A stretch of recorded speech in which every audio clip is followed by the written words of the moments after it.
Fox Sports. We are Black Hawks. We are Minnesota.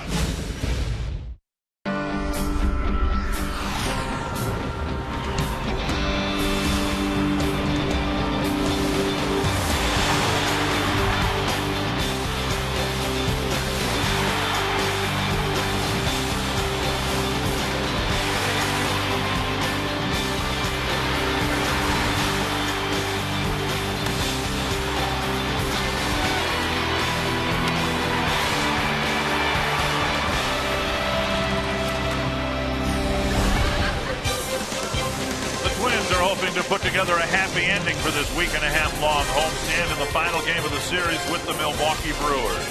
The story of the homestand for the Twins has been the emergence of Trevor Plouffe as the hottest, most powerful hitter in the American League. He's had a tremendous homestand to the point where the Brewers were pitching around him yesterday.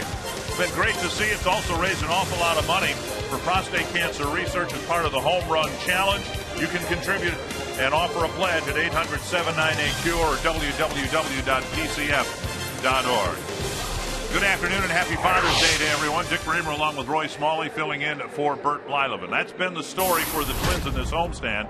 And it hasn't been just Trevor Plouffe. We've seen a lot of home runs in this homestand. We really have, and for a ballpark that hasn't been known as a hitter's park, but rather a pitcher's park, we had visits by Alfonso Soriano and Jim Thome and Ryan Braun, and they have been going deep. And we have the new hometown slugger, Josh Willingham, going deep. And, of course, that famous home run hitter, Trevor Plouffe of the Minnesota Twins. Ball's been flying out of here like no other time in Target Field's early history. And in yesterday's game, the Brewers hit 4 solo home runs, and fittingly, those 4 runs were the difference in the ballgame. So the Twins hope to finish up the homestand with a win, finish the homestand with a 4-5 record. We'll bring you the first pitch of the final game and tell you a little bit more about Hope Week, a special initiative by the Twins this week.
Sports North is brought to you by your local Northland Ford dealers. Visit your local Northland Ford dealer or go to northlandford.com. And by Menards. Save big money on all your home improvement needs at Menards. Twins here in the series finale going to try to come away with a win against Zach Greinke and the Milwaukee Brewers on Fox Sports North. I'm Robbie Ince-Mikowski. Thanks for tuning in. If any of you know anything about the Twins organization, you know they do a lot for the community here in Twins territory. And this week was no different. On Friday, the Twins hosted Field Day for kids here at Target Field as part of the Twins' second annual Hope Week. Kids from 3 charities, Mary's Place, Common Bond, and People Serving People. They brought their kids down. They were able to play with the kids. Every Twins player attended. They played games, and the kids even had a chance to play MLB 12, the show, on the big screen here. And Brian Dozier, Nick Blackburn taking a part, and the kids had a good time, and the players had a good time as well. Part of the Twins giving back to the community. When we come back, we talk about the offensive rejuvenation featuring Trevor Plouffe and Ben Revere. It's first pitch here on Fox Sports North. Nick Blackburn takes on Zach Greinke. Twins and Brew Crew coming your way when we come back.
For a night out at the park, baseball is a sport passed on from fathers to their sons and daughters.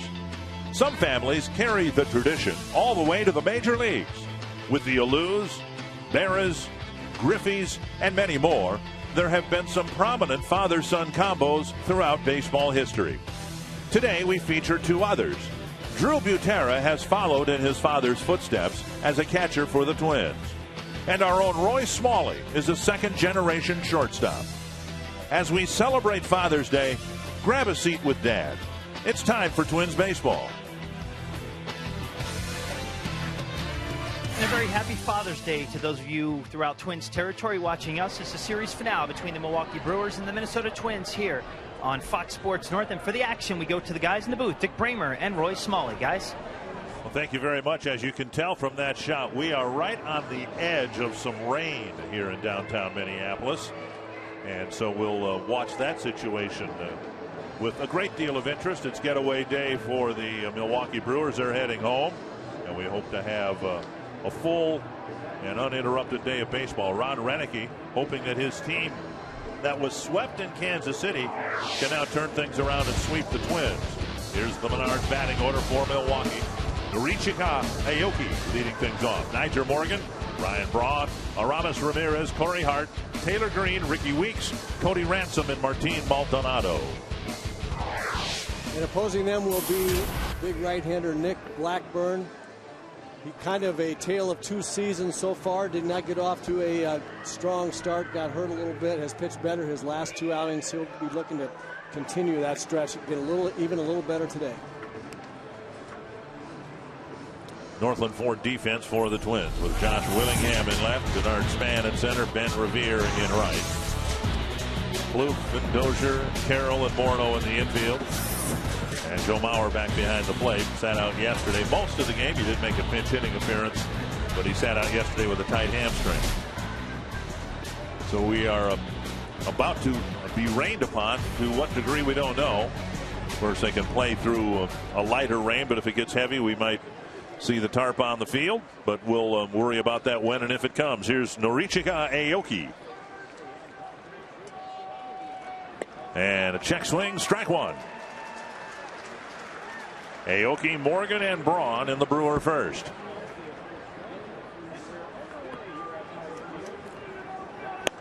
And that hits the inside corner.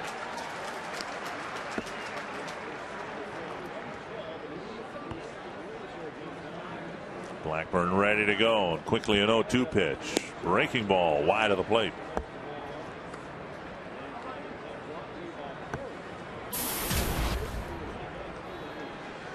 Some of the big RBIs with a single yesterday for Aoki. This one hooked foul.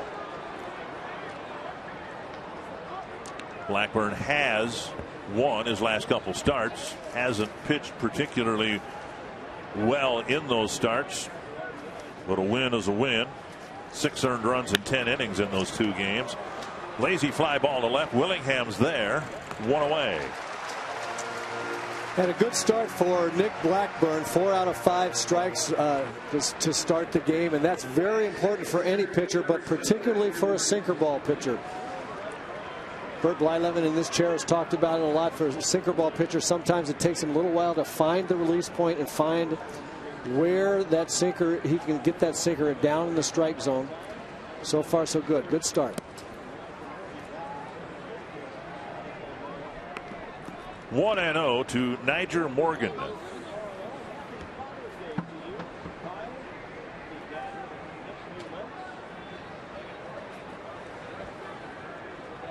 There's a drive to right center field. Revere's going to try to scamper across and cut it off. He does, and in doing so, he may have kept Morgan from a triple. As it is, it's a stand-up double. I don't know if there's another right fielder in the game that could have cut that ball off and kept it from going to the wall.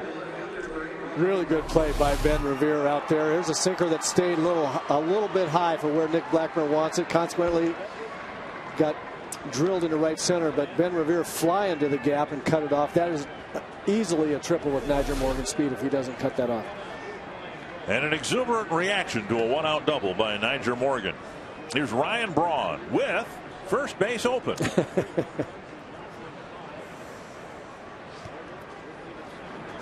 And a first pitch strike. And to that point, Dick, the GMC keys to the game, in my mind, it's don't walk anybody in front of Braun and then walk Braun. He's been hot. He has plastered the ball all over Target Field here in this series. And that hits the outside corner. 0-2. Braun will go for a little stroll.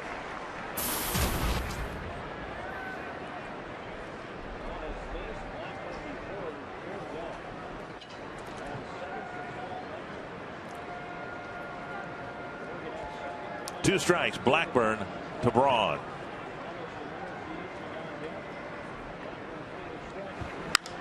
Little pop up. And Carroll with the catch, out number 2. So he got ahead of him 0-2 and then jammed him. Really, really well pitched by Nick Blackburn. This is the first time that Ryan Braun's been pitched well by a Twins pitcher, in my opinion. Gets ahead, throws a slider, and then comes hard in. And after tantalizing him with that slider out over the plate, coming back hard in 0-2, that's exactly how you need to pitch a good hitter, especially a guy that likes to get the extension that Ryan Braun likes to get. Aramis Ramirez takes outside, ball 1. So many things happen when you get ahead of the hitter. So many good things happen for a pitcher when you get ahead of the hitter. You can do so many more things, and there's a great example of it.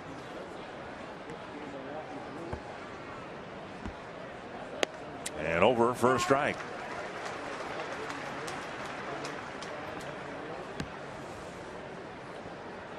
So the Twins get Braun out with a man in scoring position. And now Blackburn trying to clean up the inning by getting Ramirez.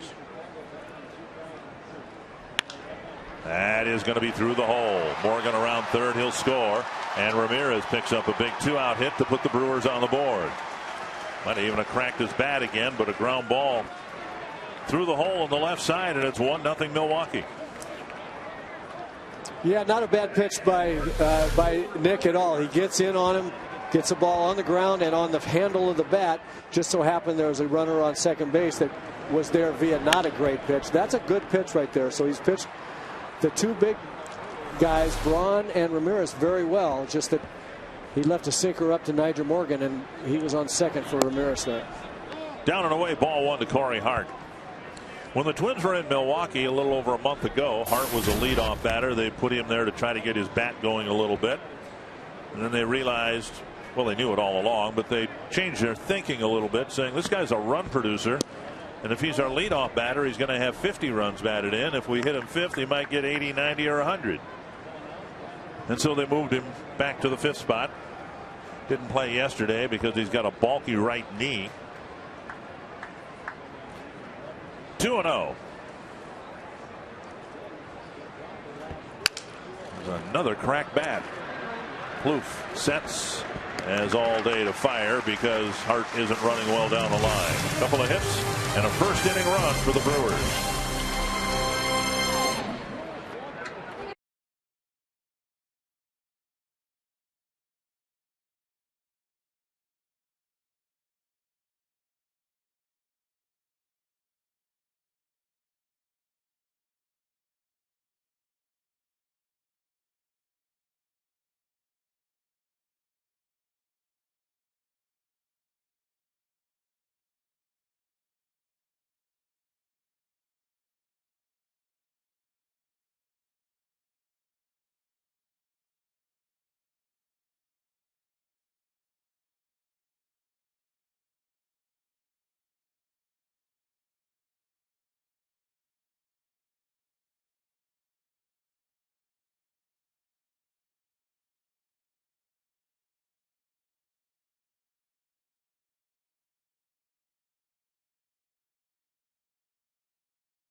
And that's our wish to all the fathers out there. And we trust all the good sons have wished their fathers happy Father's Day by now.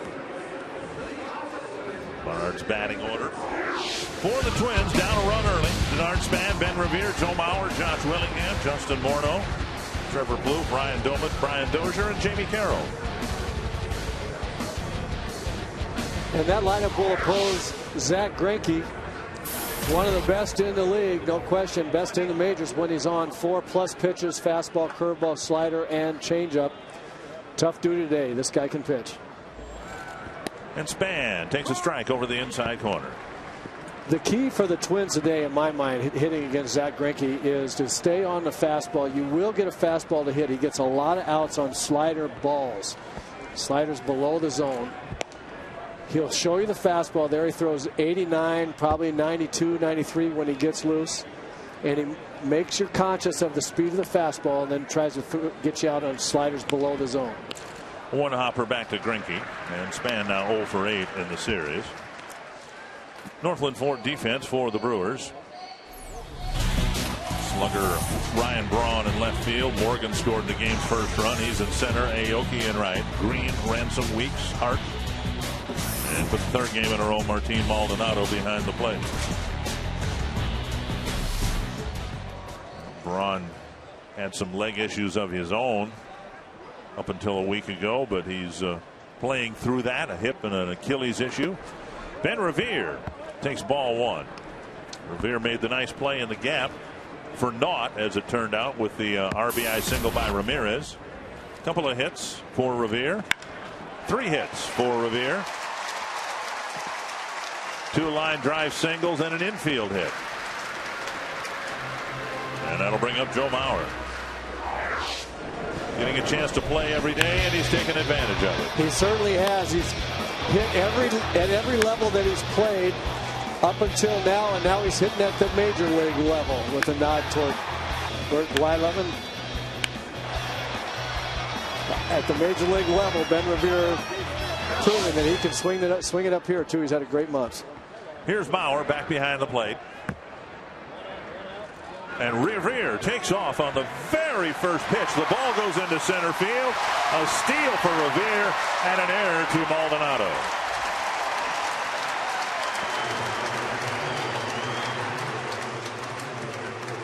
Great speed in that young man. Manager Ron Gardenhire said, we got a tough guy out there on the mound. Let's put some pressure on him right away. Greinke much more concerned about the hitters than the runners. Revere gets a good jump. Look how quickly he accelerates to full speed. And this is what he can do at the top of the order. Put the pressure on the pitcher and the defense. 3/4 of the infield playing back. And Mauer, who took strike 1, now takes strike 2. You can see only at third base do the Brewers play the infield in. And now with the count what it is, they'll bring the entire infield in. So a change here that is the result of the 0-2 count. Down and away. 1-2.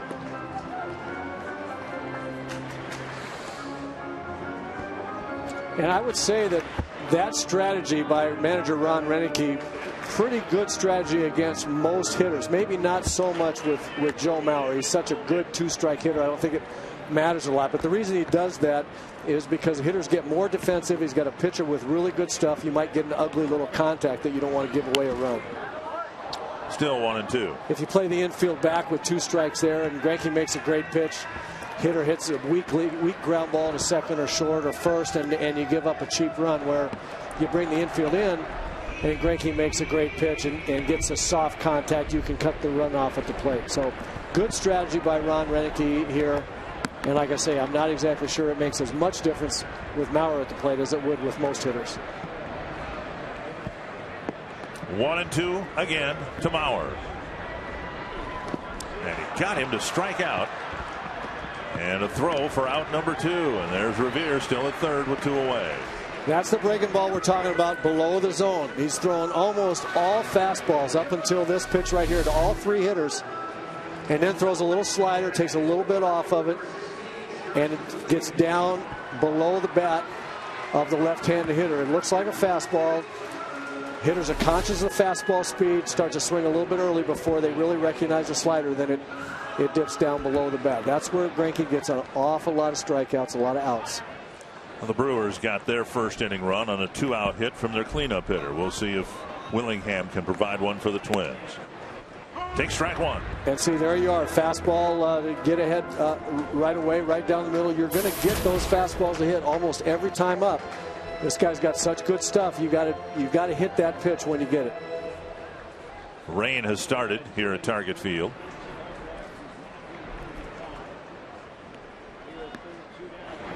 Willingham on a very slow breaking ball finds himself behind now 0-2. That's the other thing that Greinke has put into his repertoire as well. A curveball that he throws at 2 different speeds. That one, the real slow one. And I've seen that around the league now. That's become very effective for pitchers, throwing curveballs at 2 or 3 different speeds. And Greinke strands Revere at third with back-to-back strikeouts of Mauer and Willingham.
Robbie and Smikowski. Many young Twins fans may not know that Drew Buter's father, Sal, was a World Series champion for the Minnesota Twins. And Sal had a pretty good career, and he played with our own Tim Laudner. As we get a look at Sal and what he accomplished in his career, played almost 400 Major League games. And I was asking Drew about the influence that Sal had on Dick and Roy. He said, hey, growing up with a father playing the big leagues is really cool. But the biggest thing he taught me was when things go bad. When he would have a tough game, he was always there to keep Drew up in good spirits, and worked out well for Drew. Carroll with a really nice play behind the second base bag. Thank you, Robbie.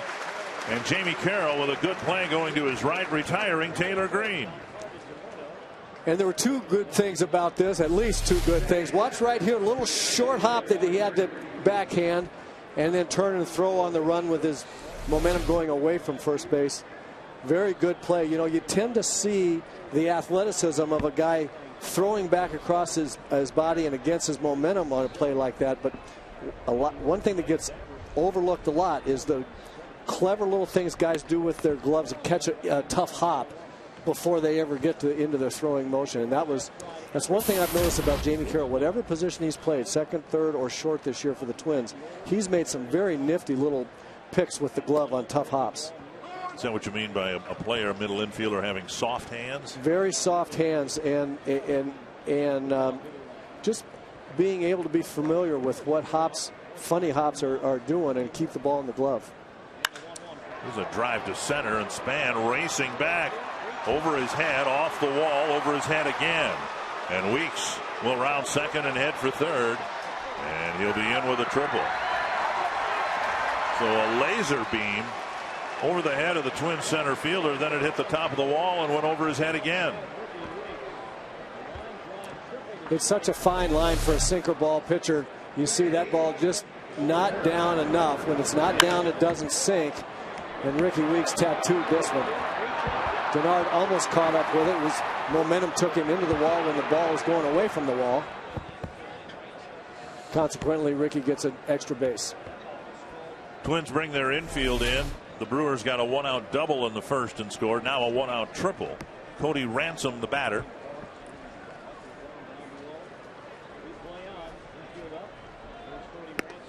up and in. And so you've got a contrast in this game between the two starting pitchers.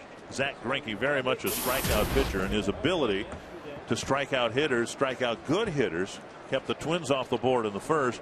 And now Blackburn more of a pitch to contact guy, and you just throw the ball and cross your fingers and hope that Ransom hits it at somebody. He hit it at somebody, and Plouffe will come home, and Weeks is tagged out. So 2 away, and Ransom reaches on a fielder's choice. Almost looked like Maurer got spiked there by Ricky Weeks coming into home plate. Yeah, and I wonder, I was watching Joe too. I'm wondering as we watch the play, 2 hopper to Trevor. He makes a nice pick of an in-between hop and a good throw to Joe, plenty of time. And I was wondering, my thought there was about Joe's hamstring.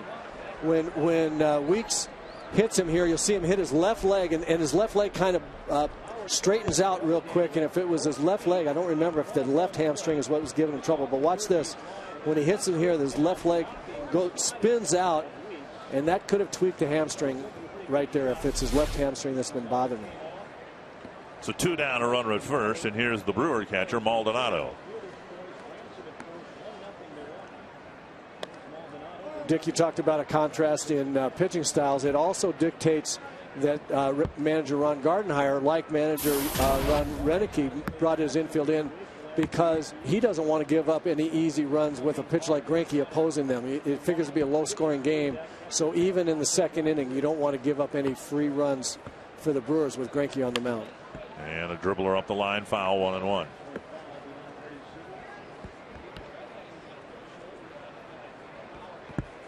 Maldonado with a big home run here on Friday night that led the Brewers to the series opening win. The Twins got clobbered with 4 solo home runs yesterday, and the Brewers have the early lead here in the series finale. And a rain delay in Detroit because of the rain. And we've got light rain here. Down and away, 2-1.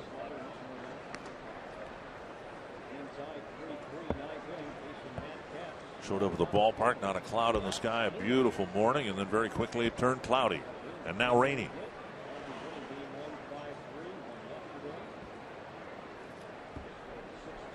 It's a Minnesota summer, right? Yeah. Foul back. 2-2.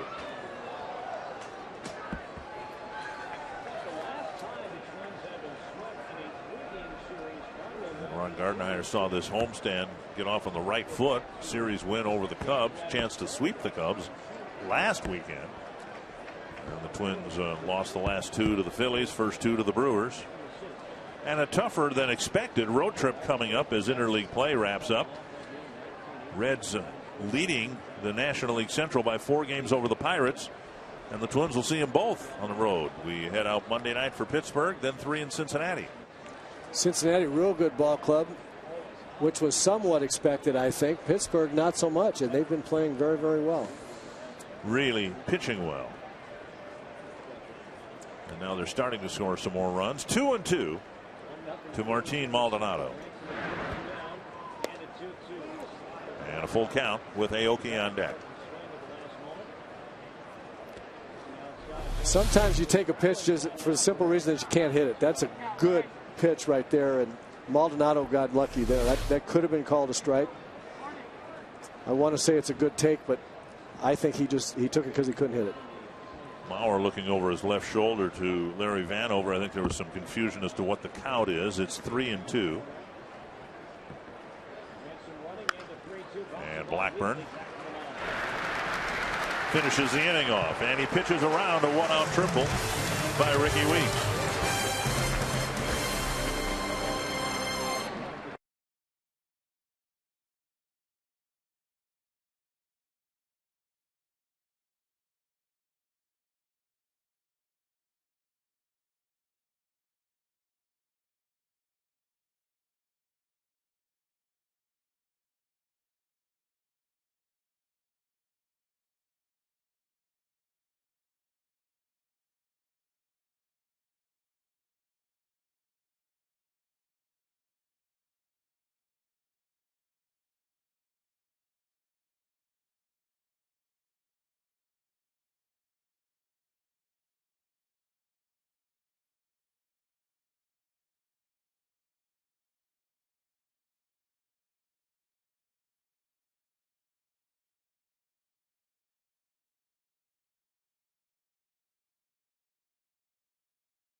Final game of this homestand, and happy Father's Day to everyone, and good to see so many fathers and sons and daughters here at Target Field. Yeah, that's great.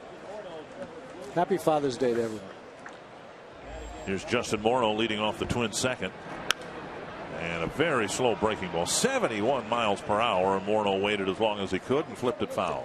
And that's what I was talking about last inning with Greinke throwing the slower, a couple of speeds of curveballs. You see it come out of his hand. You see the curveball rotation and trajectory, but you're used to more like 82, not 71. And a roller behind second base, and Morneau will get a hit. Smothered by Ransom, and the Twins get an infield hit to start the second inning.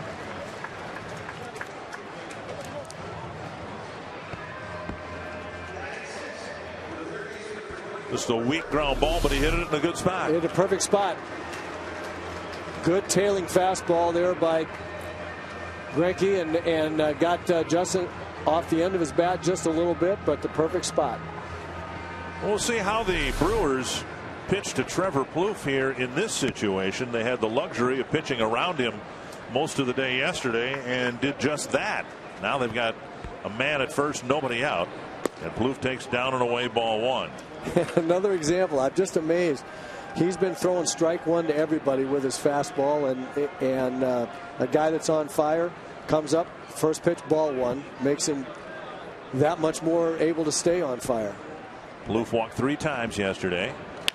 Ripped, wicked backhand pickup by Green, and they get the force at second base. Plouffe with a one-hop smash to the backhand side of Green, and he turned it into an out. Real good swing by Trevor Plouffe, and an even better play by Taylor Green. Got a slider up. Green makes a terrific play to stay with that hot smash. Watch this. Third baseman had learned to kind of give with that ball, lean back toward the outfield as they draw a beat on it with their glove. Really nice play. Here's Doman. A high drive to center field. And Morgan retreating. Plouffe setting up for a tag. And he'll try to advance. And the throw to Weeks, not in time. So Plouffe advances on the deep fly to center field. Good job by first base coach Jerry White right there, knowing the outfielder's arm strength. Nigel Morgan, good center fielder, not the best of arms out there. Looked like the ball was going to be hit deep enough where Trevor had a chance to get to second, and he certainly did. So again, the Twins are in a situation where a 2-out hit would tie the game. This time it's Dozier at the plate, showing signs of coming out of a slump. He takes a strike on the outside corner. So again, Greinke gets ahead, this time with a fastball down and away at the knees.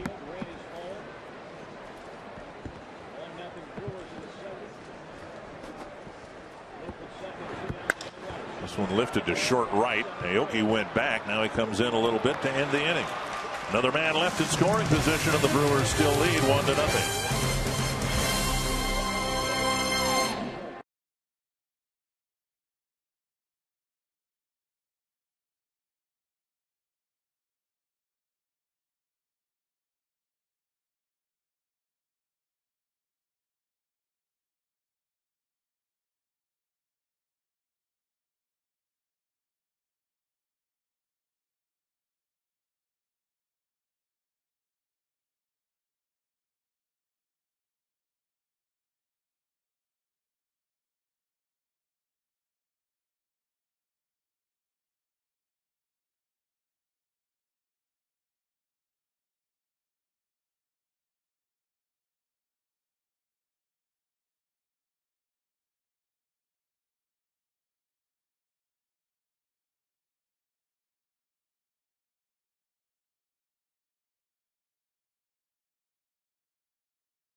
special in that sense. And it's also more special to me now since I have 3 kids of my own, and you know we can celebrate that day together.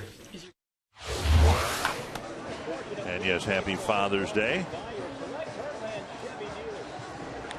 I had a really special first Father's Day. I became a father for the first time on Father's Day. Now we've had that's cool. Yeah, we've had some great Father's Days since, but that one's hard to beat. That's hard to when beat. You start your first Father's Day by becoming a father for the first time, that's pretty unique. 1 strike to Aoki here in the 3rd. Up and away, 1-1. Aoki with a fly to left his first time up. Blackburn was touched for a couple of hits and a run in the 1st inning. Pitched out of a situation in the 2nd. He's gone through a lot of Brewer bats already in 2 1/3 innings. 1 down. You can ask a question online at carsoup.com/baseball. Kennedy Fisher from Duluth wondering of Roy what part of your style of play was most similar to your dad's. Oh, what an interesting question. You know, I think I'd have to say that my dad and I both had real good arms at shortstop. My dad could fire. As a matter of fact, there was there was an old saying in Chicago with a second baseman and my dad. It was, oh, that's a good bunt. And Plouffe tries to throw and throws on target, but Morgan rolls it right up along the edge of the grass. Yeah, I think the best decision there might have been to hope it hits the edge of the grass and spins foul, because that was such a good bunt with Morgan's speed. It would have, I don't think even an all-star play could have gotten here. Maybe that ball rolls foul, but I don't think you're going to get it. So a double for Morgan and a run scored in the 1st. Now a bunt single with 1 out in the 3rd. That's a cool shot there, showing Trevor making the play just the way he should. Grab the ball with your whole hand before you transfer it so that you catch it well, then transfer it to the 2 fingers and thumb for your throwing motion. Here's Ryan Braun. Blackburn got ahead of him and got him on a weak ground ball in the 1st inning. All right, you were talking about you and your father had comparable arms. Well, my dad, there was an old saying, my dad was playing shortstop. The double play combination for the Cubs was Mixus to Smalley to Addison Street, which is the street that runs behind first base in Wrigley Field. But he could fire, and I threw pretty well too. That's probably the most similar that we were. Was your dad a switch hitter as well? No, he was just a right-hand hitter, and why he encouraged me to switch hit. And principally or exclusively with the Cubs? No, starting shortstop with the Cubs for 6 years until Ernie Banks came along, and then made my dad somewhat expendable, and he finished up his career with the Milwaukee Braves then and Philadelphia Phillies. Well, I know you just lost your father this past offseason, so this is a very special Father's Day for you. 1-1 to Ryan Braun. There's a bouncer foul. You know, one thing that I really like that Blackburn has done so far is he's come in hard on right-hand hitters, and I maintain that a sinker ball pitcher has to be able to do that. You've got to get right-hand hitters conscious inside, get conscious of getting hit on the fist like he's done with some of these guys, so that it opens up the outside part of the plate for your sinker and slider. And he's done a really good job of that so far. 1-2 to Braun. And a liner into right field, a base hit. Morgan had to hold up and wait for the ball to clear the infield. Now the Brewers have runners at 1st and 2nd with 1 away.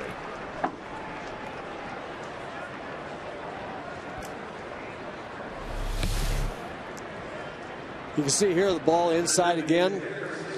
Braun's so strong, he's looking to drop his hands inside. You can see the vibration in his hands right there, and then super slow motion. That was cool. You saw how he got in on the handle of the bat because his hands and bat vibrated so much. But so that's a good pitch by Nick. It's just a real good hitter, real strong hitter, and he muscled it into right field. 1st and 2nd, 1 down for Ramirez. Ramirez hit the ground ball single that scored the 1st run of the game. Blackburn hoping he can get a ground ball at someone, maybe a double play, and the Twins can get off the field.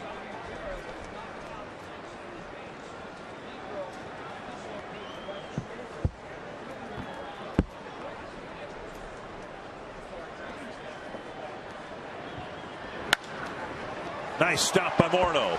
Fires to second. Dozier's return. What a good play. Diving to his right, Morneau starts a 3-6-1 inning-ending double play.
North is brought to you by Sanford Orthopedics and Sports Medicine, for the everyday competitor in all of us. By CenturyLink, a different kind of communications company. CenturyLink, your link to what's next. And by Grand Casino, the best stories start here. Light rain falling at Target Field. Zach Greinke staked to an early 1-0 lead. Jamie Carroll leading off the bottom of the third, taking strike one.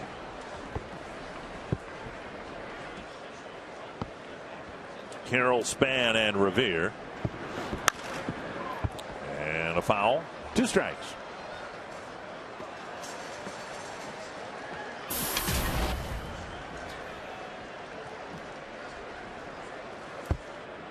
Allowing for some days off for the likes of Morneau and Maurer and Willingham and Domet. This lineup that Ron Gardenhire's put out, I think, would be the one he'd like to put out most of the time if he could.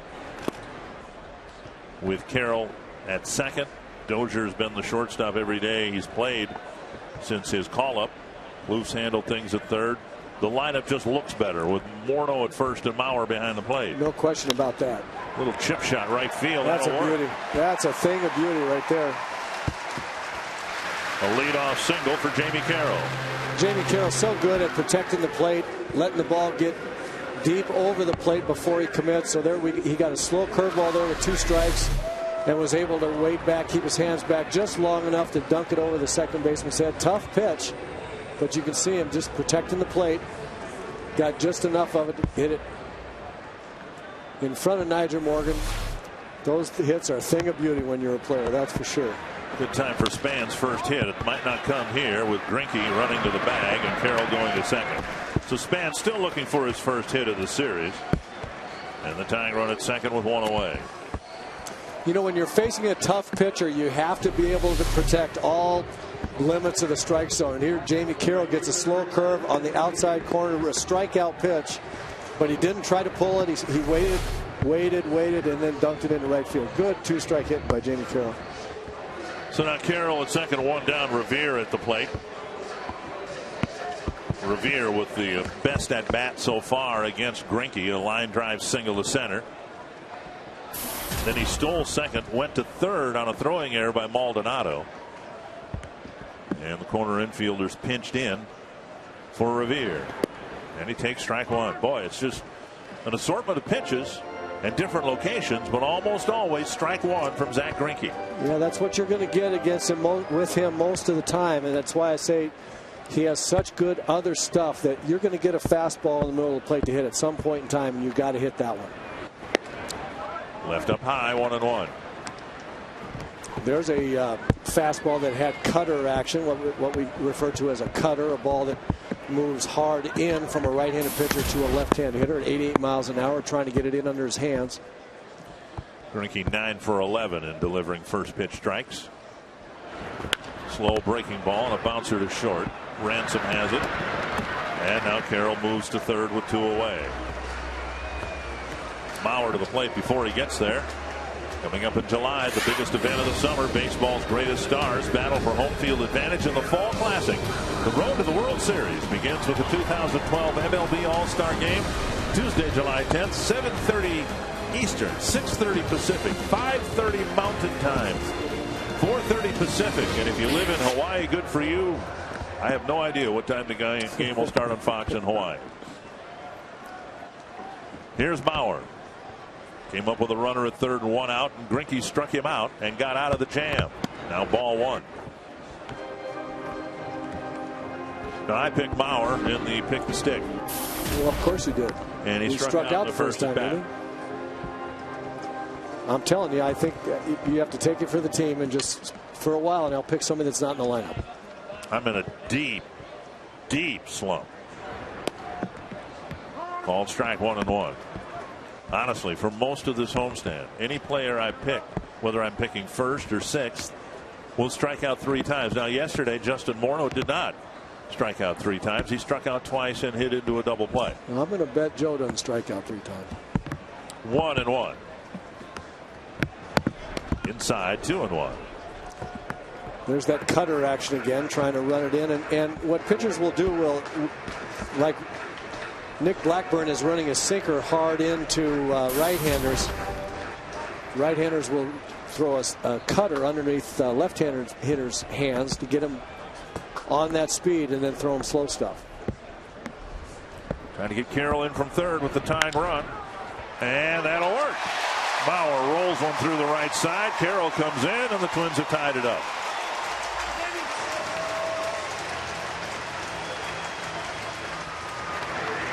So the second time with a man on, and at third for that matter, Mauer comes through with the RBI single. Good hitting by Joe. Here's the fastball in the middle of the plate that we talked about you having a chance to get from Zach Greinke at least once a time up, and Joe didn't miss it. That's a big RBI with 2 out at this stage of the game. And now Willingham. Down and away, ball 1, and a rare first pitch miss for Zach Greinke.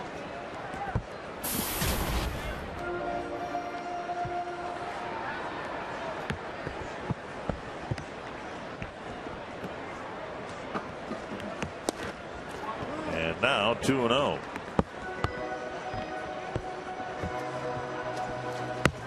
Greinke's pitched out of trouble in each of the first 2 innings. Mauer wouldn't let him off the ropes here with a ground ball single. The Twins are at least on the board.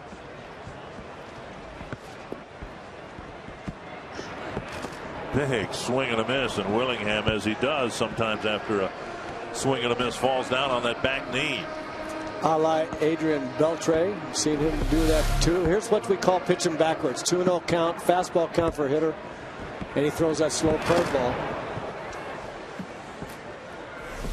2-1.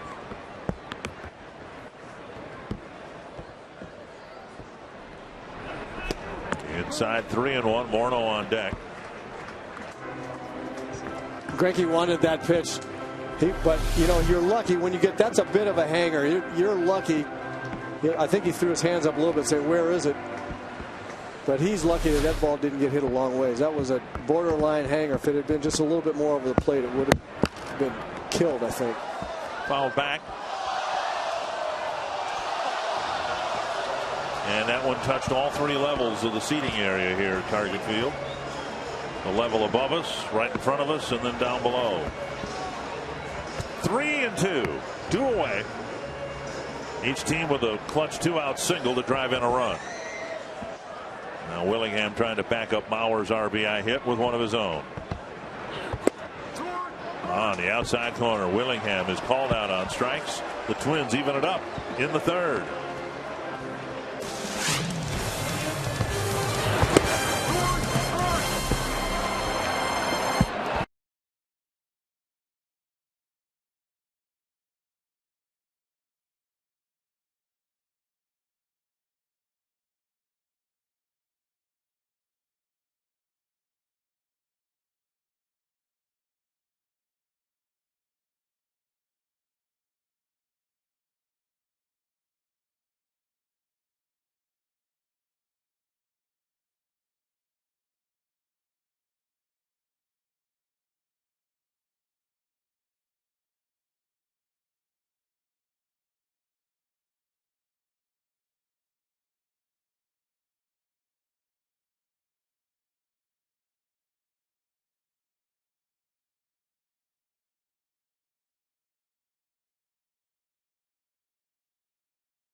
falling lightly. We're able to play. And the Twins have tied it up in the bottom of the third. And we head to the fourth inning. Corey Hart will lead things off for Milwaukee.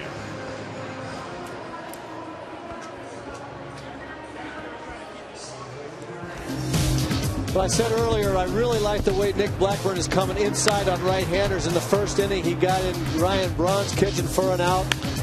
Aramis Ramirez actually drove in a run on this one, but he cracked his bat, and then he came in hard on Hart as well for the final out of the inning. And as I said, I think sinker ball pitchers have to do that. You always think about, okay, sinker ball pitchers, throw it over the plate, keep it down, keep it down, keep it down. But you have to come in on guys once in a while to keep them honest, or else big league hitters, they understand that the sinker is going down. They can hit it down there. Again, Zach Greinke, a completely different type of pitcher. We've seen him move the ball around the strike zone, left, right, up, and down. And a sinker ball pitcher doesn't really want to do that, but he can move laterally, side to side, inside, outside. That's exactly right. He always wants to be down, and then the second strategy is to go in and out, and you have to establish in enough so that down and away work. Two hopper to short. Easy play for Dozier. If the ball's not too wet, one down. You can vote for your Arby's Value Player of the Game. Text the word value followed by a space in the player's name to short code 234-234. They're loving Ben Revere so far.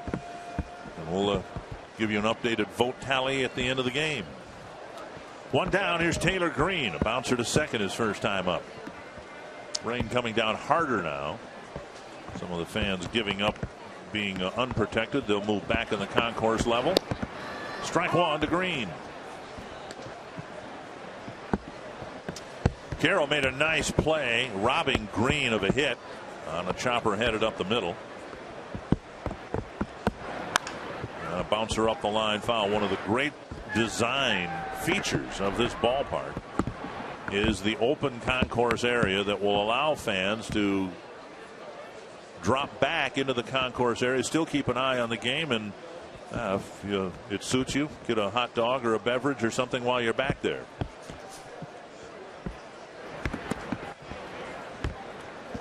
One and two. I'd be the type that would be sitting out there, though. Would you have a poncho? Would you bring a poncho? Would you what do you do? Or do you just, I bring just a soak it up? Yeah, I like sitting outside, and I don't care if it's raining, snowing, or whatever. See, I'm one of the rare. Yeah, I'd be maybe not in the white hoods. That kind of looks weird to me, but. Yeah, you'd be like Bob Uecker, though. You wouldn't be sitting there in those first row seats. Up the middle, Dozier knocks it down and can't get much on his throw. Good effort by Dozier. Almost looked like he ended up doing the splits behind the second base bag. It's a one-out single for the Brewers again. And up here in the booth, Julie Phillips, who is a Twins fan, and her husband is a Brewers fan. And we've got a Twins fan in the making here. So we're very happy to have you up here as the Fox Sports North Circle Me Burt selection here today. Happy Father's Day. Yes. Hi, Aaron. 15 months old, Aaron is. Very high. You know, you may have noticed that before the game even started, it appeared that Larry DeVito and the grounds crew treated the infield differently. The batters' boxes looked like they were already treated with the whatever they call the diamond dust now, that lighter material. That was all, filled in completely in the batter's box. The infield had some treatment on the area that gets the most use. And now, because they knew it was coming, the fact that we don't have a delay might be because of the pre-treatment of by the grounds crew. Once the game starts, the game is in the hands of the umpires to decide whether or not the field and the conditions are playable. So good preparation by Larry DeVito and the ground crew to keep it playable for as long as possible. And now 3-0. Blackburn hasn't walked anybody, hasn't come close to walking anybody, but now pitching in a harder rain. There's Larry DeVito, the head groundskeeper. See, I'd be like Larry. Just let it rain. It's warm enough. You're not going to catch pneumonia or anything like that.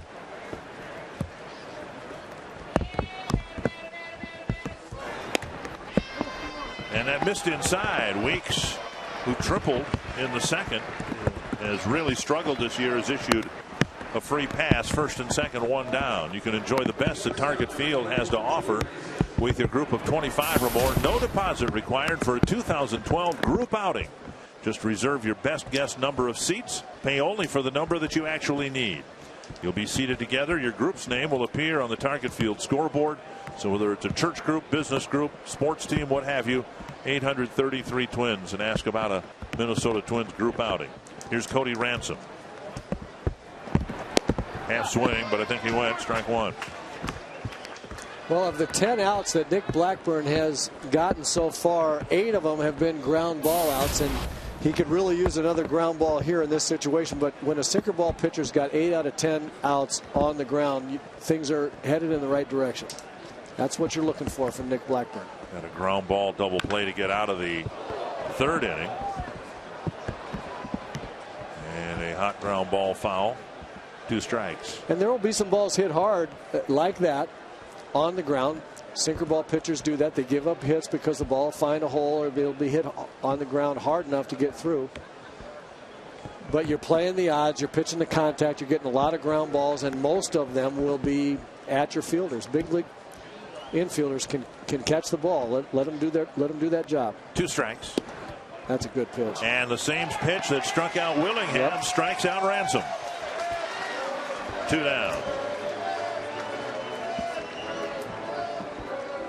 Time called, and Larry Vanover is going to wipe off home plate. You know, this pitch right here, this take by Ransom, really is a result of being in, having pitches in on him earlier. He's conscious the ball in, and now Nick can come out on the outside corner, and you could already see Ransom starting to leak toward left field a little bit, conscious that ball inside. That's why, and they're watching, those hitters are watching how Blackburn pitches the other right-handers, and they know he's been coming in. Here's Maldonado, hit a comebacker to the mound his first time up. Little roller in front of Plouffe. Sets and fires, inning over. Good job by Blackburn, pitching around the 1-out hit and walk.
Trivia question.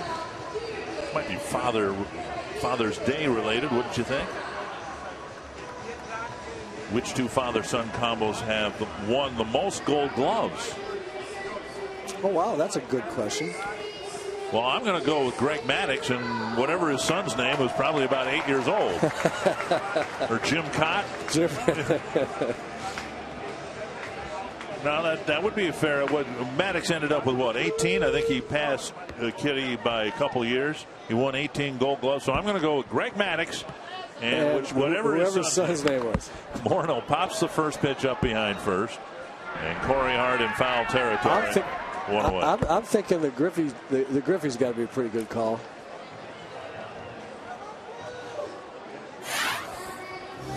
Well, there's your dear old dad there on the left. Yep. He was a terrific defensive player. He didn't hit an awful lot, but he hit some home runs and drove in some runs. A really good defensive player. And I do miss him. This is the first Father's Day without him, and you can imagine growing up and becoming a player myself, and all the time we spent, how important baseball has been, and what a great sharing of experiences that was with my dad. Well, when you played here with the Twins and came back, well, let's see, 1987 World Series, was he able to come back here and watch it? He absolutely was. I was at, as a matter of fact, they were in St. Louis for the 3 games down there, and then came up here and watched Game 6 and watched us win Game 7 on my 35th birthday, as a matter of fact. Yeah, right. 1-1 to Trevor Plouffe. Hit the ball hard his first time up, reached on a fielder's choice. Plouffe has been quite a story, and in this otherwise disappointing homestand that will end up with a losing record right now, 3-4, squibbed foul. What Plouffe has done, and it really started before the homestand, but you know, Twins fans have been waiting for somebody to hit some home runs in this beautiful ballpark, and I'm not sure anybody thought Trevor Plouffe would be the guy to step up and start hammering the ball out of here. In the dirt, a good take, 3-2. Since May 16th, what a tear he's been on. That's a pretty good month right there, raising your batting average over 100 points, hitting 310, doing so by hitting 310, but those home runs and RBIs, 13 home runs in a month, that's some real damage. Fouled away. Been trying to think, and I've been at this for a while. I can't remember certainly a Twins hitter, but beyond that, I can't remember another hitter who so abruptly went on a power surge the way Plouffe has anywhere in baseball. Unexpectedly. Yeah, okay, Barry Bonds, asterisk and all, hit a lot of home runs in a short period of time. And Plouffe strikes out on a high fastball, 2 down. But somebody who, out of obscurity, suddenly started hammering the ball out of the ballpark on a daily basis. Good high fastball right there. We've talked about that with Trevor Plouffe. That's the ball that's going to be a bit of a nemesis for him. He nailed one of those the other night. Looked like he went up looking for a high fastball, got on top of it, and hammered it in the left field seats. But pitch in, pitch out. That's going to be the one that will give him a little trouble for a while, I think. Doman takes ball 1. Doman hitting the ball hard a couple of times yesterday. Hit a reasonably deep fly ball the first time up today. And a breaking ball outside, 2-0. You know, Don Mattingly is a guy that comes to mind. He was a slap the ball to left field hitter when he first came up with the Yankees, but he was a real good hitter. Everybody knew he was going to hit, not with that power. Comes back with another breaking ball that hits the corner. But then all of a sudden, when he learned to pull the ball in Yankee Stadium, I was talking with someone the other day. I think it was our producer, Trevor Fleck. We were talking about him hitting 8 home runs in 8 days, hitting a home run in 8 straight games. Some of that against the Twins. 3-1 now to Doman with 2 gone in the 4th. Trevor tells me he hit 10 home runs in those 8 games. That's some mashing too. My goodness. This one hit hard to center. Morgan is there. A 1-2-3 4th, the first 1-2-3 inning for either pitcher.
played for. If there was a ball out there, he didn't say, somebody get that ball. It was, Ron, go get that ball.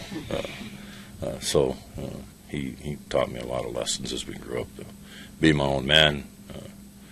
Don't change, what you've done to be successful. Be yourself, and I'll never forget that. And then being a father myself now with my own kids, that's why I have no hair. And I realize now that I gave my dad a bald head too. So we're kind of alike. Yeah, happy Father's Day to all our viewers, everybody around Twins territory. Hoping you have the opportunity to enjoy the day. We're happy to have Alicia Perkins with us here to talk about a special event coming up in, we counted them down, 8 Sundays from today. It's a special benefit for the Cystic Fibrosis Foundation, and a little bit of a 5K run, Alicia? Yeah, so it starts right outside the Metrodome, and we will run to Target Field and end on the plaza. At the beginning, all the mascots, the local mascots, including the Viking cheerleaders, are going to kick it off and get you excited, and then at the end, the players are going to be handing out medals. So it should be a good time and for a great cause. All benefiting the Cystic Fibrosis Foundation. It's coming up August 12th. It starts at 8 in the morning. Good day for you to, if you've got a ball or a ticket to a ball game. Here's a deep drive to right field. And Revere going back, hoping for a bounce, and he'll get one. It'll be a leadoff double for Aoki here in the 5th inning. First time the Brewers have gotten their leadoff man on. They've always gotten the second batter on. And now Blackburn will try to pitch around the leadoff double. Just missed a home run. Again, a high sinker, and high sinkers don't sink much. They tend to get hit in the air. Nick wanted that ball a little bit down. The ball almost in the flower bed there, but Revere plays it off the wall and gets it back in quickly. So now Nigel Morgan, who doubled his first time up, scored and then laid down a bunt single in the 3rd. There's a bunt up the 3rd baseline. They're going to have to hurry to get him now. Another bunt single. One up the 3rd baseline, one up the 1st baseline. And Morgan's aboard. Runners 1st and 3rd, nobody out. Again, the event is August 12th, 8 a.m. in the morning, a run from the Metrodome here to Target Field.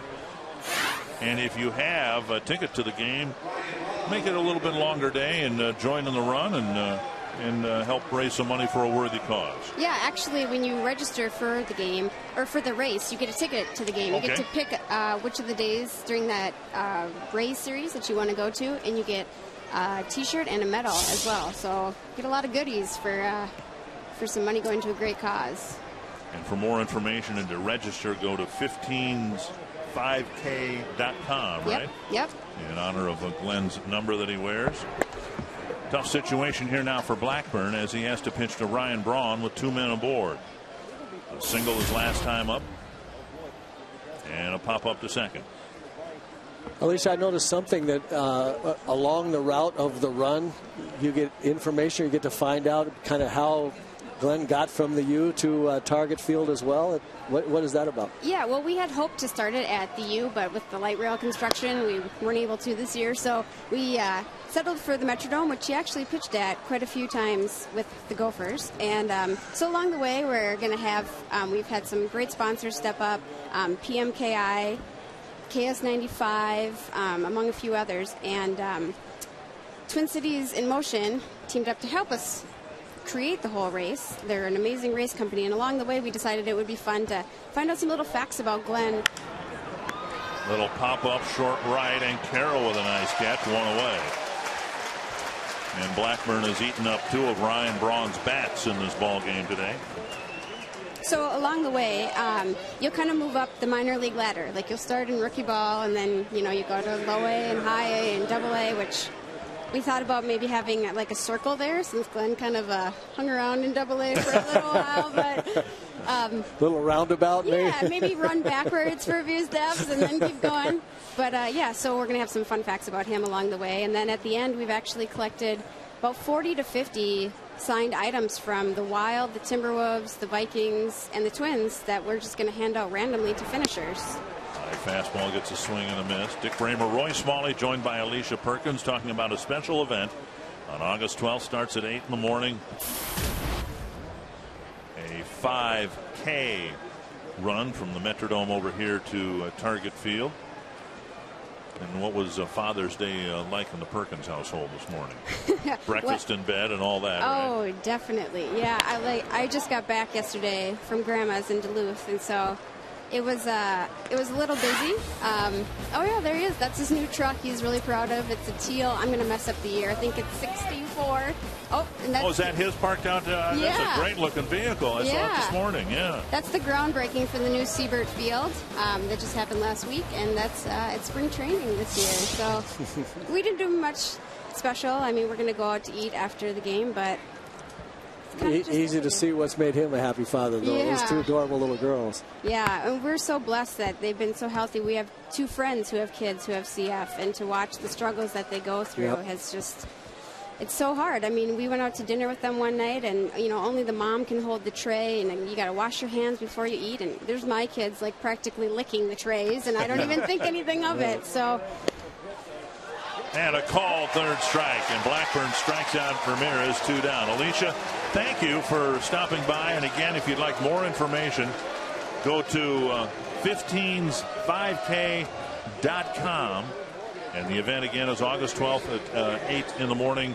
And a 5K run, I'd say a little 5K run, but that's plenty for me to try to bite off from the Metrodome over here to Target Field in a circuitous route.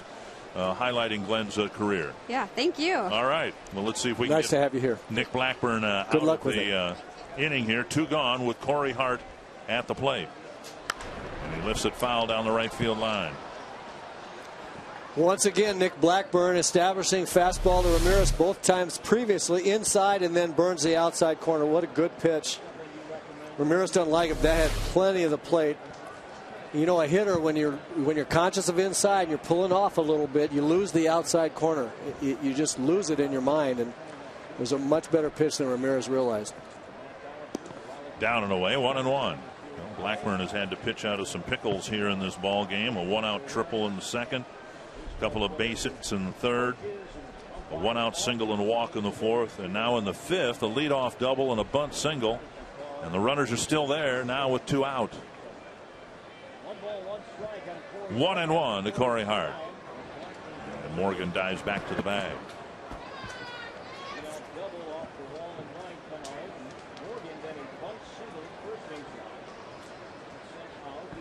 Hart with 2 ground balls so far, 1 to third, 1 to short.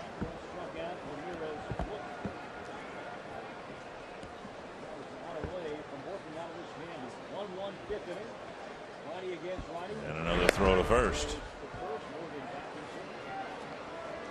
Morgan has speed. We've seen that on his scampers on the bases. We've yet to see him try to steal a base. I think if they're serious about Hart being an RBI guy, they might want to leave him there and let Hart try to swing for the fences here.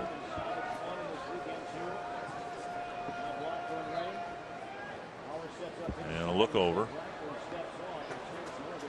Morgan with 7 steals in 9 tries. That little step-off move, quick step-off move, is a real good move to let the manager watch the runner and see if there's any flinch toward second base. Gives the manager a little bit of an idea if Morgan has an idea about stealing. Didn't look like it there.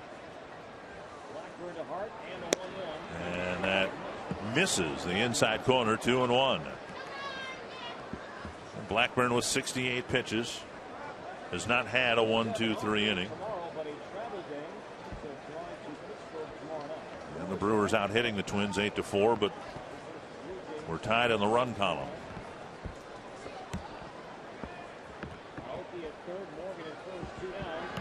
Up high, 3-1. You can see that between innings, the grounds crew put some extra diamond dust on the mound to help the pitcher with his footing, both the back foot and the front foot.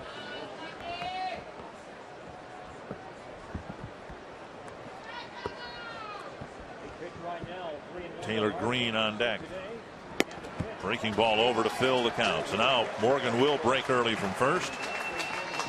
Morneau trying to get Blackburn's attention, letting him know he'll play behind the runner at first.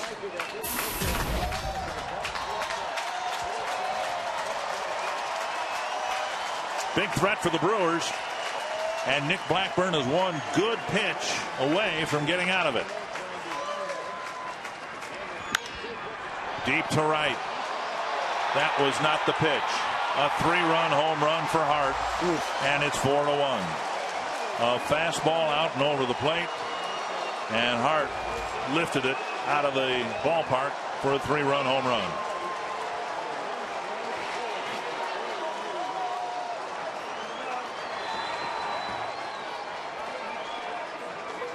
Well, after pitching the previous two guys so well, he gets to 3-2 and throws a high fastball in the middle of the plate. Corey Hart, a big, strong guy, hits back through the ball. And again, another right-handed hitter taking the ball into the right field seats at Target Field. Has not happened very often this year. And it's happened twice in this homestand. To the other guys, 368-foot home run in a terrible spot. Blackburn, who struggled so hard to get out of the inning, comes up a pitch short. And with the home run hit by Hart, another $20,000 has been raised to support prostate cancer research. To make a donation, you can call 800-798-CURE or go online to www.pcf.org. So a 4-1 ball game and a 2-1 count now to Taylor Green.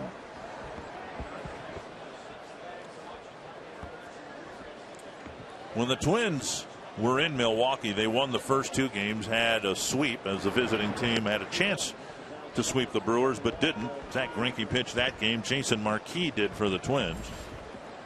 And the Twins have hopes of defending their home field honor in the final game of this series, but now a big 3-run home run has made it tough for the Twins here. 3-2 now to Green.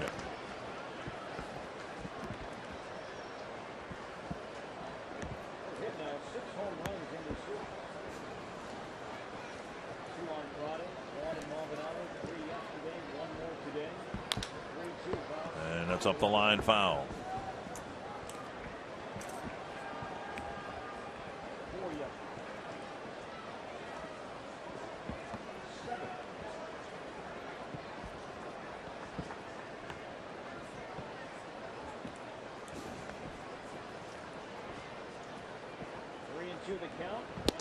And called third strike. Green knew it.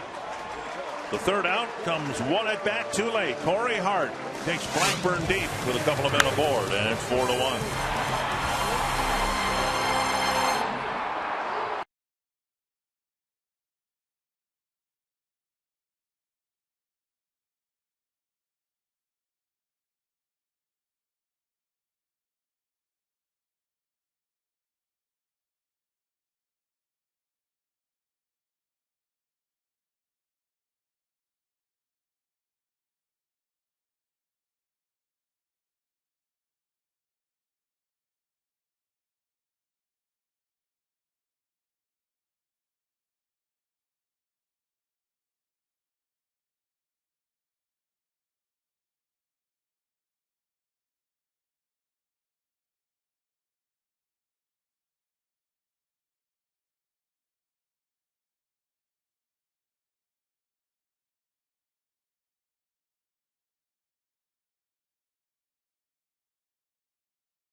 $100 here in Minnesota State Lottery scratch-off tickets. This is Russ Grosser. He's from Maple Grove, Roy. And how about this sign? It's my 89th birthday. It's also Father's Day, and he's here with 2 of his daughters.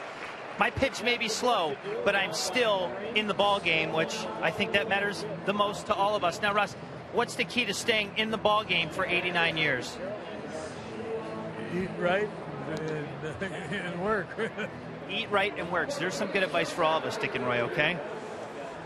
Well, I've been doing this. I don't know if I've really worked a day in my life. Thanks, Robbie. And I'm eating. I don't know if I'm eating right. How about you?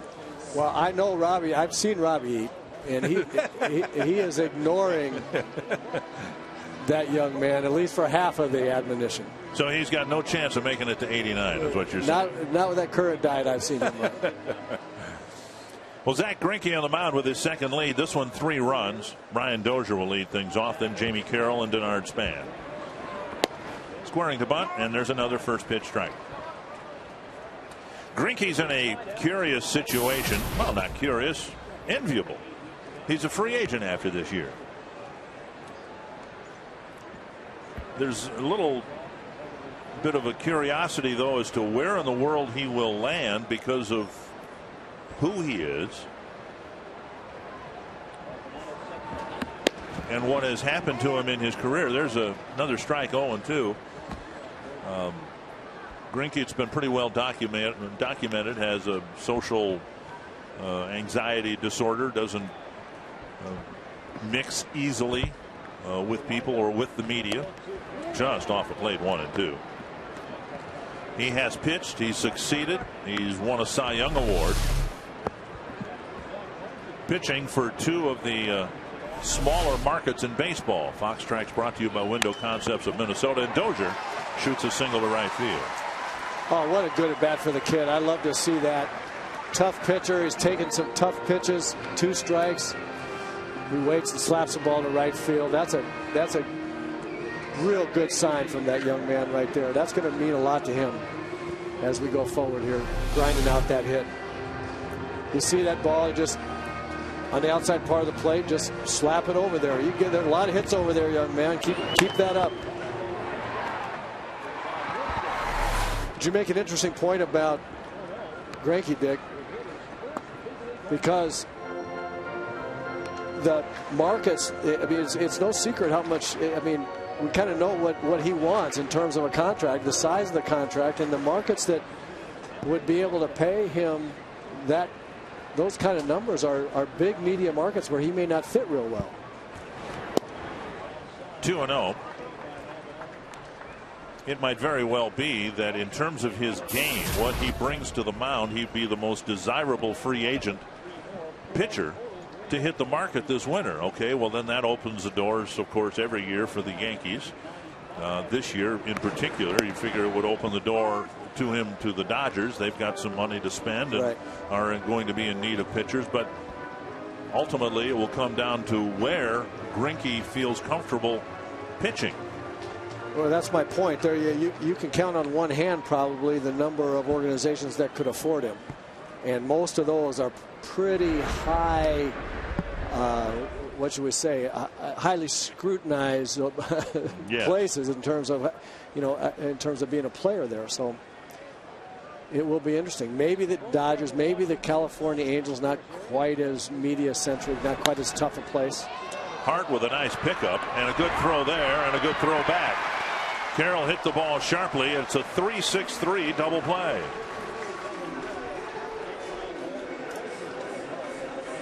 Two are down here in the 5th. That'll bring up Denard Span. So Carroll tried to do what Dozier succeeded in doing. Hit the ball sharply through the right side. He just happened to hit it at the first base. He hit it right at the first baseman. But then the story of that play is another 3-6-3. And we've seen 3-6-3s and 3-6-1s in this homestand. Those are unusual and not all that easy. And teams have been doing them very well. Been pulling them off.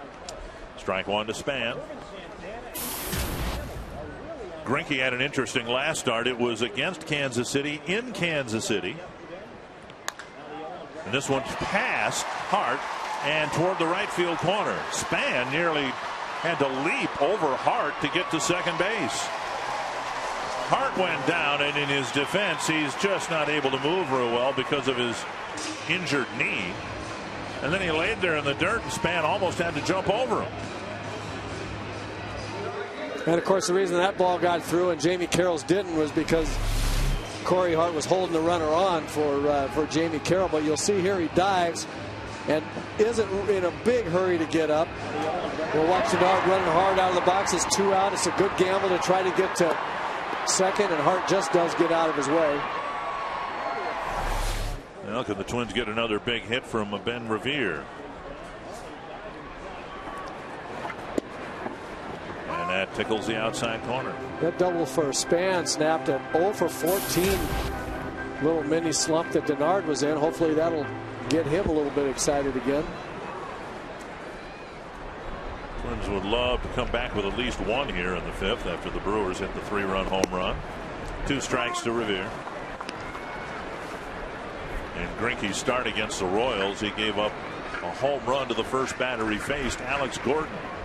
Kind of a rough return to Kansas City.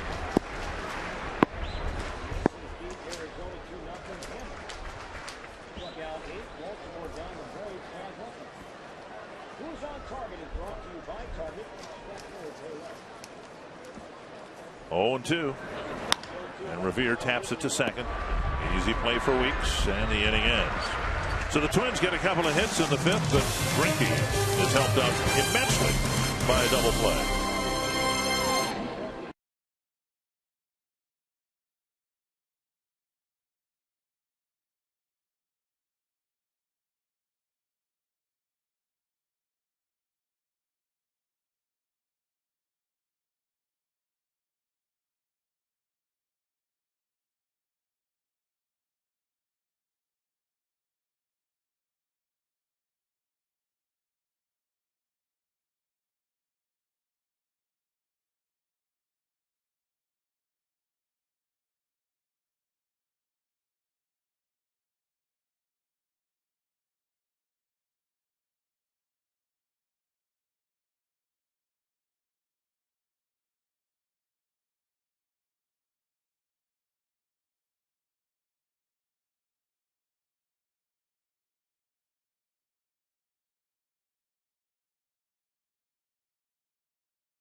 Taking on the Pirates. Coverage begins at 5:30 p.m.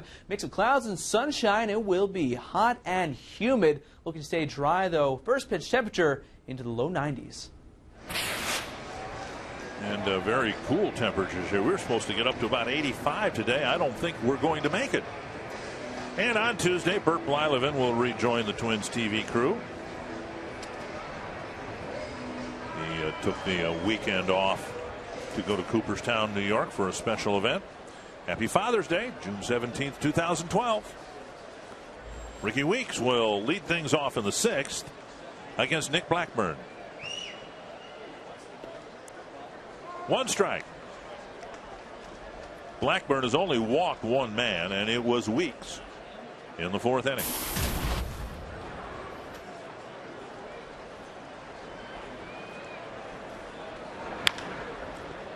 Two strikes. I don't know how often you, in your years, got off to a really poor start. We know in '79 you got off to the great start, but did you ever struggle through a first half the way Ricky Weeks has this year? Not to that degree. I got off to some slow starts, but not a 150, 160 kind of deal into June. And the Brewers can't figure it out because he, was an all-star, deservedly so, last year. Tailed off in the second half. But it's been a system-wide failure. Here's a chopper, barehanded by Plouffe. What a great play by Trevor Plouffe. He's done it with the bat, and he's also done it with the glove. Boy, he's looking more and more comfortable over there. Every game, he looks like it gets a little bit better in his mind. Watch this play. Great bare hand grab and throw on the run to just nip a very fast guy. Watch him grab it with his whole hand, transfer it to the thumb and 2 fingers and make the throw all in one motion. Here it is right here. Whole hand, catch it, transfer, and throw all in one motion. Terrific play. Anytime the ball's bouncing that hard, it's not that easy to grab it with your whole hand, grab it bare hand. You see a lot of third basemen try to use the glove there, but it's a little bit slower that way. Trevor did a kind of a do-or-die play with the bare hand, and he did it.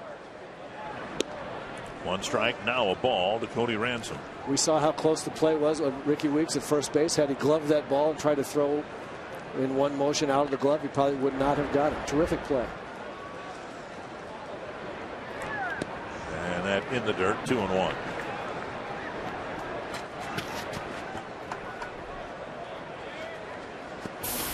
Ransom reached on a fielder's choice. Got a ground ball to Plouffe, the runner at third at the time. Weeks tried to come home, and Weeks was tagged out by Mauer. Driven deep to the left field corner. And foul. Ransom never left home plate, so he knew it was a foul ball.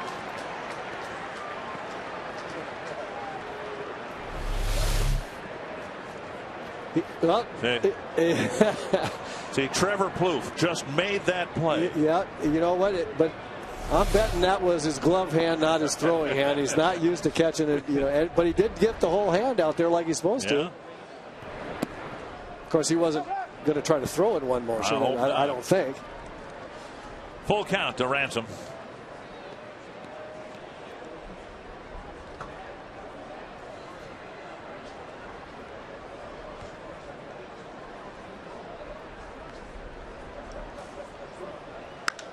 Big pop-up behind third. Dozier. And it's Willingham calling off both infielders. Out number 2. All right, here's Trevor Plouffe. Now this is a chopper, a little bouncer, and Trevor Plouffe makes the play. Right. Whole hand, catch the ball first, then transfer it. You see the glove and 2 fingers getting on top of the ball. This is how not to do it. Of course, now the second one's coming about 70 miles per hour faster than the little bouncer in the grass. I mean, I'm gonna defend the guy on the left. Well, and like I say, see, he's holding his right hand. That was his glove hand that he reached out there with. It wasn't the one he's used to making bare hand plays with, bare hand and throw. It was a good effort, though. I got to give him that. It was a really good effort. To Hopper to Plouffe. And the throw sailing. And it'll be an error charge to Plouffe. And on the play, Maldonado will go to second. So Plouffe, whose throws been so good, and whether the rain, the wet grass had anything to do with it, we won't know. But the ball clearly sailed, and Morneau can only get part of the glove on it.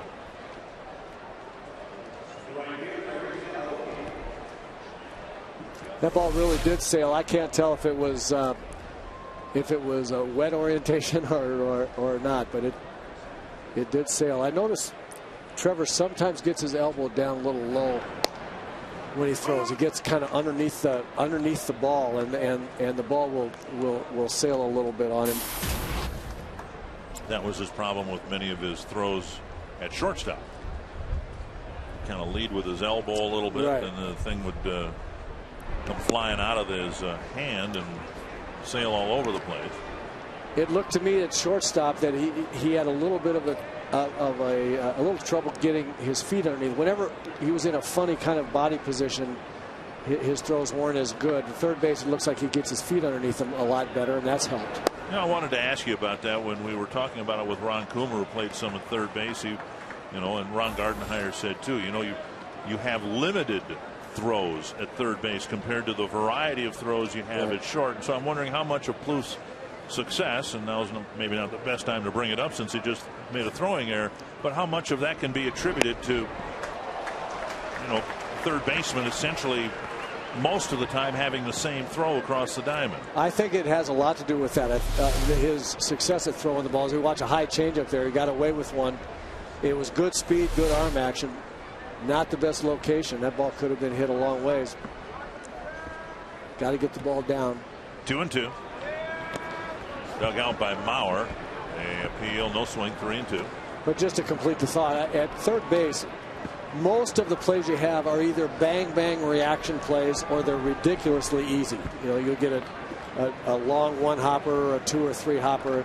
You have plenty of time to set your feet and throw. It seems like you're always setting your feet to throw. Shortstop, you have to throw from all different kind of angles and body positions. It's a different deal. And a walk to Aoki fills first base. And it'll bring up Niger Morgan. Sundays on Fox Sports North. Join Tom Brokaw for Boys in the Hall. The personal stories of some of baseball's greatest legends. And this week it's Yogi Berra. Boys in the Hall after the game presented by Subway Restaurants where winners eat. Now, you went to the Yankees from here. Did you ever play for Yogi? I did. Well, you know, I went to the Yankees in 82, 83, 84. That was a particularly rocky time for George Steinbrenner activity. I played for 5 managers in 3 years there. Is that right? Yeah. 3 of them were Billy Martin, though, right? No, only one was Billy. I played for 3 managers in 82 when I got there, and then Billy in 83 and Yogi in 84. Of course, Yogi was a coach there in 82 and 83, so I was with Yogi 3 years. It was wonderful. Just wonderful. Quick trip to the mound by Rick Anderson. Well, you and I are contemporaries, and I think you've got me beat by a year or 2, but... Or more. At any rate, you probably have, you know, had more experiences like the one I had when I first met Yogi Berra. All I could think about was the back of the Post Toasties cereal box. Post Toasties was a cereal like a cornflakes type of a thing. Right. And they used to have baseball cards on the back of their cereal box, and it seemed like every box of Post Toasties I ever got had a Yogi Berra card on the back, and I'd read it, memorize it, and all that, and then luckily years later was fortunate enough to meet Yogi. But the flashback I had was not to him as a player, but the back of the cereal box. 1-0 and a foul. 1-1. I asked Yogi one time when I was first in New York about a particular restaurant I wanted to take my wife to, and he said, "Oh, nobody ever goes there anymore. It's always too crowded." Yeah. 1-1 to Niger Morgan. 2 bunt singles and a double and a run scored. And Blackburn misses down and in. 2-1.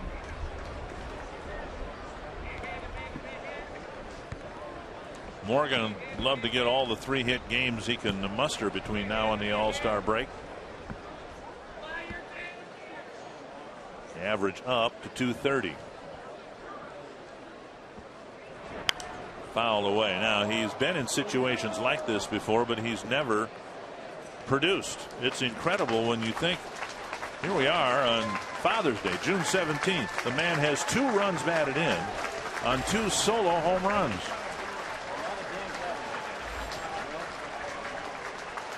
152 at bats and 2 runs batted in. And he drove himself in, nobody else. That's amazing. Bouncer right side. Morneau to Blackburn, and that ends the threat. 2 men left aboard, but the Twins still trail by 3.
Coors Light Freeze Can. And watch Trevor Plouffe barehand this ball just exactly the way you're supposed to do it and throw out a speedy Ricky Weeks. When you see it from this angle, he's got his whole hand wrapped around the ball. Now watch his thumb drop around the ball here, transferring into the throwing grip, all in one motion. Cool stuff. And that is the Frost Brewed Coors Light Freeze Can. Joe Mauer in the box, and he rifles the first pitch into the right field corner. And Mauer will be held to a single. Maybe if the leg was feeling a little bit better, he'd try to scamper to second with a double, but as it is, it's a leadoff single for the Twins. Well, a rare first pitch swing by Joe Mauer. We talked about get a fastball in the middle of the plate from Greinke and let her go. And Joe did exactly that. What a beautiful swing. I'd love to see him do that more often. Look for a fastball, get it in, and head it toward right field. As Billy Williams said, in a hitter's count, don't be late. And he wasn't. Good swing. Here's Willingham. Greinke has struck him out twice, one swinging, one looking. Down and in, ball one.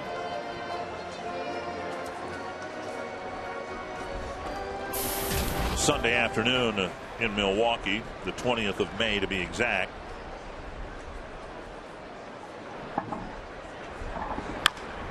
Bouncer up the line. Greinke won again at Miller Park.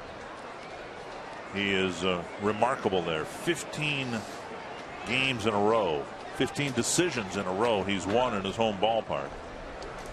Now on the road he's been far less effective. We showed you that earlier.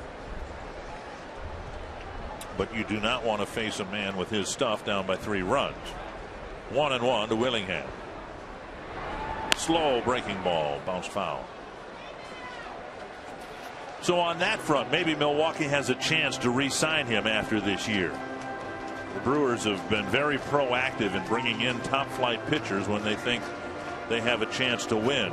They brought in Sabathia, but then when it came contract time, they lost Sabathia. They brought in Greinke at a fixed cost. They knew what they would have to pay him by assuming his contract from Kansas City. 1-2. Another half swing and another strikeout for Willingham, one away. And that'll bring up Morneau. We talked about it at the very beginning of the game. Zach Greinke gets a lot of outs on balls below the strike zone. He clearly went, could not hold the big end of the bat back from crossing that strike zone plate area. But how many times have we seen strikeouts on balls below the strike zone? That's where Greinke gets most of them. Slow breaking ball off the plate, ball one. Morneau grounded a single up the middle, kept in the infield, but it was a base hit. And then on the first pitch of the fourth, he fouled out DeBron. He should be looking for fastball here too, see if he gets one in the middle of the plate. Curve, bounce to second. Swept to the shortstop, Ransom to first. Nicely started by Weeks. And the Brewers turn an inning-ending double play in the 6th.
the difference.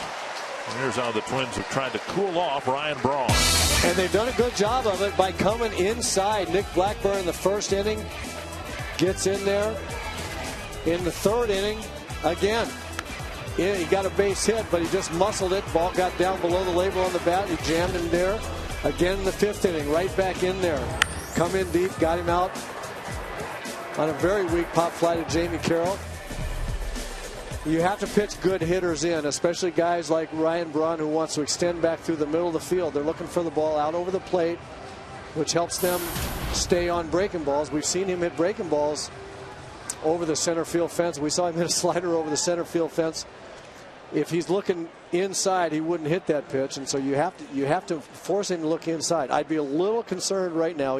If Blackburn were out there, I bet you Braun would look inside and open up at least one pitch. We'll see what he does against Alex Burnett, the new Twins pitcher. Barehanded by Burnett. Braun. Thank you. Yes. Thank you very much. How come he didn't do that yesterday?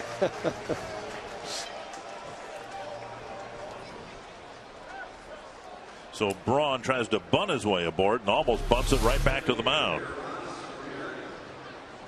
Ball's outside, tails back. You know, and one thing I have to say, when you're bunting for a hit, you have to get a good pitch to bunt, just like you have to get a good pitch to hit. And Ryan Braun caught Trevor Plouffe playing very deep at third base.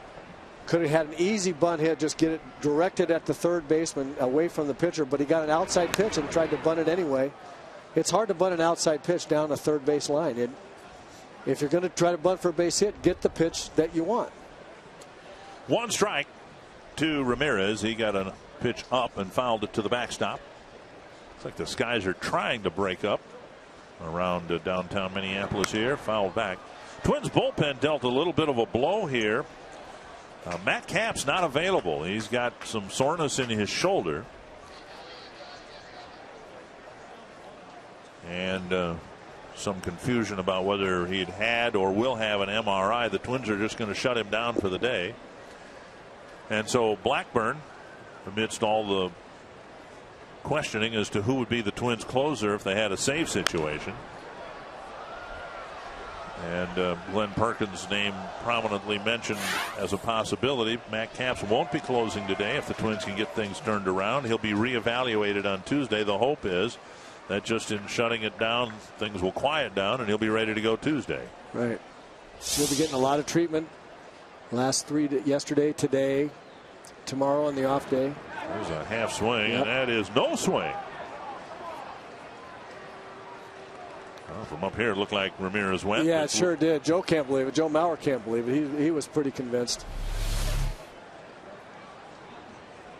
Yeah, he kept the bat head back, but boy, I got to tell you what, I think if I'm the first base umpire, it looks like a swing to me. 1-2.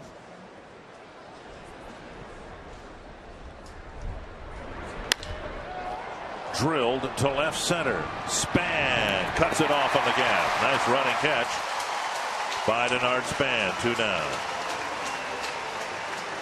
Corey Hart came up with 2 out in the 5th with 2 men on base, and Blackburn tried to get him with a high fastball, and it ended up being our Coors Light cold hard blast. Yeah, a high sinker that didn't sink until it got over the flower pots in right field. That's usually what happens to sinkers. That's when they'll sink, when they hit the seats. So Hart's 3-run home run, the difference in this game.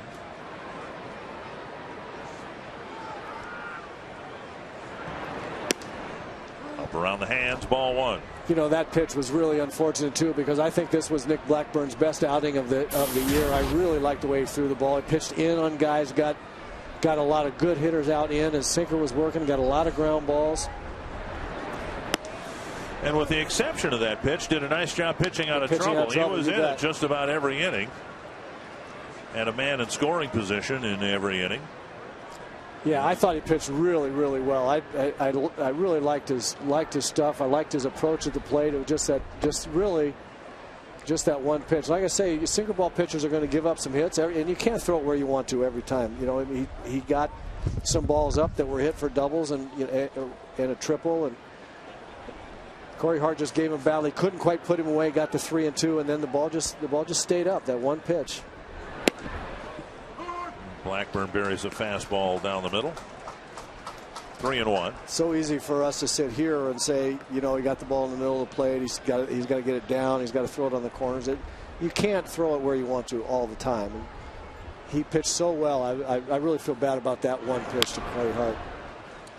3-2. You hope you can come back and recover from that, but the Twins have hit into a couple of big double plays to wrap up innings with Greinke on the mound. The other thing that the Twins have not been able to do against Greinke, which you really need to do, is get your runners in scoring position before there are 2 out. Get some bigger innings started on the base paths. It's tough against a guy with Greinke's stuff to have to get the 2 out hit all the time. Right.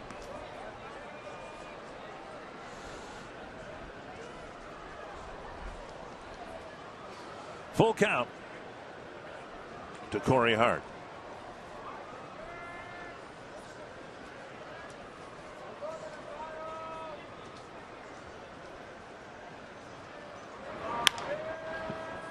It's Cedar. Eventually picks it up.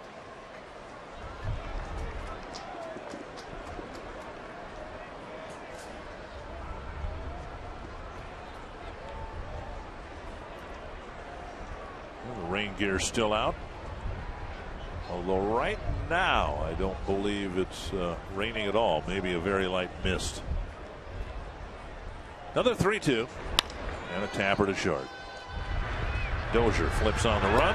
That ends the inning, and Burnett comes out of the pen and pitches a 1-2-3-7.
Freshly brewed cup of premium roast coffee from McDonald's. Any size is just $1. And by AT&T, the nation's largest 4G network. AT&T. Rethink possible. 4-1 Brewers in front. They're hoping to sweep the Twins out of Target Field here. And the Grand Casino story of the game. Aramis Ramirez with a big 2-out hit. Nick Blackburn pitching pretty well, got in on Ramirez, but he got a base hit to drive in a run. Joe Mauer comes right back and ties the score with a 2-out base hit. And then Corey Hart, after a long battle with Nick Blackburn, the difference in the game, a 3-run home run. The Brewers are up 4-1. And so the Twins hope to get some big 2-out hits, since everything that's been driven in has been driven in with a 2-out hit. Time for the CenturyLink high-speed pitch. Zach Greinke still in the game. Nick Blackburn is not. Greinke usually hits 93, 94, and he's in at 94. Blackburn's 93 usually is with his four-seam fastball, which he'll throw a few times during the game, but his sinker is at its best. What would you think, 88, 89, something? Yeah, I would say somewhere between 88 and 90 miles an hour. The 93, I think he threw into right-handers, which was very, very effective today. 93-mile-an-hour sinker, not so good, but because usually that ball doesn't sink so much. But he was pitched inside very, very effectively. Hey, you stepped out of the booth for a while. We had a treat here. Melissa Manchester, one of my favorite singers, saying "God Bless America." I did hear some of that. That was very cool. And we are with a delay of some sort here. I'm not sure why. Second base umpire Brian Gorman gives the thumbs up. Now we're ready to go. Plouffe will lead things off in the Twins' seventh. Twins fans have been very supportive of this team, and hasn't been the best homestand for the fans with just 3 wins so far. Be a nice way for a long homestand to come to a close with a late inning ambush, and the Twins win. We'll see if Plouffe can get something going here in the 7th. See if he doesn't sit on a fastball here, and maybe he'll get one. Down and away, 2-0. Plouffe hit the ball hard his first time up, reached on a fielder's choice. And then he struck out on a high fastball. I don't even know if I want to call it high, belt high fastball. Yeah, maybe stomach high. It was right around there somewhere. 3-0 with Domet on deck. So Trevor will get the take sign here. Greinke will most likely throw a strike. It'll be 3-1, and then the discipline has to set in for a hitter. See if he gets to 3-1. Now Trevor needs to look for exactly the pitch that he wants, and if it's not the pitch and not the location, you just take it because you have a strike to give away. This is a fastball. Hitters count. See if he gets on the fastball right here and gets one. And Greinke misses wide, a leadoff walk. 3rd inning in a row where the Twins have gotten their leadoff man on. They haven't done anything with the first 2 opportunities. It'll be a special day of baseball here at Target Field tomorrow. The Prep Championship Series played for the 3rd straight year. 3 high school state championship games beginning at noon, 3 and 6. Tickets are $10 for adults, $7 for kids. It can be purchased at Target Field on Monday. Come out and see the 2012 Prep Championship baseball games at Target Field. Here's Ryan Domet.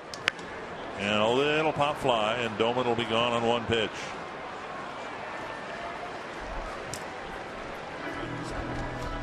And that'll bring up Brian Dozier. AT&T trivia. Which 2 father-son combos have the most gold gloves? And I half jokingly said Greg Maddux and whoever. But I guess they wanted 2 players who actually played in the big leagues. Greg Maddox's son hadn't won any yet. Well, we mentioned Barry Bonds earlier. So I think we'll put that in the win column. Oh, I think so. Okay. Dozier with a single and 2 trips. Nice block by Maldonado.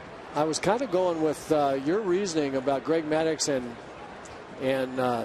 any other son anywhere with the Griffey idea, because Junior won some, and I just figured maybe his father, who was a teammate of mine, won one in Cincinnati somewhere along the line, because all he needed to win was 1, and they'd have a pretty good combination with Junior. 1-1 to Dozier. Bouncer to short, and they'll flip to first and get Dozier. And Plouffe will go to second base. Too slow a ground ball for Ransom apparently to think about a double play. And that'll bring up Carroll. Yeah, I think with a 3-run lead, outs are really important here, especially the second out of the inning. That's probably a pretty good play by Cody Ransom. Get the sure out.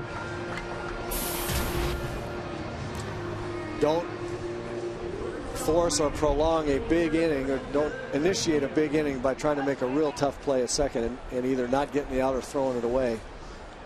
So probably pretty smart play by the shortstop. Carroll takes inside, ball 1. Garth Orge, who must be the infield coach for the Brewers, has just motioned for both Ransom and Weeks to back up a little bit with Carroll at the plate.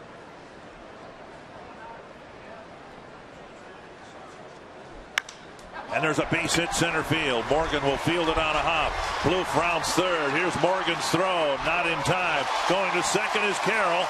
And the Twins have chipped away at the Brewer lead.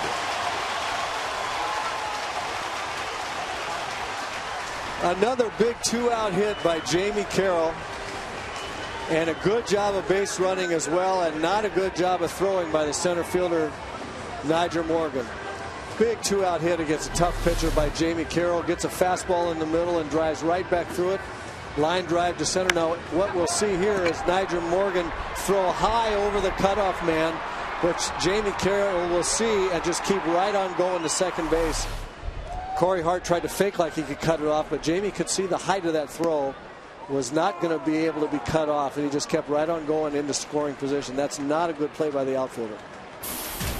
A hit to the outfield presumably could score Carroll from second. It's a 2-run ball game. One strike to Span. Excuse me, again, back to a 3-run lead. What you really want is let that guy score and keep the runner on first base. Keep Jamie Carroll on first. Now, to your point, Dick, a hit to the outfield, and it's a 1-run game. Whereas, obviously, if you were on first, it would take an extra base hit or 2 hits, 2 singles. 1-1 to Span. Up the middle. Cut off by Ransom. What a play. His throw off target. And Hart with an acrobatic leap, saving the Brewers a run. No out recorded, but that's a sensational play by the Brewer first baseman.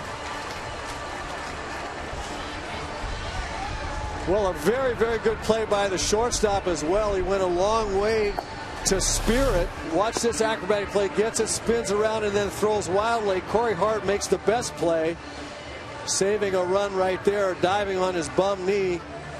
Good play by the shortstop. Ill-advised throw, but Corey Hart saves him. Nice play. Wow. So a 2-out hit for Span. Carroll went to third and thought about it. Was held up by Steve Little. So runners at first and third, 2 down for Ben Revere. And he takes a strike. Revere with a sharp single to center off Greinke in the first. Since then, a couple of infield ground balls.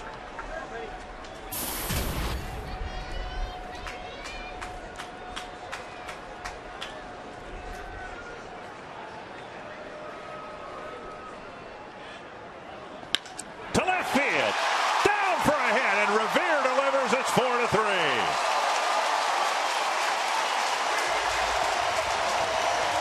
Three straight 2-out singles, and it's a 1-run game.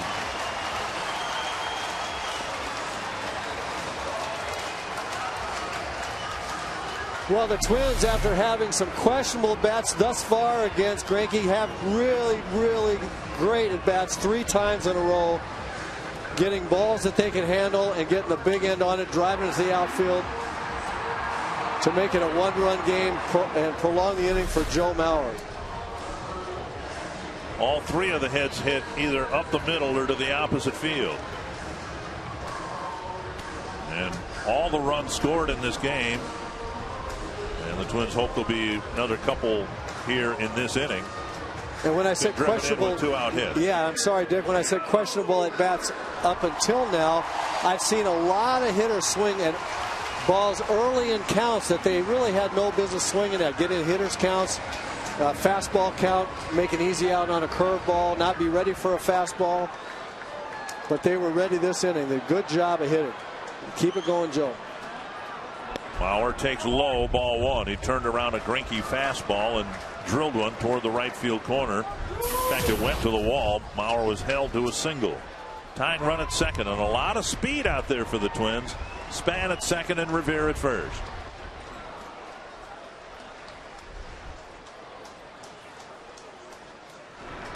That hits the corner.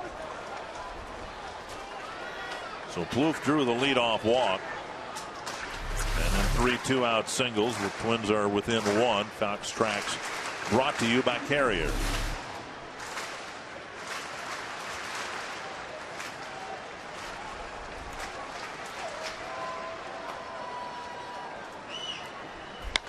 Up the middle and through. Span scores, and the game is tied.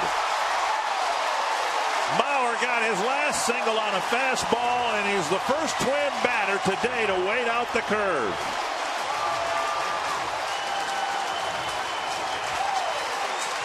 So we talked about having good quality at bats, and this is a great example. Joe Mauer with a terrific at bat. Look where the first two pitches. He takes tough pitches, does not offer at them, and then gets a ball in the middle of the plate that he can handle and drives in the tying run. Good hitting by Joe Mauer.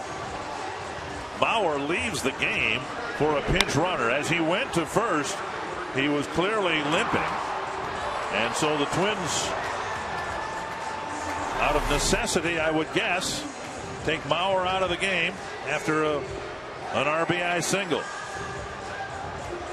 And Willingham, who has struck out 3 times against Greinke, will have Mastroianni at first and Revere at third.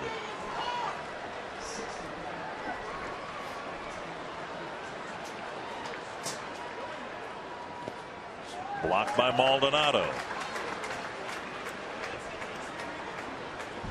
So the timing of all this a little curious. Joe, it seemed, didn't run well at all to first base. And in a tie game with 2 outs, probably a move they wouldn't make if Mauer were feeling healthy, I would think. Right. No way they take him out, obviously.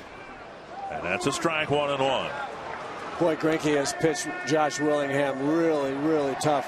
He has just beat him up really badly on the edges of the strike zone, made some really good pitches. But you're right, Dick. When Joe whistled that ball down the right field line, the time at bat before, that's normally a double for him. He wasn't running. You could tell then that something was up. I thought I saw when Joe took that little mini collision at the plate with Ricky Weeks. I really thought I saw one of his legs get tweaked a little bit, and I think that may be when he retweaked the hamstring that's been bothering him. Willingham takes in the dirt, 2-1. Well, the Brewers 2 batters ago started activity in the bullpen. Greinke sailing along. He issued the leadoff walk, but then Domit and Dozier were quickly retired. Now Cameron Lowe's been warming up for the last few minutes. 3-1.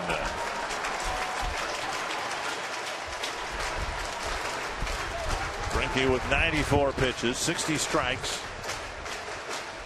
And this whole 7th inning has kind of gone up in flames with the Twins stringing 4 2-out singles together.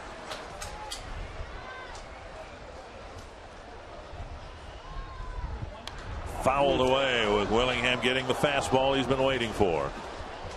And that's the thing with a good pitcher, especially when you have him on the ropes. When you get the pitch that you want, you really hate to foul it back. You got to hit it. That's happened with Willingham all day today, where he's missed the fastball or missed a hanging breaking ball, and then Greinke's kind of carved him up after that. Gotten him twice on check swing strikeouts. I think there's a pretty good chance he's going to get the breaking ball here. You got to look for anything. You got to be ready for anything. But he's been getting him out with that down and away slider. We're back and threw it past him, so he strikes out for the 4th time. But nevertheless, the Twins put 3 up in the home half of the 7th to tie the game at 4.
game. Actually, tomorrow night they'll fly to Pittsburgh. If you're hitting the road, take the Twins with you. Subscribe to MLB.tv and see every Twins out-of-market game live online and on your favorite devices in HD quality. Visit twinsbaseball.com to order and get more details. MLB.tv, baseball everywhere. Home territory blackout restrictions apply. 8 runs on the board, all 8 of them driven in with 2-out hits. The Twins impressively getting 4 straight 2-out singles to get the game tied. And now Jared Burton comes out of the Twins pen.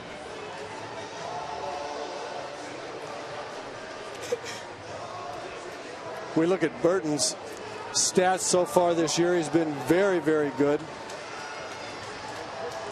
The 4 home runs, a bit of an anomaly with the kind of success that he's had and the stuff that he runs up there. Good, hard moving fastball and a hard slider. He's done a really good job in the 7th and 8th innings for the Twins this year. Drew Butera now catching for Joe Mauer. The other catcher the Twins have on their roster, Ryan Domit, is the designated hitter.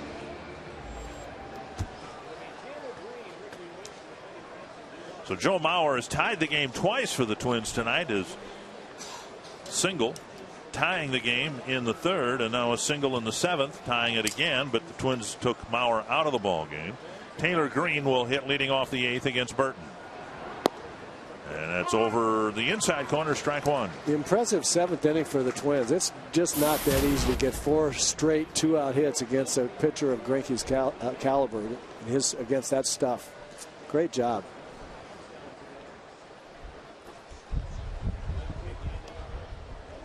Down and away, 1-1.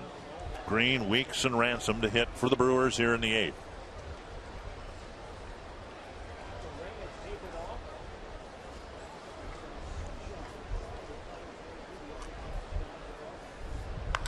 Drill to right. Revere makes a sliding catch in right field.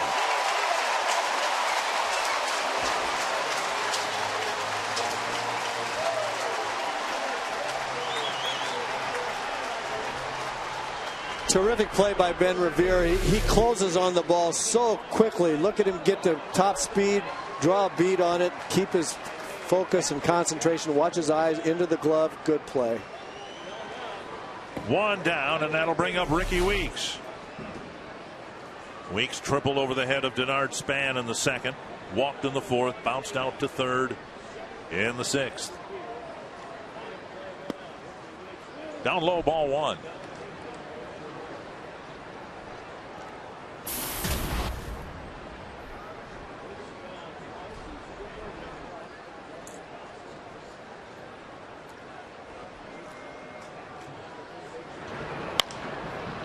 Flipped foul into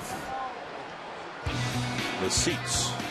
Ricky Weeks has made similar plays twice in this series. Yeah, watch this slick little glove, out of the glove feed to the shortstop. He's done it twice. He did it yesterday and then a long way with the dive. That's a cool play. Most second basemen will glove that and flip it backhanded to the shortstop with their throwing hand, but Ricky feels like he can get it there quicker that way. And Weeks scorches one up the middle for a 1-out single. So a couple of balls well hit against Burton here in the 8th inning, and that'll bring up Cody Ransom. And Ricky Weeks looks like he's coming alive a little bit at the plate. Of course, he's gotten some good balls to hit. This looked like a slider in the middle, again, kind of a hanger right in the middle of the zone.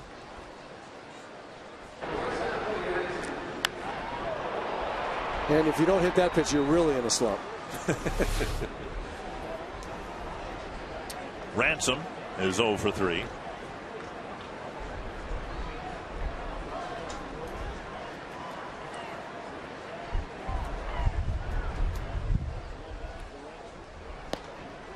Missing inside, ball 1. Alex Burnett pitched a clean 1-2-3 7th inning, and now Burton's given up a 1-out single, pitching to the number 8 batter, Cody Ransom.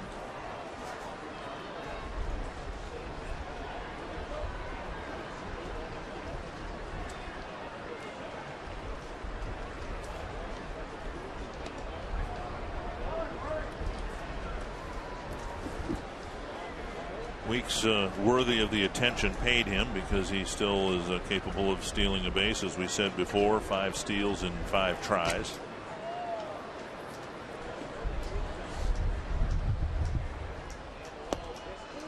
Down low, 2-0.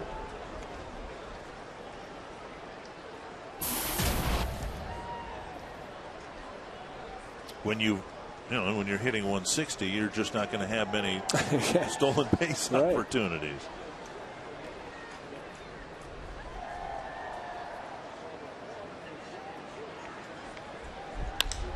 A liner hanging up in the air, and Willingham has to come in. That ball fooled him a little bit. I think we could tell from up here it was going to be a short line drive, but maybe hit off the end of the bat and it fooled Willingham. That's exactly what happened. It's hit off the end of the bat. Cody Ransom's already hit one off the facing of the second deck in left field this series. So when a strong hitter swings hard and the ball heads toward an outfielder, oftentimes the outfielder's first reaction is to go back. It looks like he gets extension, so that the hitter gets extension, so that the ball should go a long ways, and that can fool an outfielder.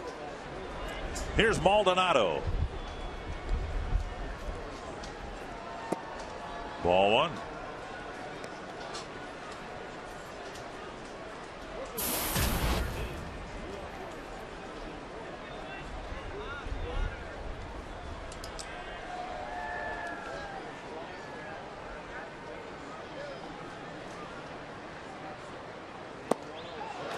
That's that changeup, that splange that he called. It's a circle change, but the ball, the movement on the ball drops straight down. The movement is more like a split finger. It's not thrown as hard as a split finger is thrown, but it does have some good downward movement, which is a great feature of a changeup. For a changeup, you get your changeup moving down. That's really good. Pirates beat the Indians 9-5. Tigers leading the Rockies 5-0 in the 7th inning. They had a rain delay at Comerica Park. There goes Weeks. Didn't get a good start. Butera's throw right on the bag. And if Carroll had held on, he may have called him out. Now Weeks acting as if the ball may have hit him and not Carroll's glove. Maybe that's why the play wasn't made. It looked from up here like the throw was right at the bag. Yeah, it arrived at the same time Ricky Weeks' shoulder did. And it looked like it hit Carroll's glove and not Ricky. No, got him right in the forearm. Yep, got Weeks in the left arm. So now 2-1 the count. And on this game when every big hit has been delivered with 2 outs, this is a ticklish situation for Jared Burton. And he delivers low, 3-0 with Aoki on deck.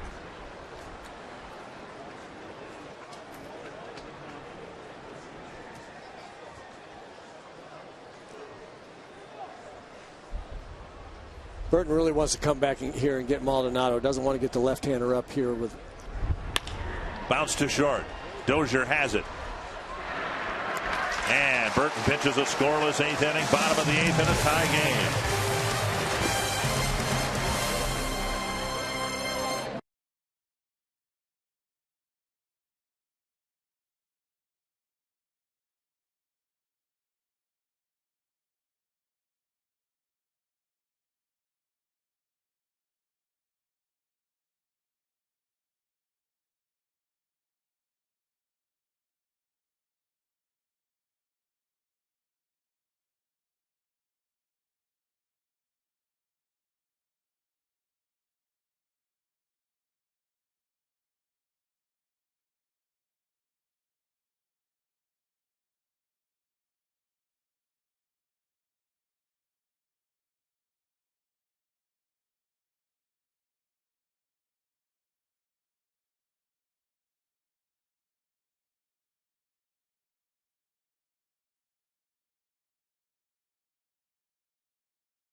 Continues after the final out is recorded with Twins Live, presented by CenturyLink. Tim Laudner and Kevin Gordon on the set today.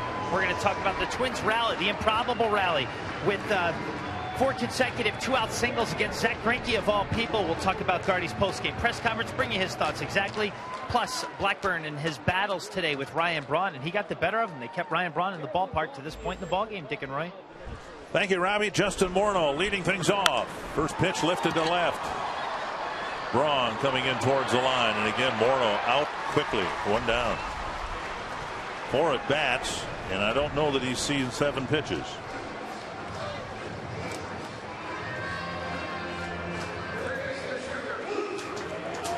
One down in the 8th, and that'll bring up Trevor Plouffe. Well, I guess that's where you'd want it. Yeah, that's a good ball to hit right there. Justin just a little bit off today, just a little out of sorts. And a lot of that can have to do with the way Greinke pitches it. You know, he can get you out of sorts pretty quickly. Here's Plouffe toward the hole, backhanded by Ransom. 2 pitches, 2 outs in the 8th inning. And Morneau has in 4 at bats seen a total of 6 pitches.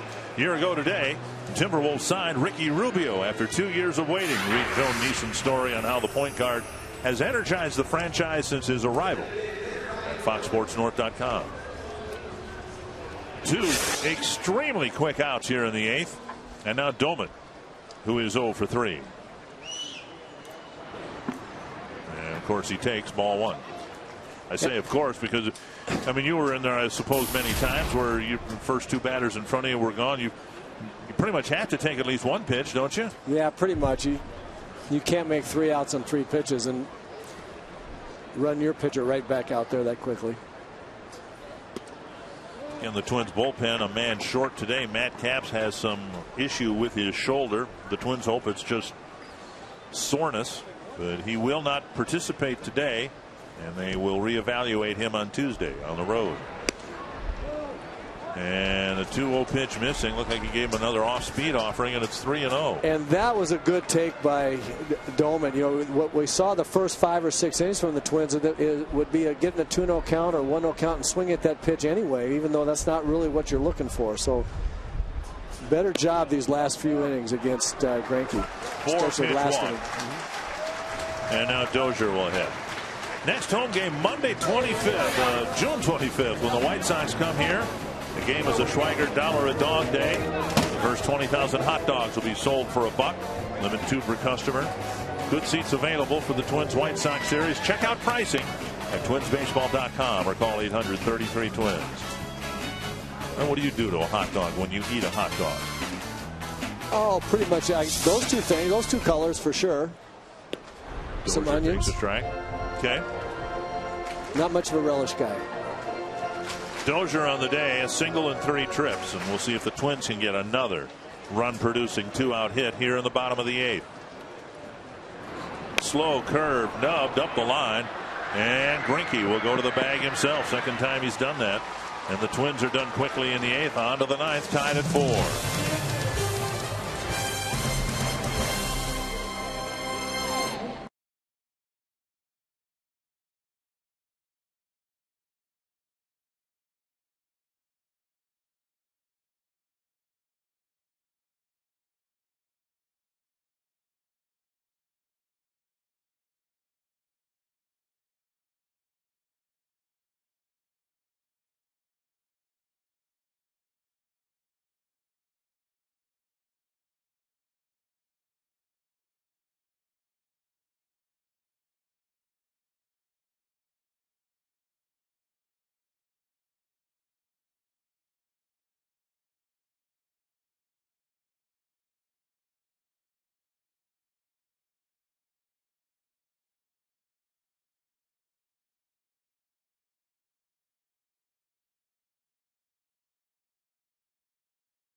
Cloudy skies here at Target Field. Nice comeback by the Twins. It was 4-1. For that matter, it was 1-0. The Twins tied it at 1. Now they've tied it at 4, and we go to the 9th.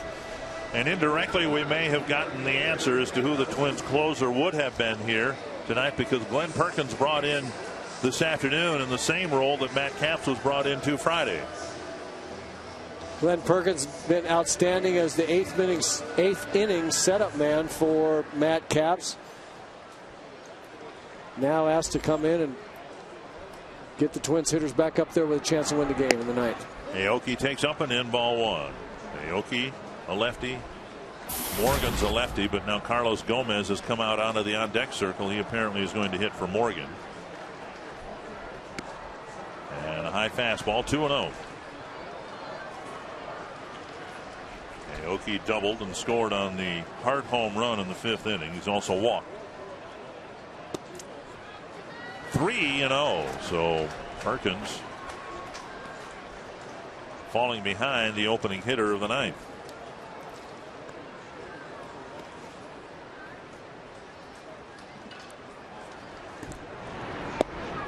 At the knees, 3-1. Capps was brought into a tie game in the 9th inning, gave up the home run, and now is unavailable today because of a sore shoulder. Waist high hop for Carroll, and an easy play, and Perkins comes back from 3-0 to get Aoki. The Our Family section has ticket availability for upcoming games at Target Field. You can get a ticket in the alcohol-free section and receive a free Schweigert hot dog and Pepsi. For pricing and details on the Our Family section, please visit twinsbaseball.com or call 800-33-TWINS. One gone, and here's former Twin Carlos Gomez. Gomez pinch hitting for Niger Morgan, who had gone 3 for 4. And Gomez has been Milwaukee's best pinch hitter this year. 5 for 8 with a home run. And he takes strike 1.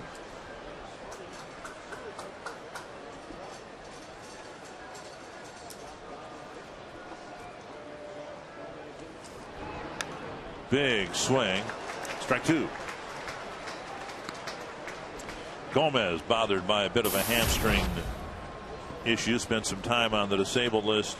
And we received word that Joe Mauer left the game not with a hamstring issue, but a bruised quadricep due to the collision he had at home plate with Ricky Weeks. And that's good news. I thought that he got tweaked in that collision. Drilled to left, and Gomez gets another pinch hit, and with his speed he'll get second base. And Gomez with a 1-out double, a scalding line drive off the fence and left. And selection and location of this pitch kind of questionable. That's a ball right in the middle of the plate, but the third straight breaking ball to Carlos Gomez had not shown him a fastball yet, and Glenn Perkins has a good fastball. Would you say the key to the game was one of them? Exactly. Braun will be intentionally walked. That'll bring Ramirez up with runners at first and second.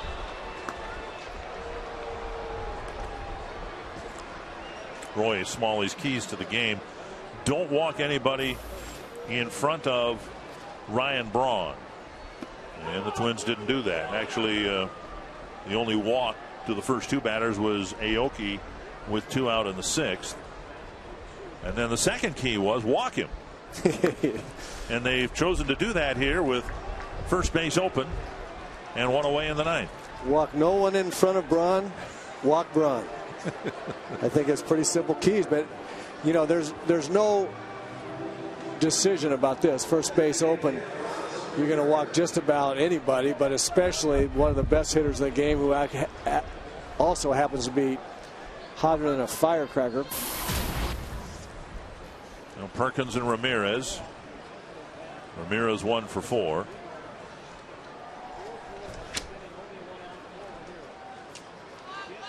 Down and away, ball 1. Ramirez has never faced Glenn Perkins. Longtime Cub, before that a Pirate. 1-0.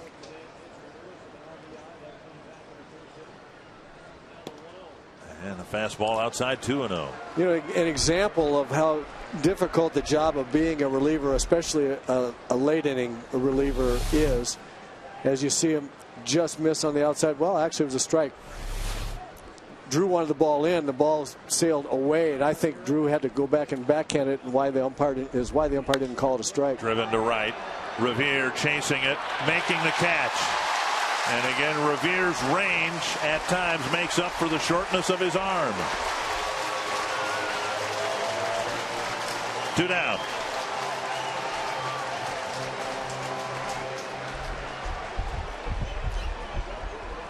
So Glenn Perkins going after Ramirez outside, trying to sink the ball away 3 straight times. Ramirez finally caught up with the idea and went nicely with the pitch, but Ben Revere ran it down. And you're right, Dick. Between Span and Revere in center and right, they cover an awful lot of ground with that speed out there. 2 on, 2 out for Corey Hart. Bounce foul. I was just going to say that the tough job for a reliever, especially late inning reliever, is to come in sharp right away with your command of the strike zone. Perkins usually very good at that, and you could tell not so much to start out. Looks like he's back throwing it where he wants to now. But the first 2 hitters, he went a 3-ball count to a left-hander, and then 3 straight high sliders to Carlos Gomez before he kind of settled in. That's a Perkins. That's a first fastball on the inside part of the plate that we've seen, and I think that's unusual. Usually he comes in, especially the right-handers, coming right on in there, which I love about him. That's the first one he's thrown inside. He's got that tailing fastball that he'll throw to the outside corner. And he just rears back and blows it by Hart there. 1-2. The only time the Brewers have gone 1-2-3 was in the 7th when Burnett came in. They've had a man in scoring position in every inning but the 7th. And they've got 2 out there now. Popped up right center field. Revere in the gap. Ends the inning, and Perkins survives a double and the intentional walk to Braun. Somebody can step up and be a hero for the Twins in the bottom of the ninth.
To be another losing homestand. I don't know, is there such a thing as a rally poncho? Well, yeah, I think there is. I think they have them on. You just can't tell which one's inside out. Francisco Rodriguez has had a tough go of it over the last couple of weeks. He'll come in to pitch to the Twins in the 9th inning. Rodriguez, great setup guy last year. You can see his opponent batting average much higher than we've seen over the years. Still capable of striking you out. It's just not been a good start to the season for Rodriguez. One thing I've always done, and I don't know whether we'll see it in play here unless he's toned down his delivery. But as violent as Liriano is from the left side of the plate, in terms of his follow-through, I've always thought Rodriguez would be a very easy guy to bunt on because his follow-through takes him well off the mound. And you've got three guys here, Carroll, Span, and Revere, all capable of dropping down a bunt. Yeah, it's a great point. And he falls off to the first base side, which means the third base, a bunt to the third base side of the pitching mound would be a great play. I would imagine that the third baseman will play shallow on all three of these first three hitters. Carroll, the first batter to face him. And he takes ball one. Fastball off the plate. Here's what Dick's talking about. He drives off the back leg and falls hard, Bob Gibson style, toward the first base line.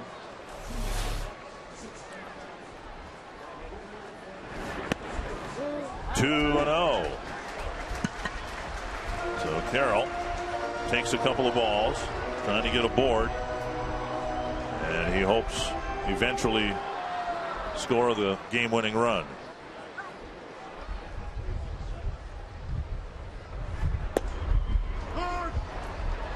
Two and 1. Carroll with two big hits, a leadoff single and a run scored in the third, and then a bigger hit in the seventh, an RBI single, and he later scored in the 3-run seventh when the Twins tied it up.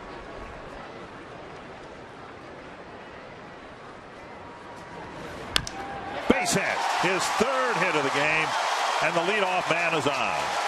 He kept getting fastballs, and he timed one and spanked it to left.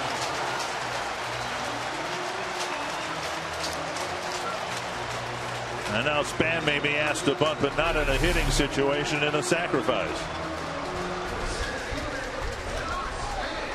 Good swing by Jamie Carroll. As you mentioned, Dick, he saw fastballs at the hole at bat. Looked for one, got the big end of the bat on it.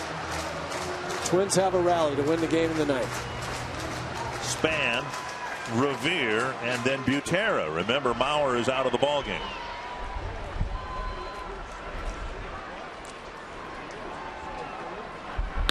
A high fly to right field. Aoki back, short of the track, one away. Span got it up into the breeze, but I don't think it had enough to hit the wall anyway. So the Twins opt not to put down the sacrifice. I really think that's a result of Joe Mauer not being in the ballgame. That's the reason why Ron Gartner decided not to bunt here as we look at the pitch. That is Denard Span's home run pitch right there. That's the one he hit out against Cole Hamels, and I know it was against the Phillies. I can't remember. I think it was Hamels. But anyway, that's his home run pitch, and he just got under it just a little bit. But the reason they didn't bunt Jamie Carroll over there is because they wanted the bat in Denard Span's hands rather than Drew Butera's, who's on deck now. Taken low by Revere. Revere with a couple of hits, including an RBI single in the seventh.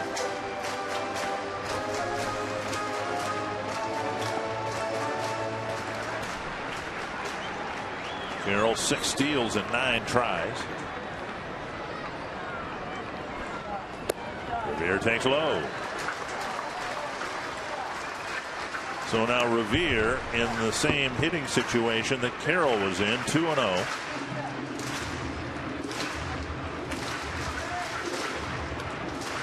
Revere, though, with just 4 walks on the year.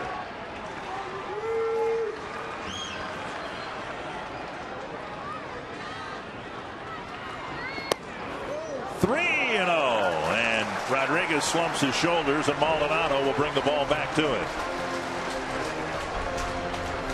Very, very close pitch here. Could have been called a strike, I think. Yeah, right on the edge of the strike zone.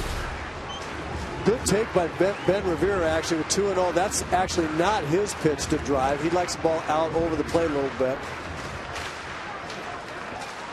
And you see Ron Renick asking the umpire, was that inside? Because it wasn't down. Where was that? And it wasn't inside either. It didn't look like. That's the pitch right there that Ben Revere wants, and hopefully he'll get that now. 3-1. He was taken all the way. 3-0. Now he'd look for the ball right out there and try to hit a gap someplace. Butera on deck. 3-1 to Revere. Bouncer hit slowly out there, and Revere beats the relay. Carroll started towards second, pulled up, and then the slow bouncer to short forced him at second base. So Revere now at first with 2 down, and if Carroll's presence at first wasn't a stealing situation, Revere certainly is.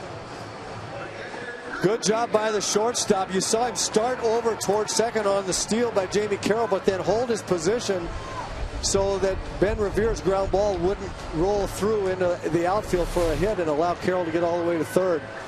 Even though the shortstop was covering on the steal, he didn't just run blindly to second base. He waited to see what Revere was going to do with the ball, and it turned out to hit it right to him. Here's Butera.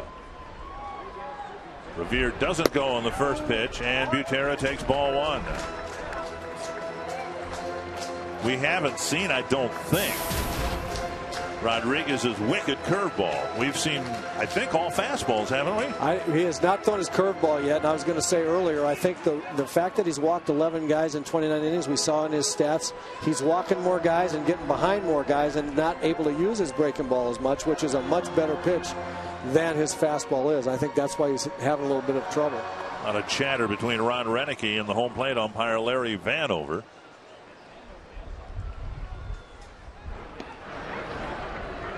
I saw the catcher Maldonado put his hand on the umpire's shoulder saying, hey, we're okay, let's go. Usually it's the other way around.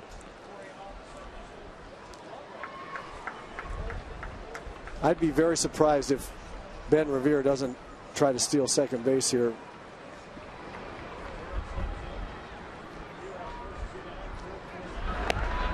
And apparently Rodriguez and the Brewers would be surprised too. He's got a quick move over to first. He does hold runners on well, but he's got a relatively big leg kick to the plate. At least that's what he's shown so far. We haven't seen a slide step or some abbreviated move home.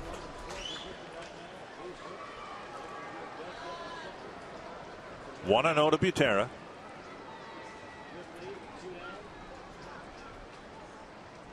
Revere does not go, and it's in the dirt. 2-0.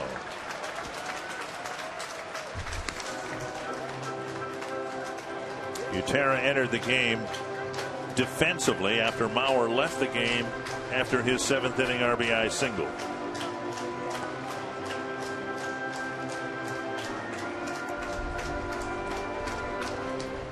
No activity in the Twins' pen. If there's a 10th inning, apparently Glenn Perkins will pitch it.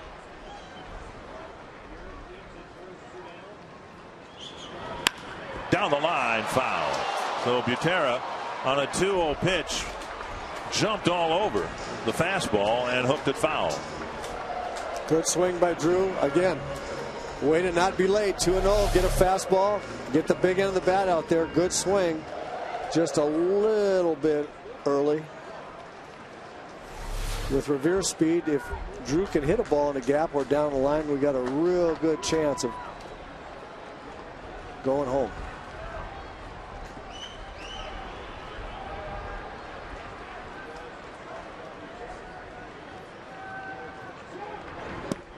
Three and one with Willingham on deck.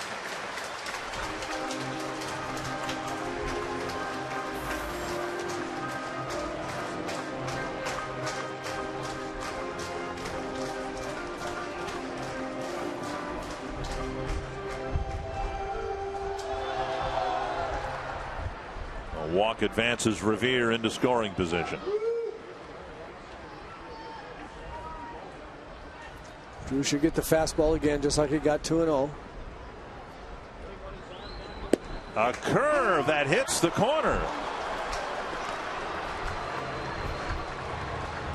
Who on earth does he think he's pitching to? You know, I'm just so surprised by this pitch selection. A slow breaking ball of some kind. I don't even know what it was. It's almost like he made up a pitch there, but you know, if he walks him there on something that's other than his best pitch, again, you put the winning run on second base with Willingham coming up rather than challenging Drew Butera here with just a guy on first. I don't understand that. Revere will leave with the pitch.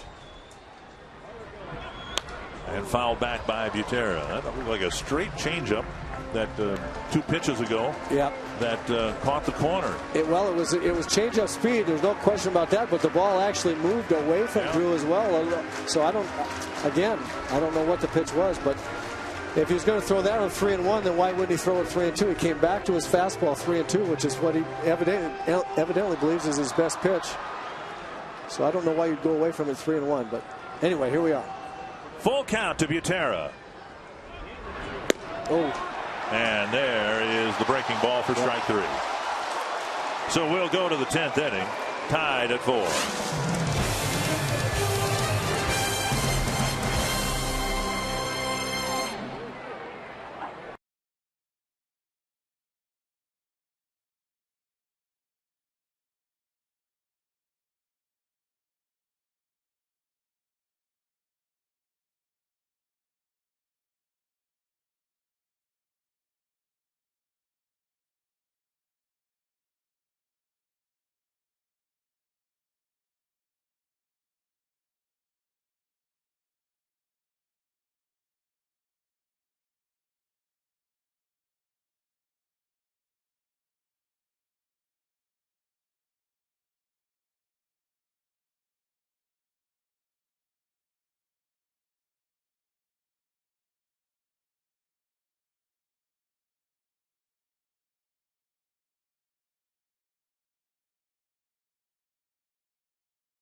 Jerky all season long. Jack Link's beef jerky. Feed your wild side.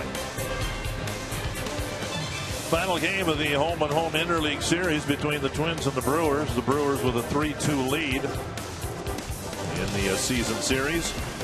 Twins hoping to win the final game here. They haven't had a lead. They've had to tie the game twice. And we head to the 10th inning. Glenn Perkins will face Taylor Green to start the top of the 10th.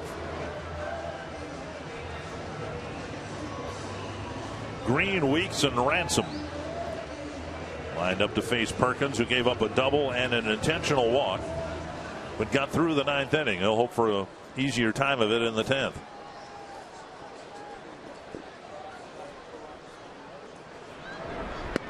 Up high, ball 1. Perkins had a hard time throwing strikes, and he kind of snatches the ball back on the return throw. Upset that he didn't get ahead of Taylor Green. And not only that, just because the slider wasn't anywhere close to where he wanted to throw it. Pretty good pitch there. But anytime you see Glenn Perkins leave a ball high and away on the slider, he is really not even throwing it close to the spot in the zone that he wants it. I think that's why he was upset with himself. And a swing and a foul tip, 2-1. Green on the day, a single in 4 trips. He lined out to right fielder. Excuse me, it's Brooks Conrad, not Taylor Green. So 2-1 to Conrad. And now 3-1. Conrad, when we were in Milwaukee, was sent out after the series, having gone 0 for 22. He's gotten 3 hits since then, 3 for 39. Didn't mean to. And Perkins has time to make the play, 1 down. A break there on a 3-1 pitch. It might have been ball 4. And Conrad dribbles one halfway to the mound. Look at Glenn Perkins in his new old truck with his 2 lovely daughters. We had Alicia on earlier with us talking about hers and Glenn's involvement with the Cystic Fibrosis Foundation. So 1 down in the 10th, and now Ricky Weeks. Weeks has been swinging a good bat here in this game, hoping to snap out of a season-long slump. Late on the fastball. Perkins can do that, get it up to 95, at times 96. Very, very live arm. Glenn Perkins throws hard, can come in on right-handers, which is great. Has a hard, snappy slider most of the time. Haven't seen that yet. And Weeks has his third hit.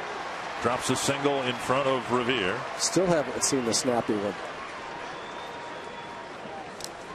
So a 1-out single in the 10th gets Cody Ransom to the plate.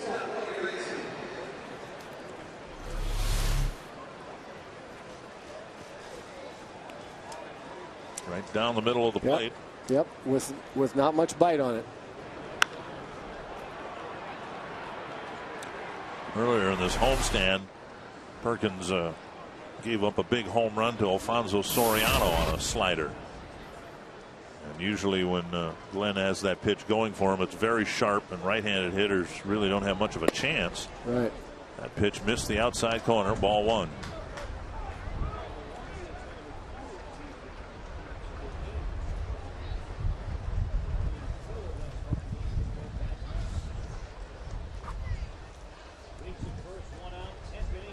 One and 0 with Perkins falling behind another batter. And a strike. 28 pitches, 14 strikes on Perkins like.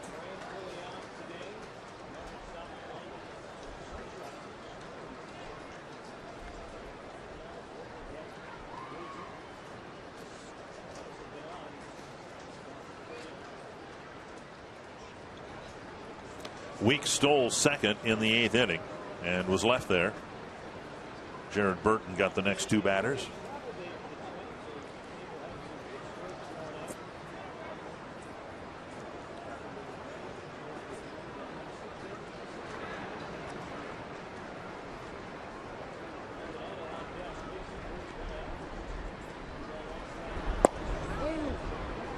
Missing down and in, 2-1.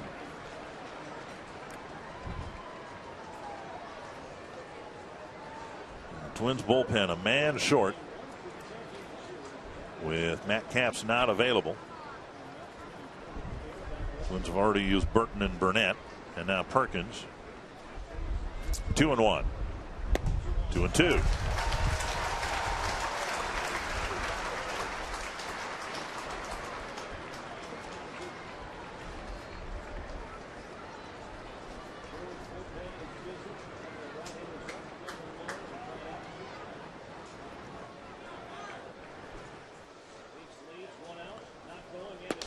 Got him with a fastball tailing away. 2 down.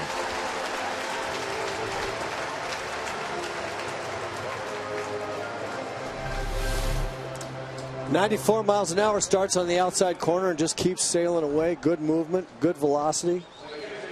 Just beats Cody Ransom. So now Martin Maldonado.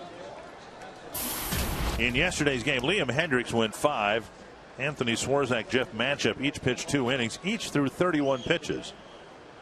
So they'll, in all likelihood, not be asked to do any pitching at all today. So you're pretty much left with Perkins on the mound, Jeff Gray, and Brian Dunsing. 1 strike to Maldonado.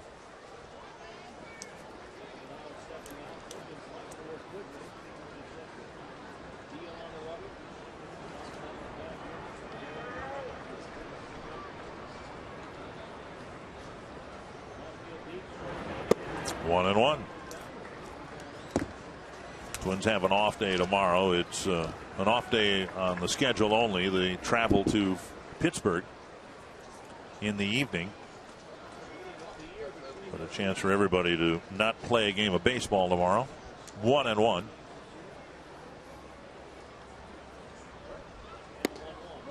Fastball's high.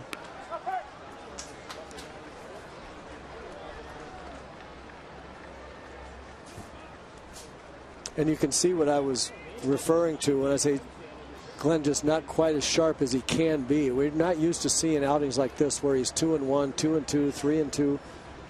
He usually punishes, oftentimes just punishes guys, punishes the strike zone with strikes, both pitches.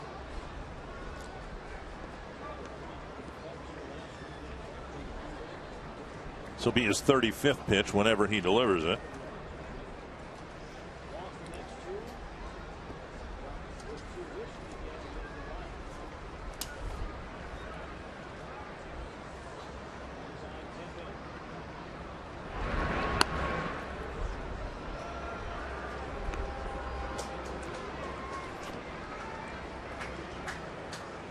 Remember when Weeks was aboard in the 8th inning, the Twins had just tied it.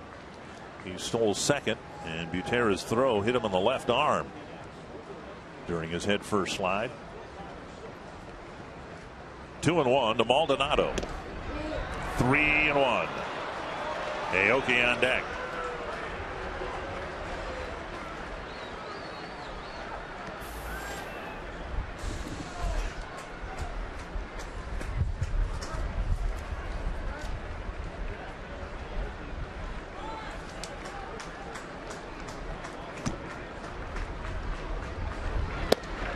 At the knees, 3-2. So now Weeks freed up to take off.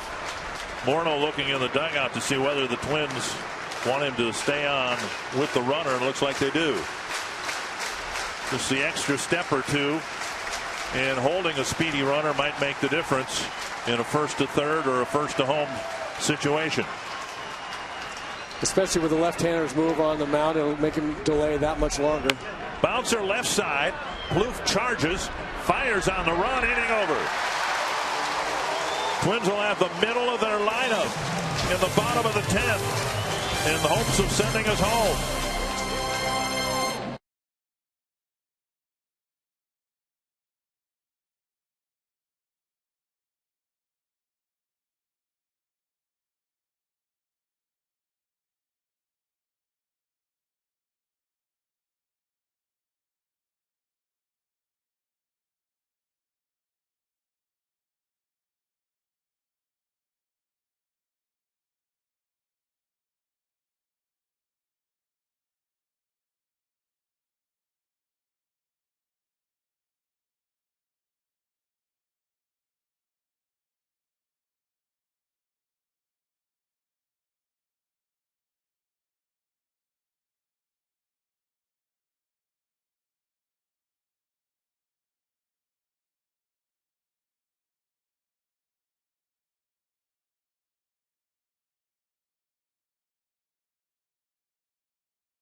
About his first 4 at bats when he struck out. He has been the walk-off hero at Target Field this year. He certainly has. He's done it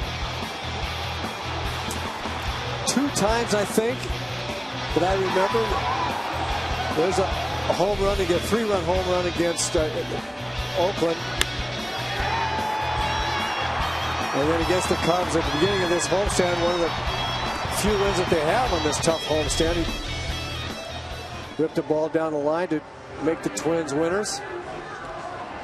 0 for 4 with 4 strikeouts. Cameron Lowe into the ball game for the Brewers. And Willingham will be followed by Morneau and Plouffe unless he decides to send us home in his leadoff at bat.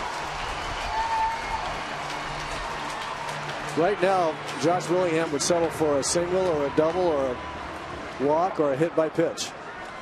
Willingham faced Lowe here on Friday night, and Willingham struck out against Lowe. Chopper to short. 1 down. All the home runs hit here in this homestand, and we've had an abundance of them. By my count, only 3 of them have come from left-handed batters. 2 of them by Jim Thome, and then the one by Denard Span. Let's say Justin Morneau adds his name to that list. Morneau is 1 for 4. An infield single back in the 2nd inning.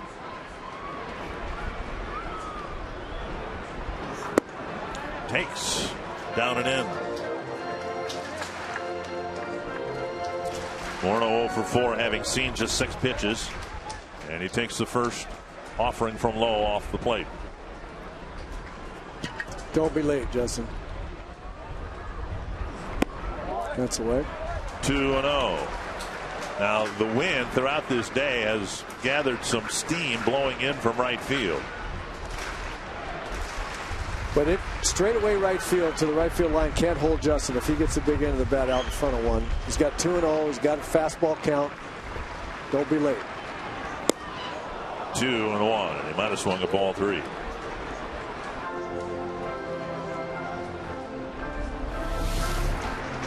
Yeah, I think this ball was down and in a little bit. Good movement by Lowe. Tough pitch.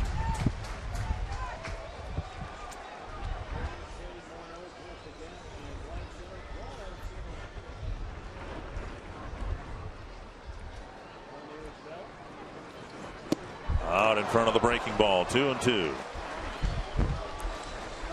And that's a result of not wanting to be late right there. That's a look for a fastball and swing early, get the big end of the bat out against the fastball, and he was just geared up for fastball speed and got something else. I don't mind a guy doing that until he gets 2 strikes. Now he's got to protect.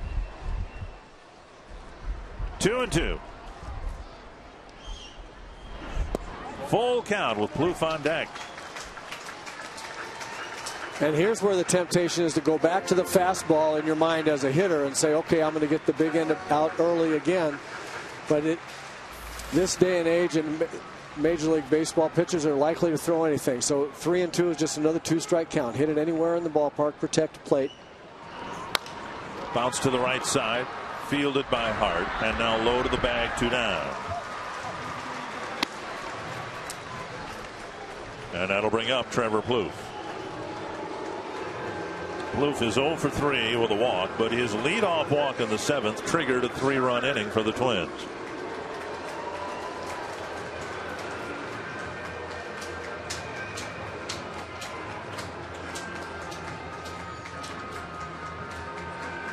Lowe was the winning pitcher here on Friday night. He faced Plouffe in the 8th inning and got him to ground out to 3rd.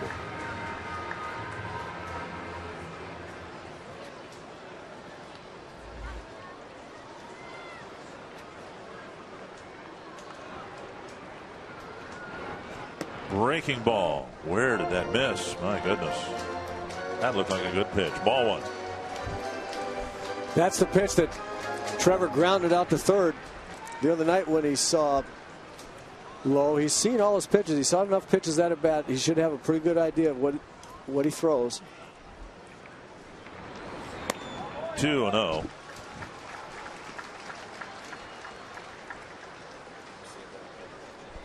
If Plouffe can extend the inning, Domit, the switch hitting designated hitter, would hit next.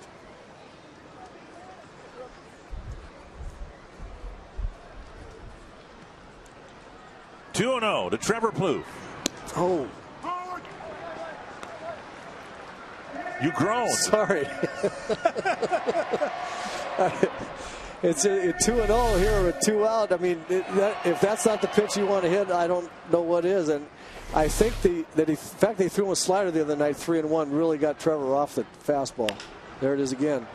And it's tap foul, 2-2. See, I just hate to take that 2-0 fastball right there and then get a slider. Now you're back to 2-2. And I think Trevor's mind got a little bit clogged there for a second on 2-0. This big guy threw him a 2-0 or 3-1 slider the other night that he grounded out to 3rd. I think that got in his mind rather than staying on that fastball. 2-2 to Plouffe. And another breaking pitch, flip foul.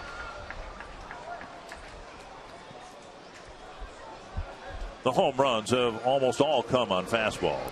We haven't seen Plouffe jump all over a hanging breaking pitch very often. A couple of his home runs might have come. A few of them. He got one from Cole Hamels that he blasted. But you're right. Most of the home runs have been on fastballs. Another 2-2. Drilled to center, and that lands in front of Carlos Gomez. So Plouffe hit one that looked like it was knuckling on its way out to center field. A sharp single with 2 out in the 10th. Good at bat by Trevor. I really like that at bat. Except for the 2-0 take on that fastball. Now he gets 2 strikes. He gets the ball and stays in the center of the diamond. Didn't try to pull it. I wanted him to try and pull that 2-0 fastball, but once he got to 2 strikes, good hitting right here. Ball out over the plate. Hit the ball to center field, back through where it's pitched. Good job. Good 2-strike hitting, Trevor. Domit 0 for 3 with a walk. Domit struck out against Lowe on Friday night. Now this fellow will be trying to pull the ball, I guarantee you. Off the plate, ball 1.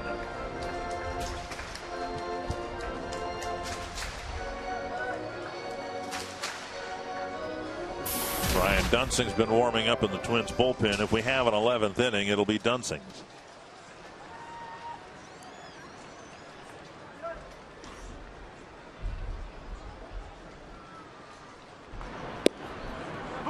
Curve breaks over the outside corner.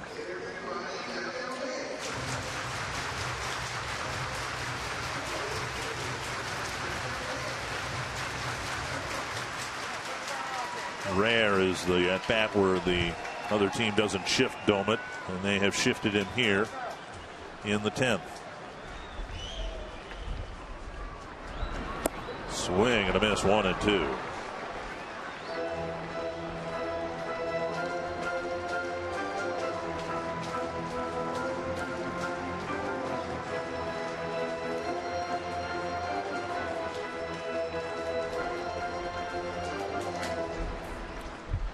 One and 2 to Domit with Plouffe at first and 2 away.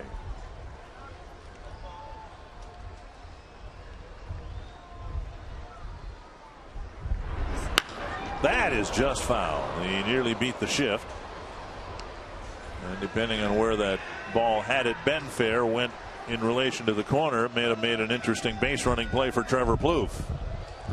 And an interesting decision for third base coach Steve Little. With 2 out, he wants to send the runner Trevor Plouffe from first base all the way to home if he has any chance at all. Close play, they will gamble. Outfield set up 15 feet deeper than normal across the outfield. Plouffe takes off. It's a ball, and Plouffe is out at second base, so that wraps up the 10th. He's thrown out trying to steal, and we'll go to the 11th inning tied at 4.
Jack Link's beef jerky. Feed your wild side. Nick Bramer and Roy Smalley, final game of this long homestand, and we're getting some bonus baseball here with the two teams crawling into the 11th inning. And Brian Dunsing comes out of the Twins' pen to pitch to the top of the Milwaukee lineup, which now consists of Aoki, Gomez, and Braun.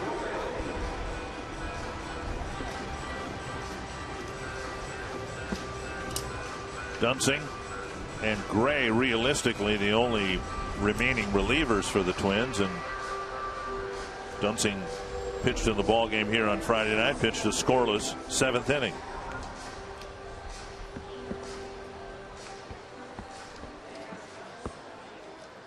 And Swarzak and Manship each threw 31 pitches over 2 innings apiece in yesterday's game.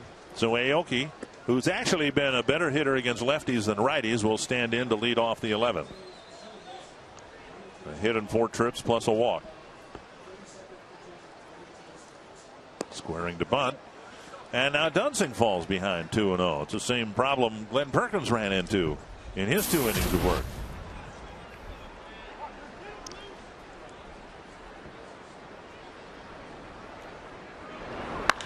Spanked to right, driven, and Revere. Oh, what a sensational catch by Ben Revere on the warning track. An incredible catch for the first out of the 11th inning. Well, there's just nothing to say about this athletic play. You just have to watch it. No somersault this time, but a sprawling diving catch on the warning track. Span comes all the way over from center field to congratulate him. Sensational play. And again, his ability to close on the ball when it looks like there's no way he's going to catch up to it, and then keep the ball in his glove when his body's doing contortions, trying to get his glove to the ball. Just sensational. Here's Gomez. And you could tell by the way he's reacting out there, he usually bounces up. That one hurt a little bit. That one stung him. Either scraped him or knocked the wind out of him. Or both. Or both. 1-1. This ball seemed like it was hooking away from him. Yeah, I didn't think there's any way he catches up with this ball. At the last minute, he grabs it. And that warning track is gravelly. Yes. I think he was spitting some little tiny rocks out of his teeth there. 2-1 now to Carlos Gomez, who doubled off the fence in left in the 9th against Glenn Perkins. 2-2. Gomez has terrorized his former team. He's hit home runs. He's looked like a completely different hitter than he was when he played for the Twins. Disciplined.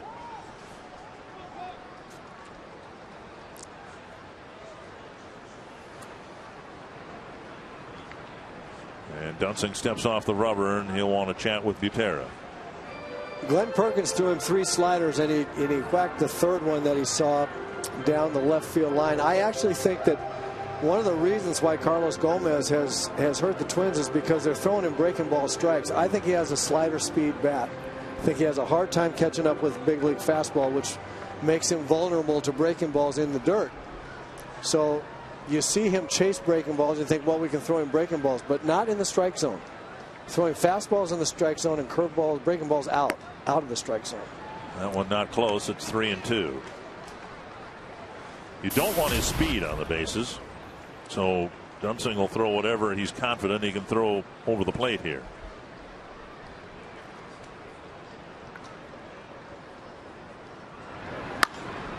And he fought off a fastball. Still 3-2.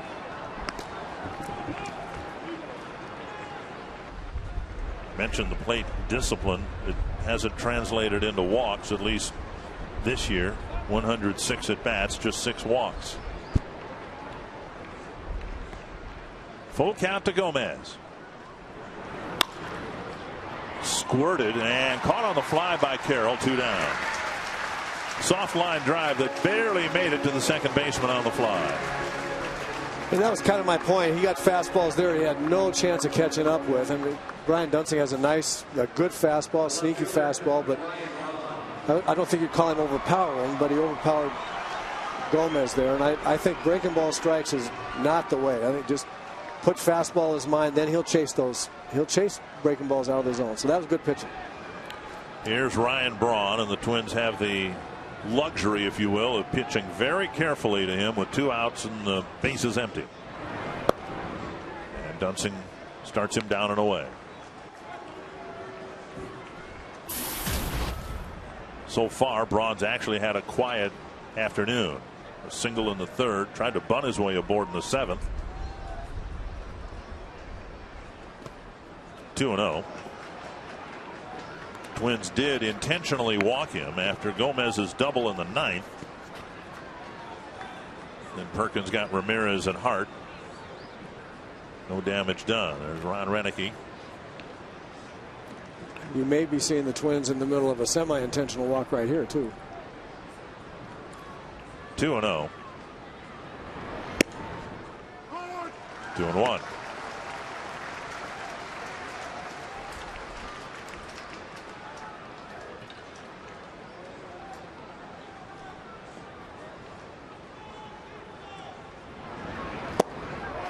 Swing and a miss and an off-speed pitch. Changeup and a good one and a good location.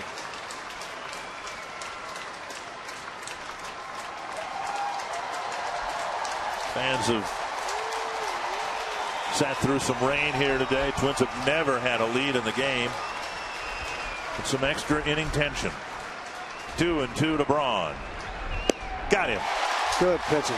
A tremendous catch by Ben Revere starts the top of the 11th inning. Revere might have a chance in the bottom of the 11th to be a hero.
The Twins were in position to sweep Milwaukee in. Milwaukee didn't get it done. Now some at-bats here in the bottom of the 11th will hopefully give the Twins the opportunity to spoil the Brewers' hopes of sweeping the Twins here. Ryan Domit, Brian Dozier, and Jamie Carroll lined up to face Cameron Lowe. Domit was at the plate in the 10th inning when Plouffe was thrown out trying to steal.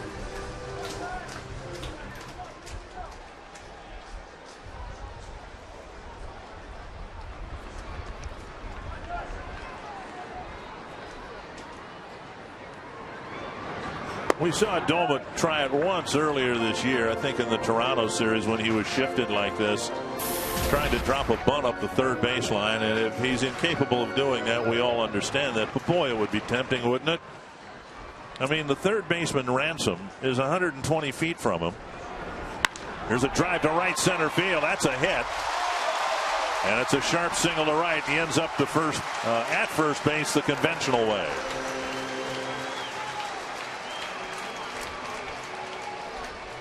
And that'll bring up Dozier in what might be a bunting situation.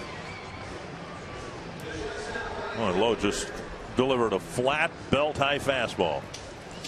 It was right there. Said here, hit it, and he did. Now Ransom at third base is about 60 feet away, with Dozier expected to bunt. Carroll in the on deck circle. Beautifully laid down. And Hart throws to first. So Dozier got a, what'd you call it earlier, a good pitch to bunt, and he dropped it down beautifully.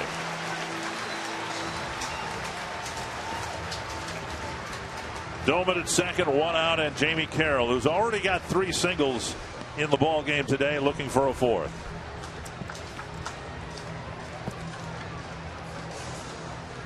Good job by Brian Dozier. You expect him to be able to do that, but we've seen enough of them messed up that you're always real happy for a guy when he does it well. That was a great sacrifice bunt. Really good. Dozier is the designated hitter.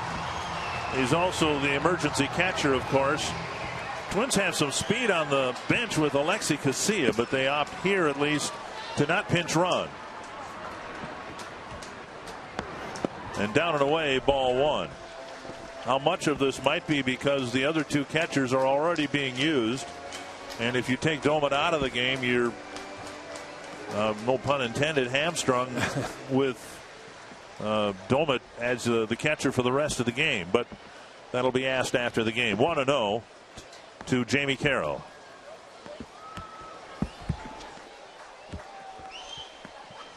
Bouncer left side. Doman thought about it. And Carroll is retired, and Doman alertly moves to third after the throw. So the winning run 90 feet away, and Denard Span to the plate, and the rain is coming down suddenly very hard. Nice play here by Doman. He comes far enough where he can almost walk over to third after the throw is made. Make sure the third baseman doesn't fake it. He was pretty sure that wasn't going to happen. They need to get the second out. So nice play by Doman. And actually, with this rain coming down, good job of getting to third because it could be a wild pitch. Anything could happen here. An error. Span at the plate. Bouncer to second. Man. And we'll go to the 12th if the umpires deem the field playable.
Completed 11 innings, and now because of the rain abruptly started and it didn't ease into a downpour, it pretty much came down hard from the get-go, and so the tarp's on the field, and we'll have a delay of some length here. We are told that it's looking like we're going to have some rain for a while anyway, which has added to the urgency to get the field covered here. Twins had a chance. Denard Span in the foreground there came up with the winning run at third and 2 down and bounced out on the first pitch. And we are in extra innings largely because of Ben Revere. Two really terrific plays punctuated by this one. What a great leaping, lunging, diving catch by Ben Revere. The top of last inning. Brian Dunsing said, "You saved my bacon there." So a delay which further, I would guess, complicates things for the Twins bullpen because they pretty much run everybody out there other than Jeff Gray. And if we have any delay at all, Dunsing, who's already thrown one inning and was assumed to be ready to throw another, might not be able to go. And because of what happened yesterday and Matt Cap's unavailability today, Twins are running short of pitchers here, and who knows if we will resume play, when we will resume play, and how long we'll play after that. There. Is that enough questions for you?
standing in sunlight.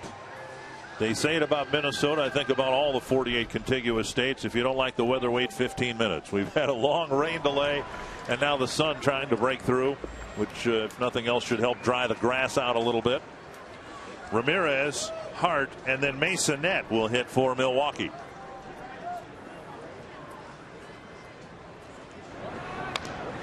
And you see it happen so many times after a long rain delay. The first hitter tries to jump on the first pitch because he knows the new pitcher wants to throw a strike. Looks like Gray took a little something off that pitch and got a foul ball. Yeah, real good pitch for the first one out of a rain delay. No question about that. Didn't just lay one in there. And now a fastball up on the way, 1-1. Ramirez with an RBI single way back in the first inning. Shoot, that was 4 minutes ago, 4 hours ago. 0 for 4 since then. A 42-minute rain delay. And now fouled away, 1-2.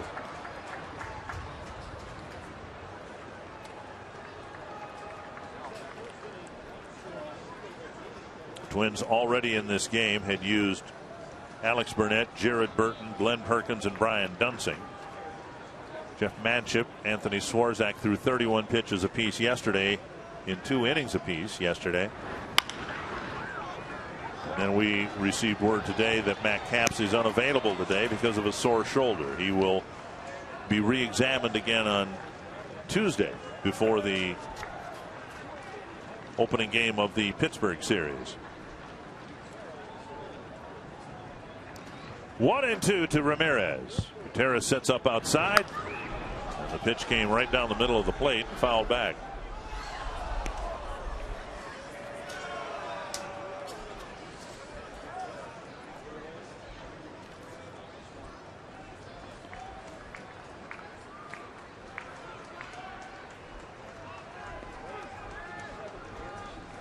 Another 1-2. And another foul ball.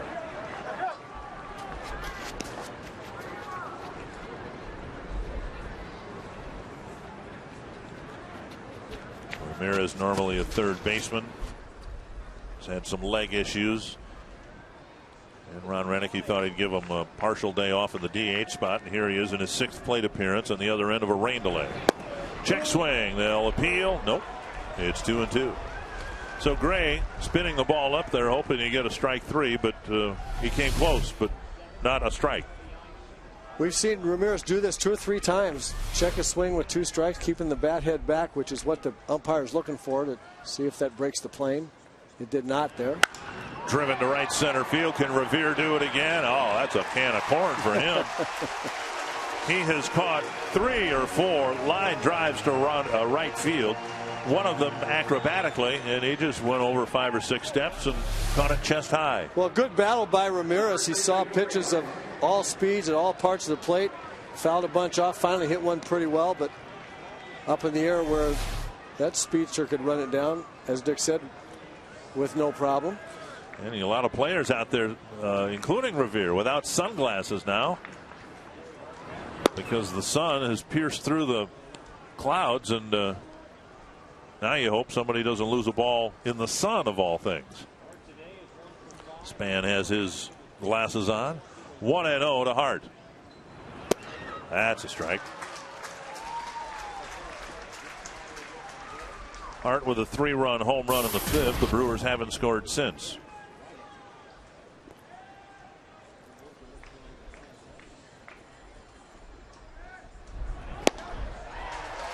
And Gray goes off the plate and gets a swinging strike.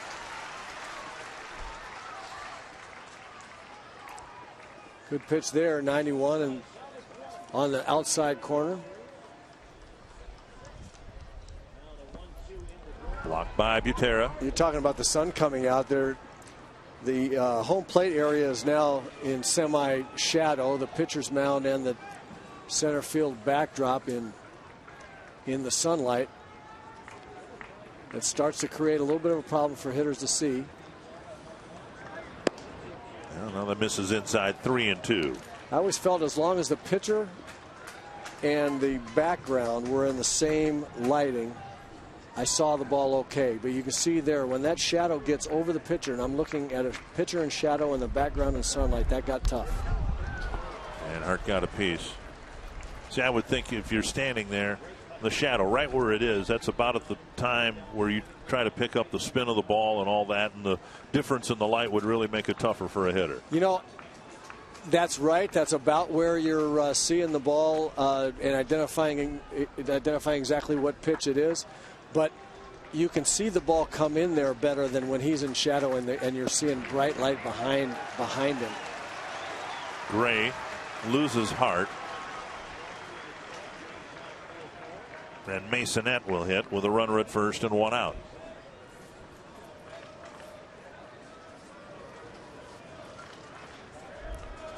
Masonette's first plate appearance, 50 at bats on the season and a 200 batting average. Ricky Weeks on deck.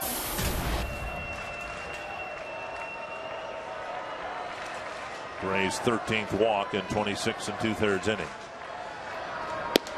Fastball away, and Butera wants to get him back in the strike zone.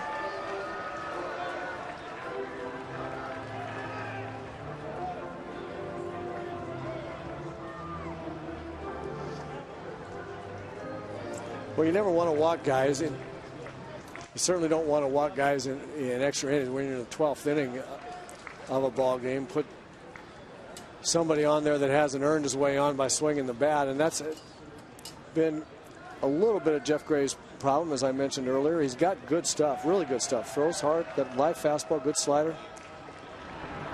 It's the command. He gets into streaks like this where he just kind of loses the feel.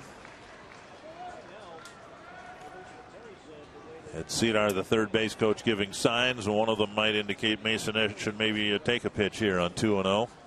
Make Gray throw a strike after walking Hart. Gray's fallen behind Masonette. Pulled foul. 2-1. Hart, as they give signs across the diamond, as we said the other night, it almost hurts to watch him run. You wouldn't think they would even try so much as a hit and run here, because if the ball isn't put in play, Hart seems to be hobbled. He'd be a dead duck at second, or so you'd think. Yeah, not much of a lead. I don't think they're going to put anything on. He's got a lead where he just turns around and falls down with that big frame and reaches to first base. That's not much of a lead.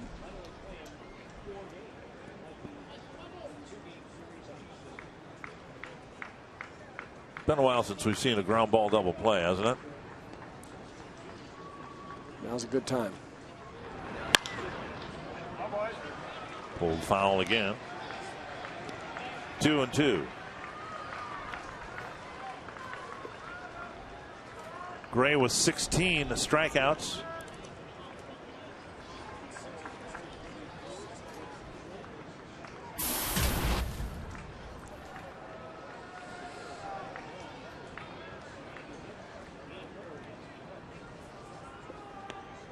Two and 2.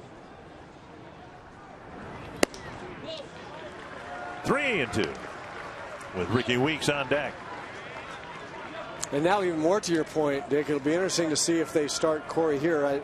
I think they would really not want to. 3-2 and 1 out in this situation. Almost assuredly anybody else on first base to take off on this pitch.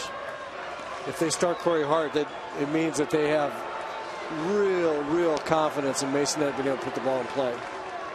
Hart goes. Pitch lifted to right center field. A long run, but Span has that gap covered. 2 down.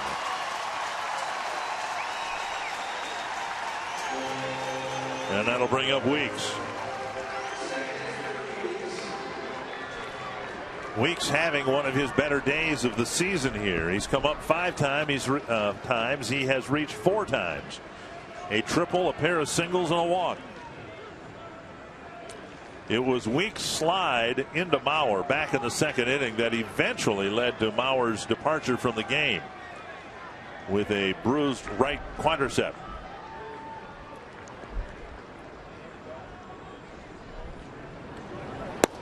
On the outside corner. Gray threw him a twist, and he took it for a strike. Yep, good slider there again on the outside corner.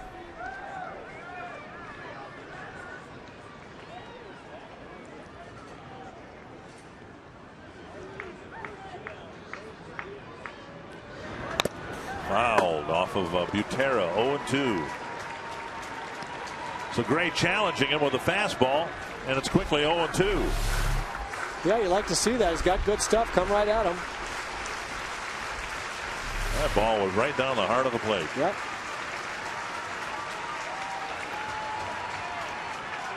Now he's got 0-2. Now he can mess with him a little bit. You can throw a fastball in here. You can throw sliders down and away. A lot of things you can do. 2 strikes to Ricky Weeks. Bounce left side. Plouffe has it. And Morneau safe at first. Plouffe's throw pulled him off the bag. It'll be the second throwing error on Plouffe in the game. And Cody Ransom will have a chance now with the go-ahead run at second. Trevor fields this ball in good position, throws it over. The ball sails wide a little bit. I think Justin thought he stayed on there. Yeah. And he's just off. It was like we saw with Josh Willingham hitting and running the other day with almost exactly the same play. This time the umpire got it right. Did not the other day with Josh. Ransom is 0 for 5. And the Brewers get an extra out.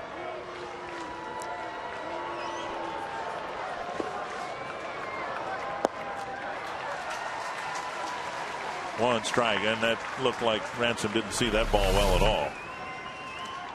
Here's Justin stretching out, trying to keep some part of a toe on the bag, just not able to do it. See, he's stretched out about as far as he can get. That's it. 1 strike to Ransom. Popped up. Carroll makes the catch. The error does no damage. And now the Twins will take their swing at the bottom of the 12th.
To win it in the bottom of the 12th with a new Brewer pitcher. Jose Veras coming in for the 32nd time. He's pitched a lot as part of a bullpen in Milwaukee that has just been so-so. And if the Twins are going to get anything started, they'd love to get it started with the leadoff hitter in this inning, Ben Revere, who's had a good day today. A couple of base hits. There's the first one in the first inning. And then a big hit to drive in a run in the 3-run 7th inning, bottom of the 7th for the Twins. And then he made a fine diving catch in the 8th inning, a running catch, and he ran a ball down in the 9th. And then watch this play. If you haven't seen this yet, that's a keeper. I suspect you'll have plenty of opportunity to see that play at second, third, that's fourth, going to show up a few times, a few places in the next day or so. Here's Ben Revere to start the bottom of the 12th inning. There's a bunt, foul. Revere at the plate, as we said, a couple of hits, an RBI, and his job here, get on base. Now, there are two shortcomings in Revere's game offensively. He doesn't have any power, and he does not draw a lot of walks, so he very likely is going to have to hit his way aboard or bunt his way aboard. 1 strike to Revere. Butera and Willingham will follow. 2 strikes. And we're just about to that point you talked of earlier where the shadow will creep out beyond the mound, and that's when things get tougher for the hitter, right? Yeah, they did for me. I could see the ball right now with him in the light and the background behind him, what people now call the batter's eye in the light also. I could see the ball come out of his hand and have a good idea when it came into the shadow what it was. But when he's in the shadow and he's backlit by the batter's eye, that was tough. One hopper back to the glove, and Veras to first base, 1 away. So now Drew Butera. So far, his highlight against the Brewers was when he pitched against them. That's right. You can change all that here.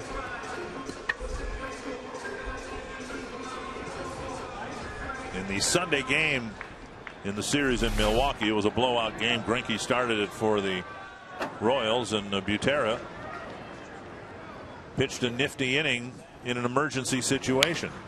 Fouled at the plate. Actually struck out Carlos Gomez. That would be embarrassing. Well, you must have faced some position players in your time, didn't you? It seems like I would have, but I don't remember. I really don't remember. I guarantee I remembered if I had struck out against one. 1 strike to Butera. And a breaking ball taken for strike 2. It matters little whether the batter is Butera, Revere. The outfielder's playing very deeply here. They don't want anything to find a gap and be an extra base hit at this point. Yeah, it's called the no doubles defense.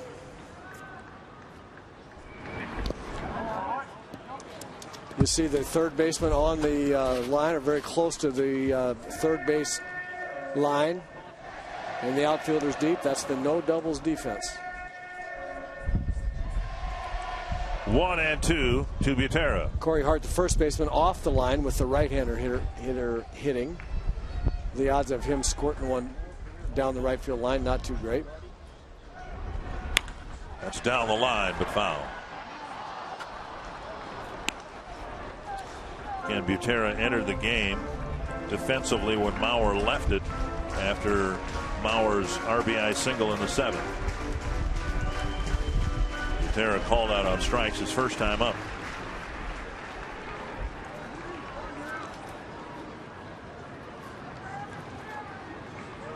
One and 2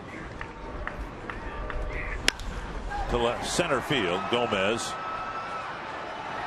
with the catch out, number 2.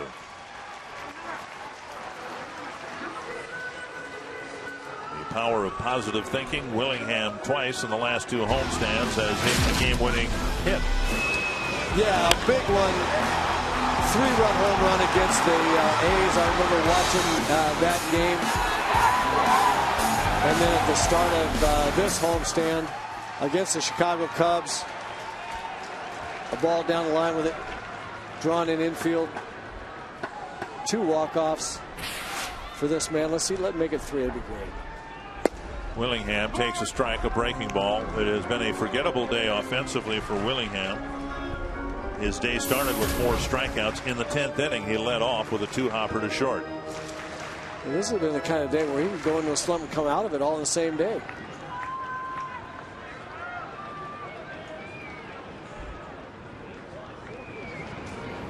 1-1. The major league record for strikeouts in a 9-inning game is 5. Bob Allison did it in September of 1965. Some others have tied the record, but Bob the only Twin to have done it.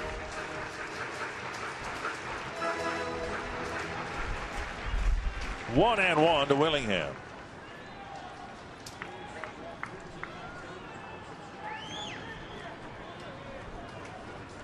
And he waited on the breaking pitch and fouled it back.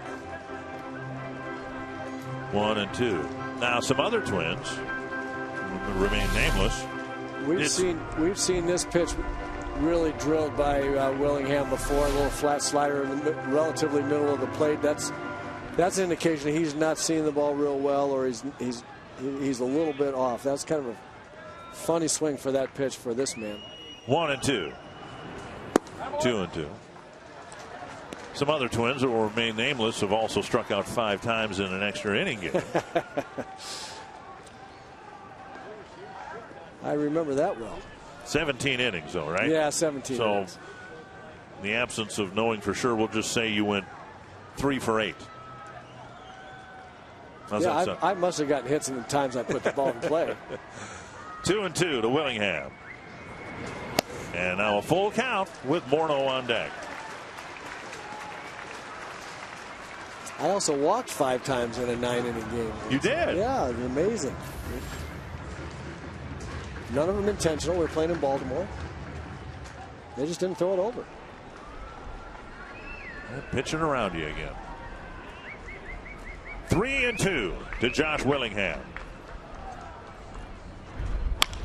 Old foul, and that slider looked like it was in the same spot again as the one 2 pitches ago. Yep, it was in the same spot. Better swing that time against that pitch.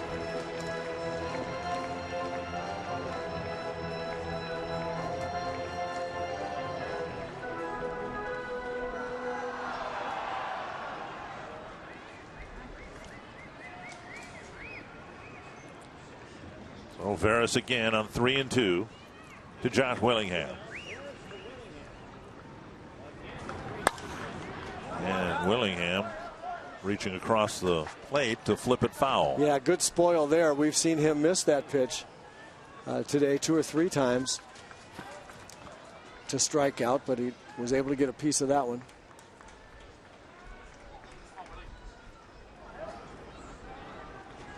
So a battle developing here between Willingham and Veras.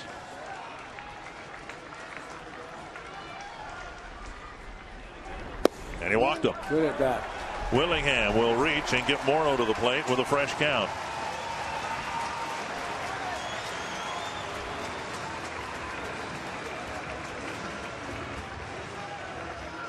Morneau with an infield hit in 5 tries.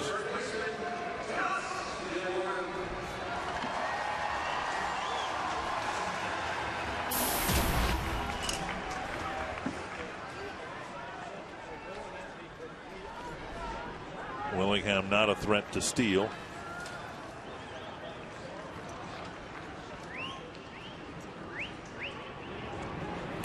Rip to right center field. Willingham will round second and go to third. Morneau sending Willingham to third base with a sharp single on the first pitch.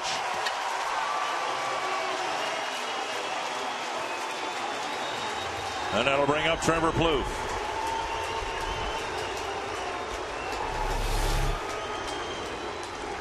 Another little breaking ball. Justin right on that one. Settled in the middle of the plate and in the middle of the sweet spot on his back. And it would be fitting, would it not, if Trevor Plouffe, after the homestand he's had, would finish off the homestand. He saw Veras in the game yesterday and drew a 9th inning walk. So at least he's seen the ball come out of his hand recently. Maldonado returning to the mound and again turning back, making sure everybody's square on what they want to do here. Just one hit. It was a sharp single to left his last time up.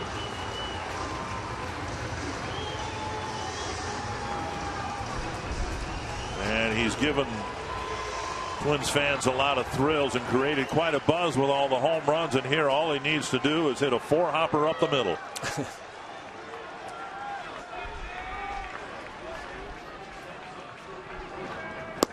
Wide of the plate.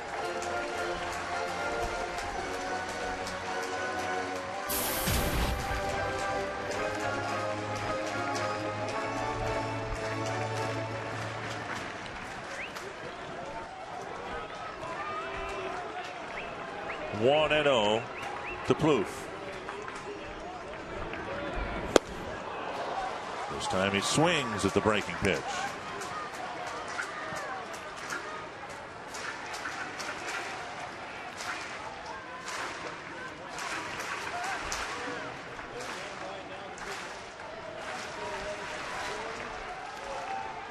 One and 1 to the Twins' third baseman.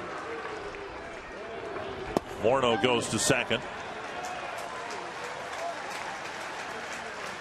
Brewers weren't holding him on. Defensive indifference allowing Morneau to move to second base. 2-1.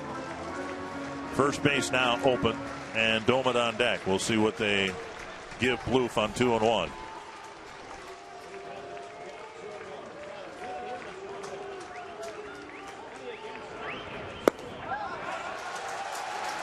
Three and 1.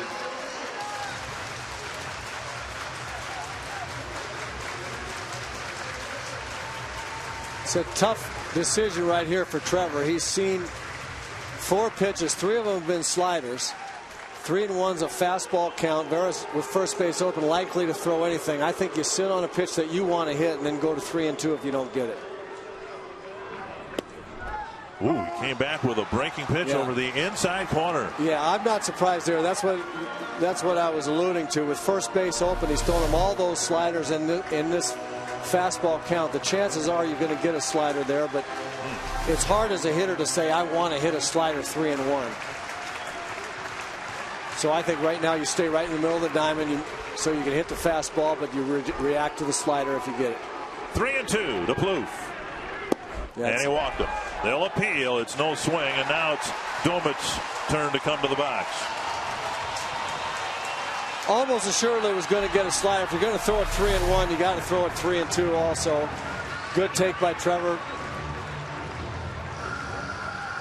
Started toward his pull field a little bit, but watched it and waited on it long enough to be able to check his swing. Maldonado tried to sell it to first base umpire Tony Randazzo, but it wasn't close to a swing. Now Rich Kranitz coming to the mound here. And other than saying, throw strikes, what's he telling them here? Well, they're going to talk about how they want to pitch to Domet. They're going to set the infield rank pull like they've been doing. That shift, put that shift on, and if you're going to put the shift on, then how are you going to pitch to him? They're going to say that he's a fastball hitter. He wants to pull the fastball. They're probably going to try to keep the fastball away from him and throw him breaking balls. But they're just getting the shift set up, and they're talking about how they want to pitch to him. Shortstop Masonette looking into the dugout, wondering where they want him to play. It's not the extreme shift that Domet normally tries to hit through. Masonette almost lined up behind second base. Bases full of Twins, 2 gone. Bottom of the 12th.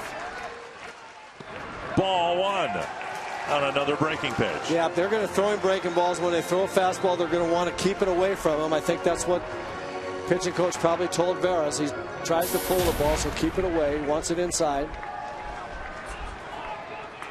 But you'll see a lot of breaking balls. That's a good take there. He's been swinging at that. He's swinging over the top of that. Almost to the backstop. 2-0. Now here's a situation where you have to be disciplined. You want a fastball to hit. You have to see it and make sure it's a fastball. You want to be quick. You want to get the big end of the bat on it, but you have to take that little split-second look at it to make sure you're not swinging at starting to swing at a slider and getting anxious, and start to swing at a fastball and have it turn out to be a slider. Brewers be disciplined here. 2-0 to Domet. Pulled to first, right to Hart. Yep, he got his pitch. And we'll go to the 13th inning. Still tied at 4.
32 minutes.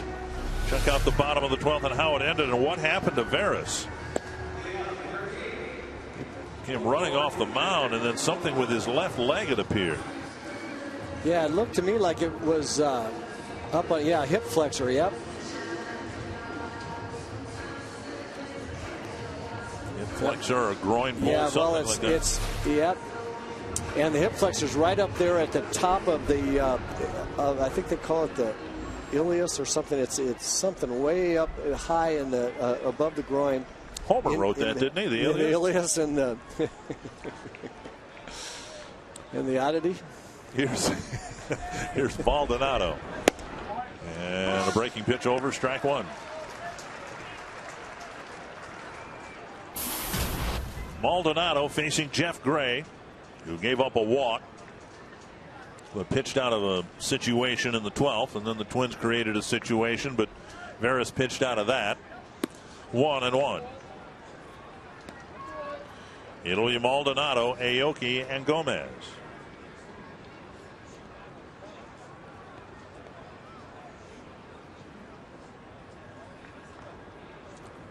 And time call.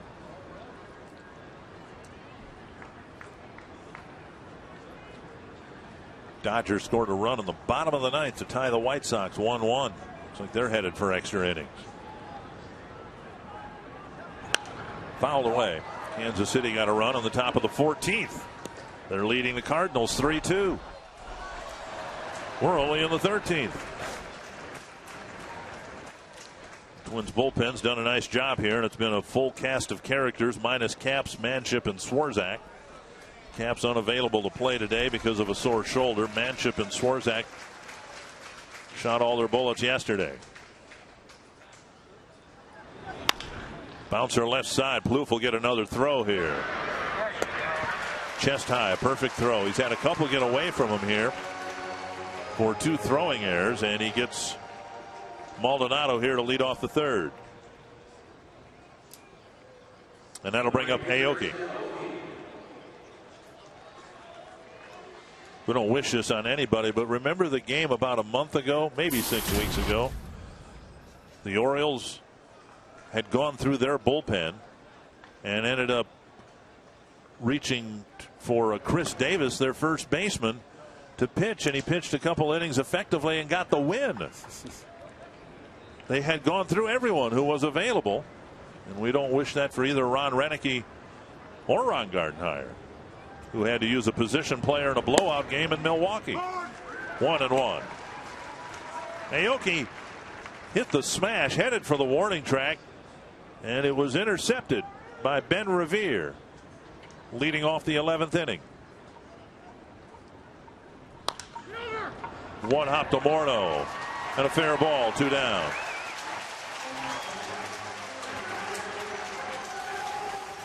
Butero auditioning perhaps for use later in the year against the Brewers a few Sundays ago. Really don't want to see this happen again. And with Doman as the designated hitter, they don't want to lose the DH by having to put him behind the plate. So Drew would have to throw it and then run back and catch it. That has nothing to do with his pitching ability. They just don't want to move Doman out of the DH spot, right? No. Fly ball left field, hanging up for Willingham. Gray with a 1-2-3 13th inning.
Brewers tied at 4.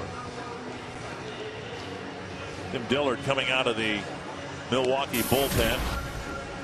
He last faced the Twins in Milwaukee. He didn't pitch in the first 2 games of the series, and he had a rather aborted outing against the Twins. He pitched at the end of that blowout game and ended up throwing a pitch behind Drew Butera. Was it Drew or was it Jamie Carroll? Did I say Drew Butera? Yeah. I meant Jamie Carroll. Yeah. And weird sequence of events. So it'll be Dillard facing Brian Dozier, then Jamie Carroll, and then Denard Span here in the bottom of the 13th. Dozier 1 for 4 on the day. That's a busted bat and a foul ball. Dozier single in the 5th, laid down a sacrifice after Domit's single in the 11th, but it didn't lead to a run, which helps explain why we're here.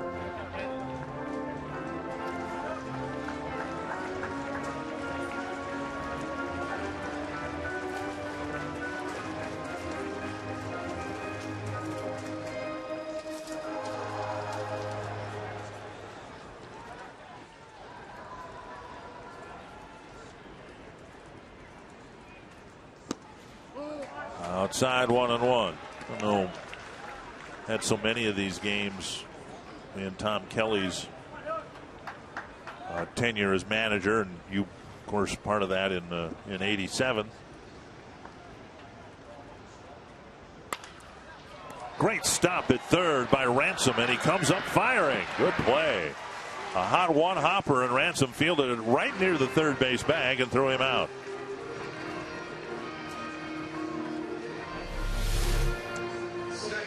Good reaction play right here. One hopper, backhands on his knees. And like we said earlier, third base is a sequence of ground balls that you get that are either bang bang reaction like that or ridiculously easy most of the time. Here's Carroll, 3 hits and a couple of runs scored. Strike 1.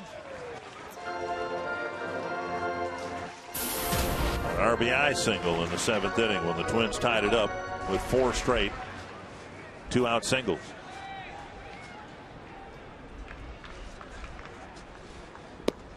That floats over the outside corner, 0-2.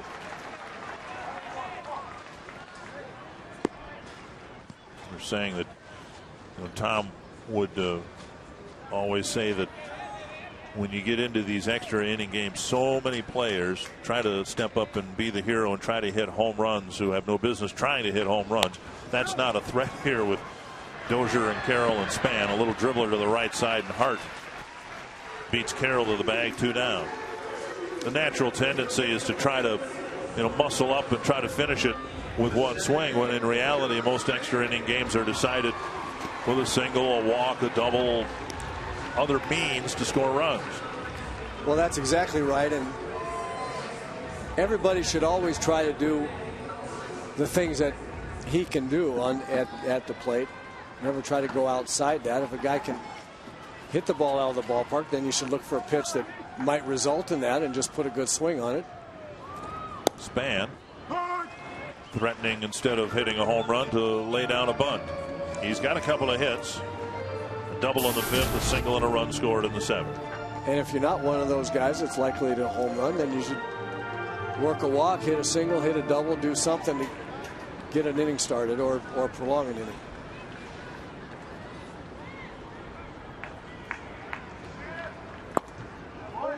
One and one. Long afternoon behind the plate for Larry Vanover. 13 innings is a long day's work, and then you have a 42-minute rain delay in the middle of it.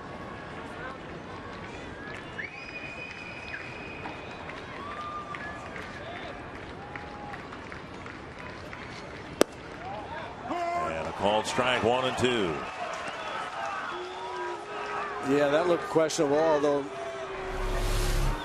Larry might be a little tired, as you suggest. See, I've discovered that when the top of the ball in Fox Tracks is on the bottom of the zone, it's low. Even if it looks like it's touching the line. Really? That's low. 1 and 2 to Denard Span. rifled to right field. And we'll see if Span tries to steal second base with Revere due up next. Third hit for Span. Revere has 2 hits. But again, the whole at bat for Revere would change if Span were standing at second base rather than first.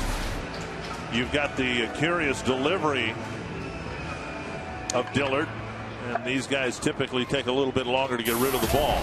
A little tougher to do a slide step when you throw from the side like that. It really is. I mean, it throws off your whole. It would throw off your rhythm.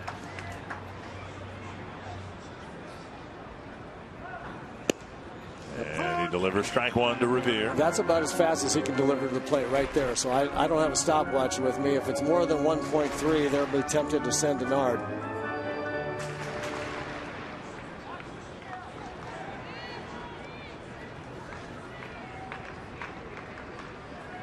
One strike to Revere.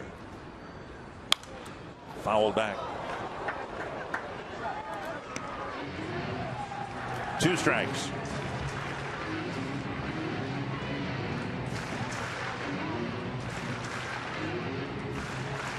A little bit of a smirk by Ron Renicky and a smile.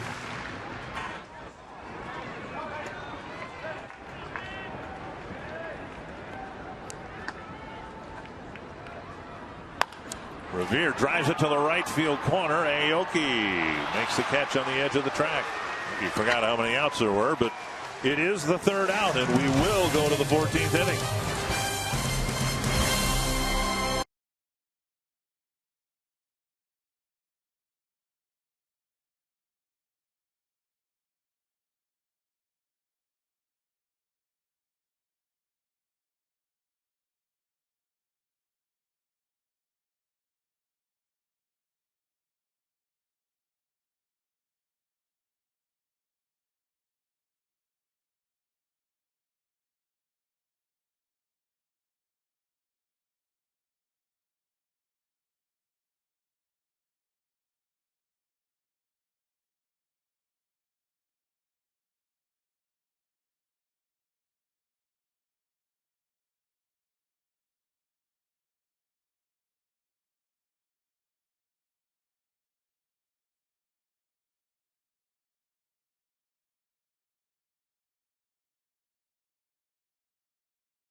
We still have some people here, not as many as we had at the beginning of the game.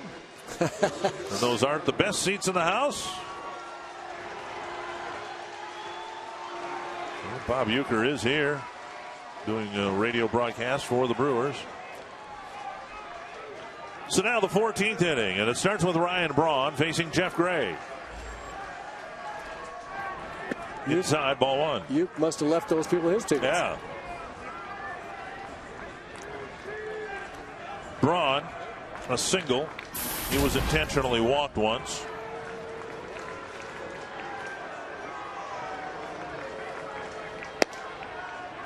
One and one.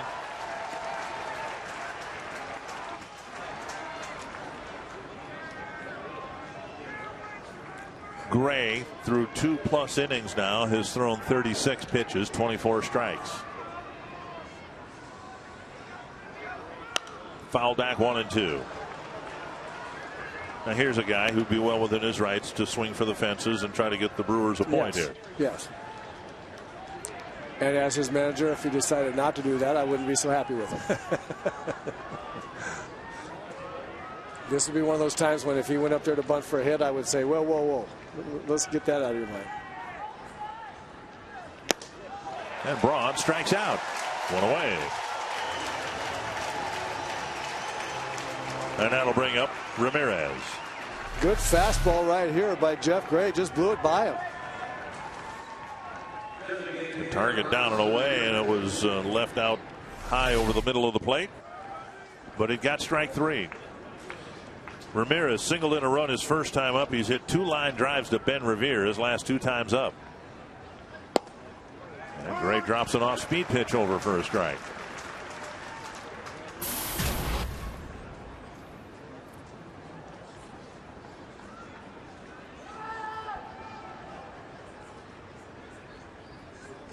Tapper to the short. Dozier has it. Ramirez isn't running well, and he's out by plenty.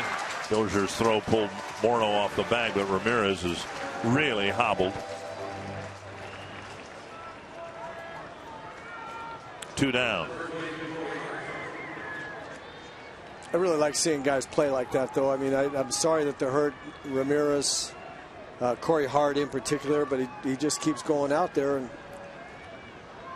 trying to help his team win. I think that's great. Here's Hart.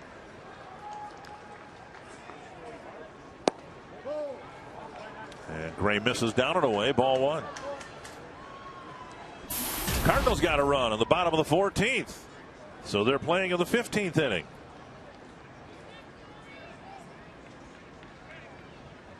Two 2-0. Dodgers and White Sox are in the bottom of the 10th, tied at 1.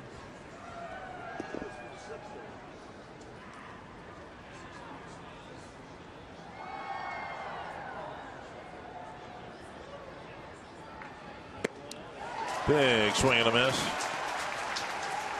1-1.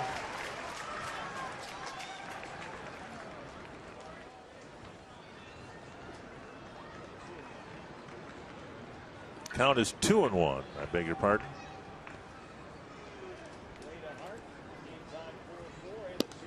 Three and 1. Masonette, the on deck hitter. This will be pitch number 45 for Jeff Gray.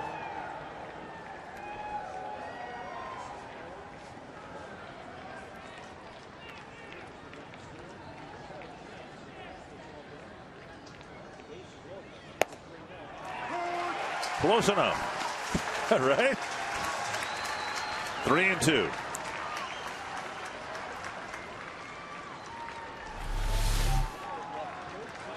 Yeah, caught the corner. Yes, it did.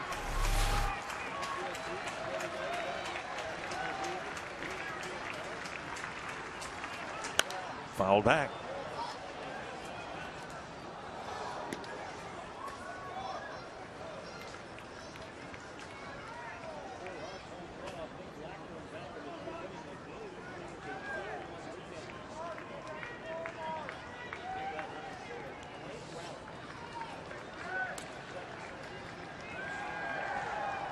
Full count to Corey Hart.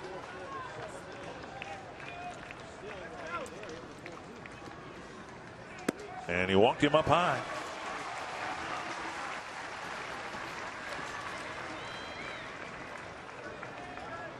With Jeff Gray hoping to finish off his 3rd inning. Anthony Swarzak starting to get loose. Otherwise, TC could go maybe an inning in the 3rd today. He had the mascot softball game before the game today, so maybe he's even ineligible to pitch in the game. Well, I tell you, if TC is going to get in the game, I'd rather he had a bat in his hand. Here's Masonette.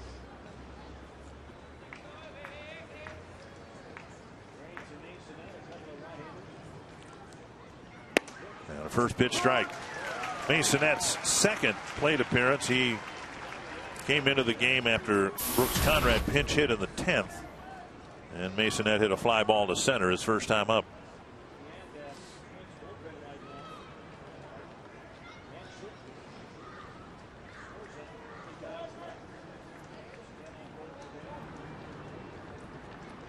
Dodgers beat the White Sox 2-1 in 10 innings. So for what it's worth, the Twins have seen the 1st and 2nd place team in the division lose. Cleveland lost earlier today, or was it yesterday? 9-5 to Pittsburgh. Twins still 9 games back. Tigers won 5-0. A liner to left and a base hit. Hart hobbles to second, and he'll take the extra base with Willingham playing so deeply. And now the go-ahead run is at third with 2 away. Masonette dumps a single to left, and that'll bring up Ricky Weeks. Little slider there. He just got off the end of the bat, but enough to dump it into left field.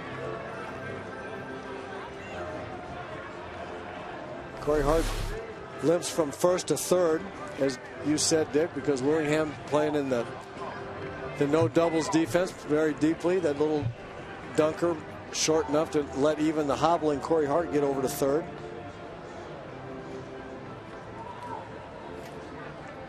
Ricky Weeks with 3 hits and a walk. He also reached on an error charged to Trevor Plouffe. And Rick Anderson coming out with Anthony Swarzak trying to get loose. But again, Swarzak pitched 2 innings and threw 31 pitches yesterday, as did Jeff Manship. So the Twins, in Matt Kapp's absence, really short on options at this point. The Brewers, of course, are saving John Axford at the end in the event they get the lead. Axford getting loose as we speak.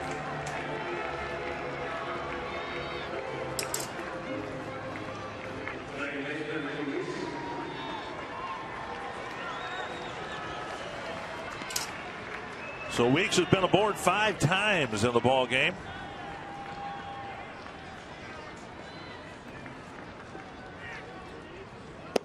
First pitch, breaking ball over, strike 1.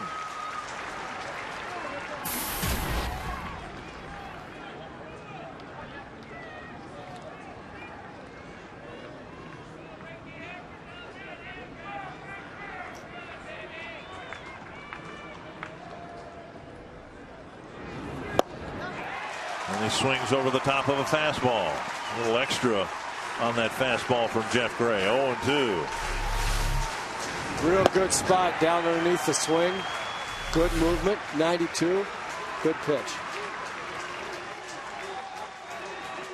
Gray stranded a couple of runners in the 12th. Trying to do it again here in the 14th. Down low. Tough pitch to take. Weeks laid off it. 1-2.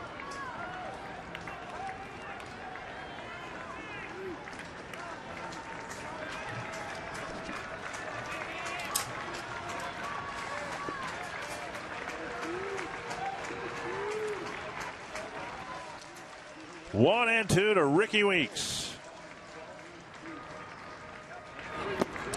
Nice block by Butera. 2-2. Pitch in the dirt, and we'll get a new baseball delivered back to Jeff Gray. So a 2-out walk, and the 2-out single. And now 2-2 to Ricky Weeks.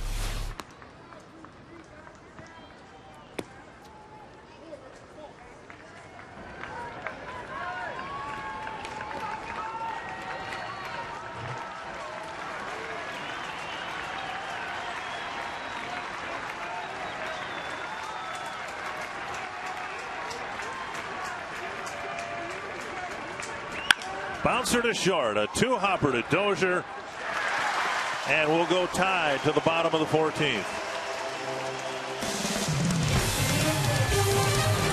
Rutgers Comps.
as a roof deck. And so an off day tomorrow. Then the Twins will tomorrow evening fly to Pittsburgh, take on the Pirates for three in Cincinnati, then back home against the White Sox. White Sox first trip here to Target Field this year. And the Pirates, one of the feel-good stories in baseball, now 3 games above 500 with their win today, chasing the Reds. A lot of people thought the Reds were going to be a contender in the division. Not many people thought the Pirates would be. We have had, in case you're wondering, 419 pitches thrown in this game so far. And Drew Butera will lead things off against Dillard. Butera 0 for 2 in the game. Joe Mauer was 3 for 4. Butera takes a floater, strike 1. Butera, Willingham, and Morneau.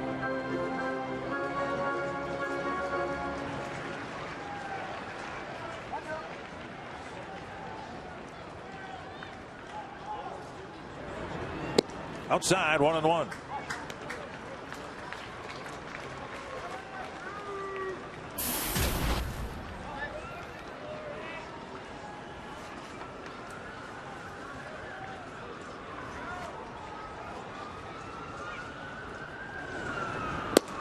Outside, 2-1. Every once in a while when umpires have tough games as they did here the other night, we probably pointed out more than we should, but at least we ought to give our due to Larry Vanover. I think's had a pretty good and reliable and consistent strike zone through an awful long Sunday afternoon. I think he's been very good at back there today. 3-1. Now's when he has to be really extra special good.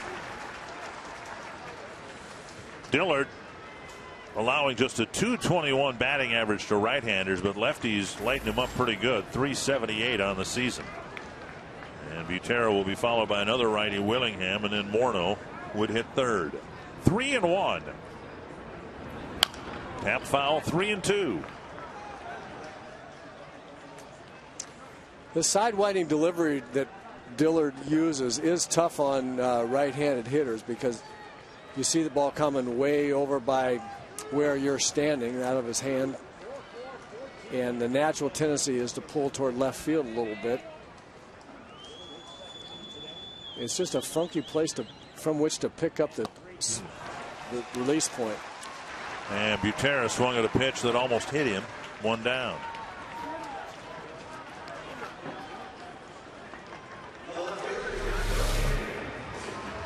Yeah, unfortunately, there's ball 4, but you see that ball just diving and sinking toward his back foot. That's what the underhanders, the sidearm sidewinders try to do, get that real good hard sink, and that's hard on right-handers. Left-handers see that ball so much better. Here's Willingham. Strike on the outside corner.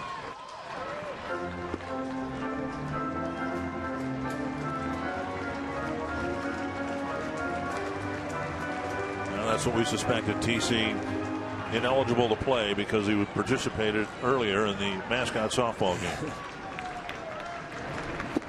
1-1. Willingham with strikeouts his first 4 times today. Then he bounced to short and drew a walk. Finished the 12th inning at third base. Twins came close to winning it in the 11th and 12th. They had a runner at third but couldn't get him in. Taken inside. Willingham took it, almost swung at it, and took it for a ball. Looked like he saw that breaking ball early, waited on it, was thinking it was going to break over the plate, started to swing at it, and then it didn't. It ended up not breaking, just spinning there, and he took it.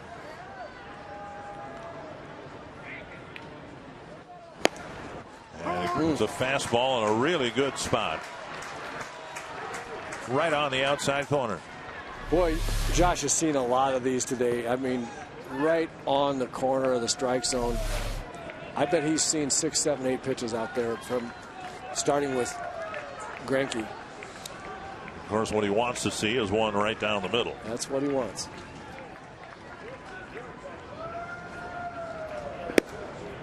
Up and away, 3-2. Morneau on deck.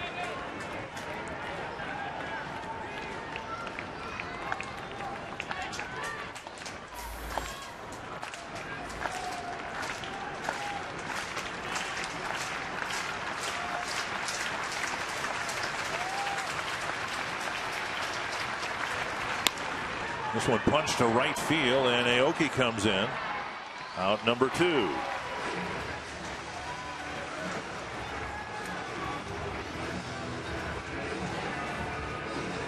Well, again, here's why TC is unavailable to pitch out of the bullpen. In the mascot game, Bernie Brewer waiting there with the ball. Goldie Gopher strips it free, and TC scores the winning run. That game was in regulation. We've got at least 5 extra innings for you here today. Morneau with a pair of singles. And he has been very eager. He has gone after pitches very early in his at-bats all game long.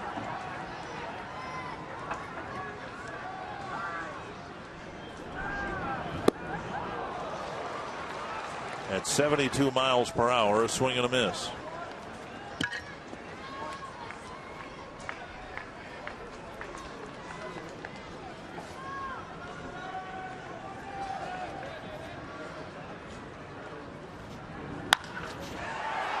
Lofted to left center field. Gomez hauls it in. On to the 15th. Still tied at 4.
And Anthony Swarzak, who pitched 2 innings through 31 pitches yesterday, will come into the ballgame here in relief of Jeff Gray.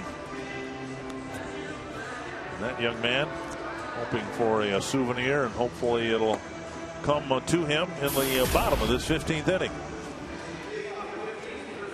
I think he was sitting out in the left field seats, wasn't he? Swarzak, 20th game of the year.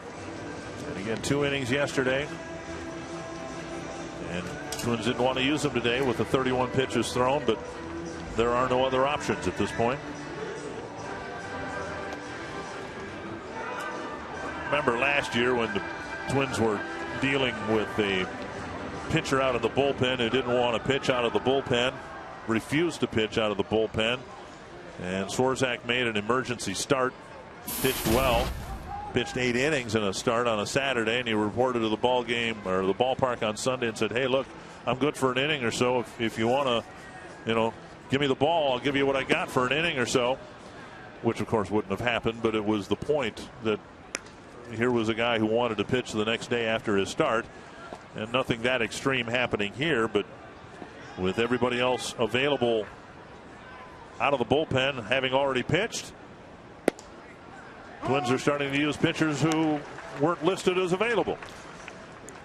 And with that story in mind, Anthony Swarzak was certainly available. They didn't want to use him after 31 pitches yesterday, but he was certainly going to be the next guy into the game if they needed to use him. And he'd want to be there. 1-2.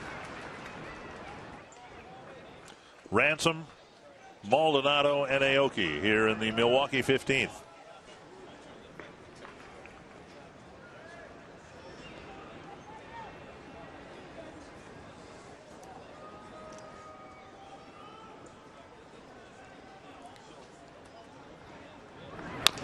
Tap foul.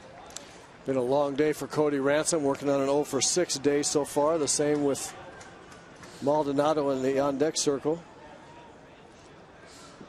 Seems like that happens in these long games. Somebody or some couple of somebodies are always the ones that seem to make most of the outs. That long 17 inning game that I spoke of earlier, Chris Davis, the first baseman, was a winning pitcher. Check swing. Did he go? Strike 3. There's a check swing strikeout, 1 away. In that game, Davis, as I recall, was 0 for 8 as a hitter, but he was the winning pitcher. Well, that's kind of apropos. You know, I thought this pitch should have been called a strike anyway. Ransom tried to keep the bat back, but his hands went so far forward, the barrel of the bat came with it, so he was ruled out on the swing. I thought it was a good pitch by Swarzak. Left side of the infield ready. Maldonado is 0 for 6. He has hit, in his last 5 plate appearances, 5 ground balls to the left side.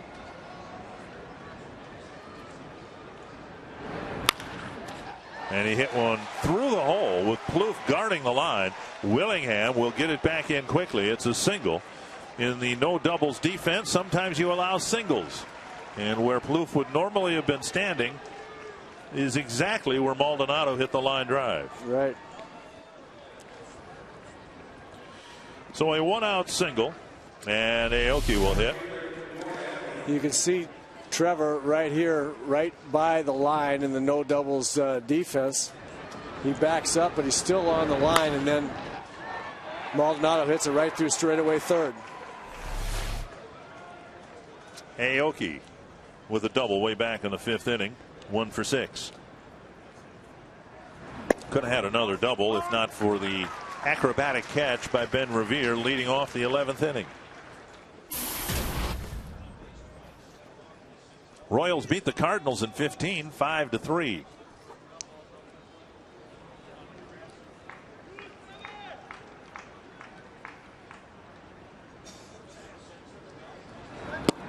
Down low, 1-1. That's a good omen. That's a good omen. The American League Central is going to beat the National League Central in 15 innings today, all over the country. Okay.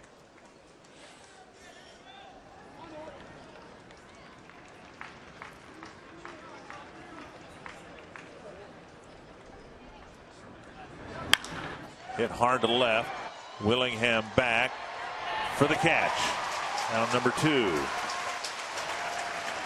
Well, Aoki only has 1 hit, but he's hit a couple of other balls sharply, including this one here in the 15th. 2 away, and that'll bring up Carlos Gomez.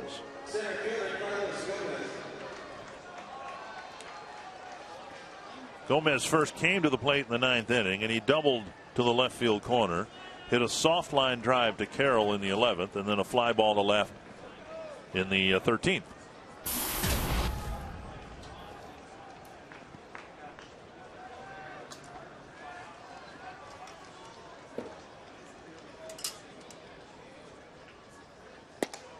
And Swarzak drops a breaking pitch on the outside corner.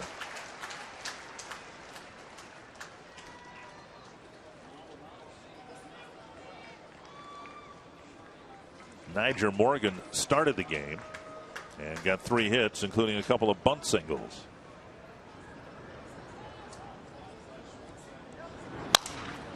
That's down the line, foul. Might have cracked his bat. 2 strikes.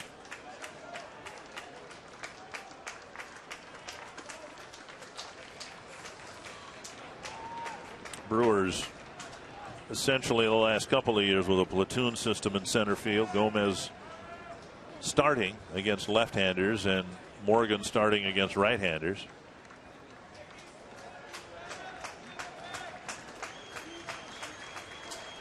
So Swarzak trying to pitch around a 1-out single as Gomez in an 0-2 hole.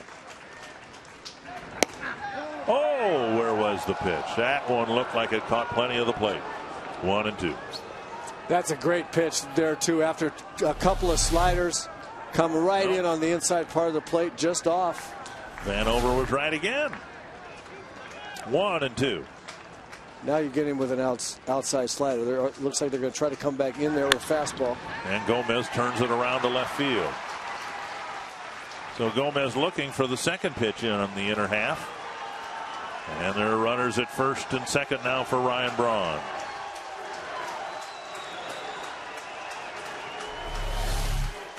Had weak swings, a take and a weak swing on those sliders outside, and then got another pitch inside after the just missing inside. Gomez was ready. Braun singled way back in the third. A couple of infield pop-ups, a bunt attempt that turned into an out, an intentional walk, and in his last two at-bats, 2 swinging strikeouts.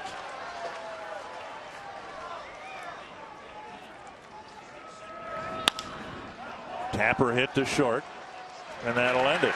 Couple of singles do no damage, and the Twins will take their swing to the bottom of the 15th.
Heading to the bottom of the 15th. Make sure to stay right with us after the game for Twins Live, presented by Central Inc., where Tim Laudner and I will break down an unbelievable performance by the Twins bullpen.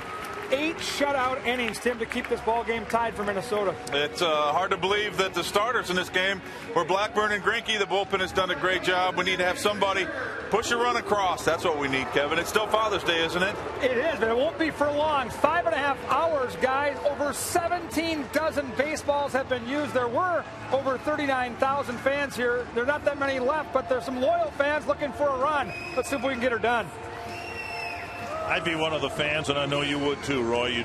You'd be able to tell people at work on Monday, yeah, and I stayed for all 15 innings too. All 15. Absolutely. Trevor Plouffe will lead things off for the Twins in the 15th inning. And I'll give Dillard this. He's gotten ahead of the hitters. He's thrown occasional fastballs and a lot of those slurves or whatever over for first pitch strikes.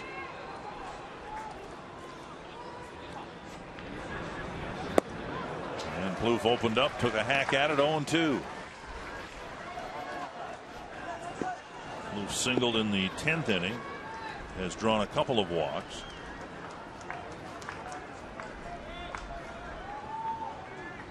Look where the target is in the left-handed batter's box.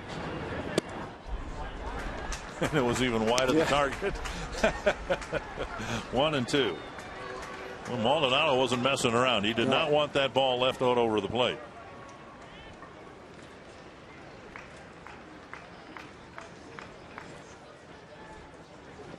Two and two.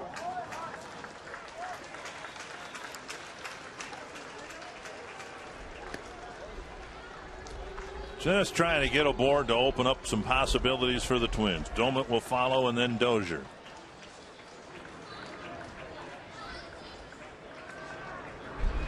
Three and two. Dillard beginning his fourth inning of work.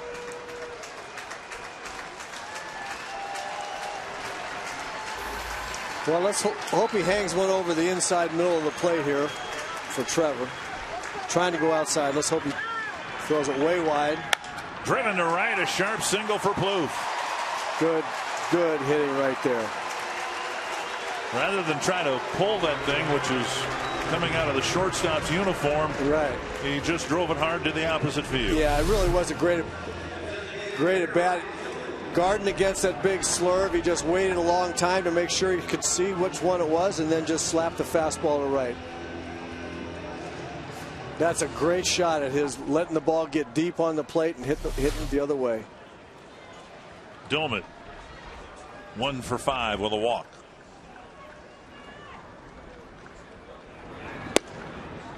And he didn't budge, and that ball nearly hit him. Ball one.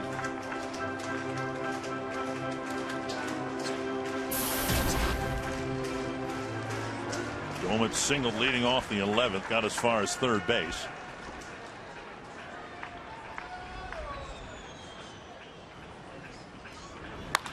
Hooked, foul.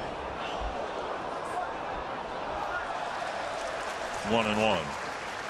Domit singled, was sacrificed to second, and the Twins probably did not pinch run for him in that situation with Casilla, because the possibility of what has happening. Here we are going late, and they would have taken Domit out of the game. 1-2. And run the risk if something happens to Dozier, then or to Butera, then you're really out of catchers. Yeah. Yep, you're out of catchers. You can't. Manager Ron Gardenhire just couldn't take the chance that he has no catchers left except for the one in the game. 2-2. You start with 3 catchers, but when you start one of them as your designated hitter, you really are starting with 2, and the Twins already made a catching move with Mauer leaving due to injury. 2-2 to Ryan Domit. And he struck him out. 1 away.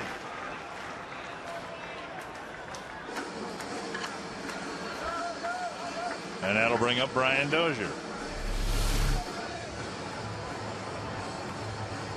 Another slider has been thrown. A lot of those from down under slurves.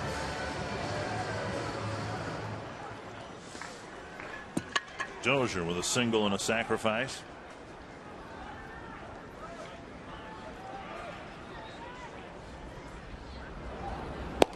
Off the plate, ball one. If Brian can take the same approach at this guy Dillard that Trevor Plouffe did, he got a chance to have some success too, because waiting and letting the ball get deep on the plate, the fastball allows you to see that slurve a lot better. I'd like to see him take the same approach at it. Just off the plate again, 2-0. We've seen close to 500 pitches in this game, and yet every pitch so critical. Instead of it being a 1-1 count, it's 2-0.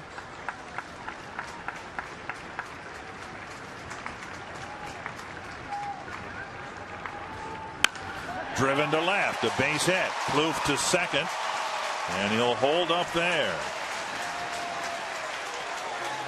So a line drive hit to right by Plouffe, and now a line drive hit to left by Dozier. Good hitting here by Brian Dozier. Gets a count to 2-0 where he can look for a fastball on the inside part of the plate, drive it to left field. So the winning run in scoring position for Jamie Carroll, who's gotten some big hits for the Twins and to drive in runs, including a big 2-out hit today. In the 7th inning, his was the first of the 4 2-out hits that have allowed the Twins to tie the game at 4. So 3 singles for Carroll. Loof, pretty good running speed at second base. You wonder how much is left in anybody's legs at this point.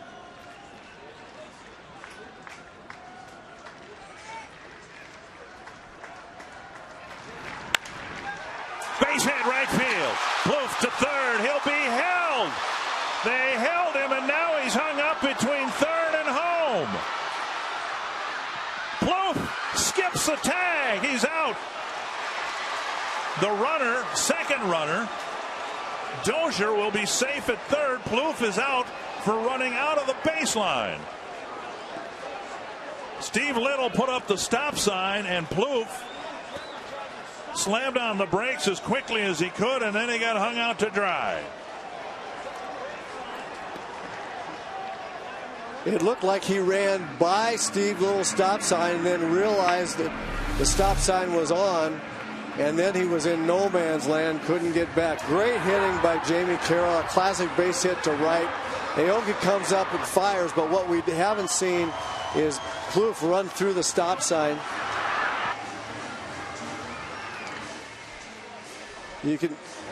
That's already, the stop sign had already been on. Trevor just made up his mind that he was going to be waved in, and Steve Little tried to hold him, couldn't do it. That's a critical mistake with 1 out. You understand why Steve Little would hold him up with 1 out. You get the bases loaded and Denard Span coming up with a chance to win the game without having to get a base hit. It really is the right play not to send the runner there with 1 out.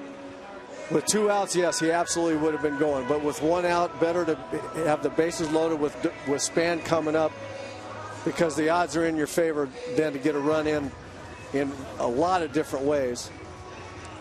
And I think Trevor just had his mind made up early that certainly he was going to get waved in, and then realized too late that he was being held. But a critical mistake there. Let's hope it doesn't turn out to be critical. Well, and through it all, Dozier had the presence of mind to get up to third base and stay there once Plouffe arrived at the bag with him. Plouffe had been called out and for running out of the baseline to evade the tag. And now Perez will come in to face the lefty Denard Span. So 3 singles in the 15th inning against Dillard, and Ron Renicky had seen enough. And Perez will try to get the left-hand hitting Denard Span.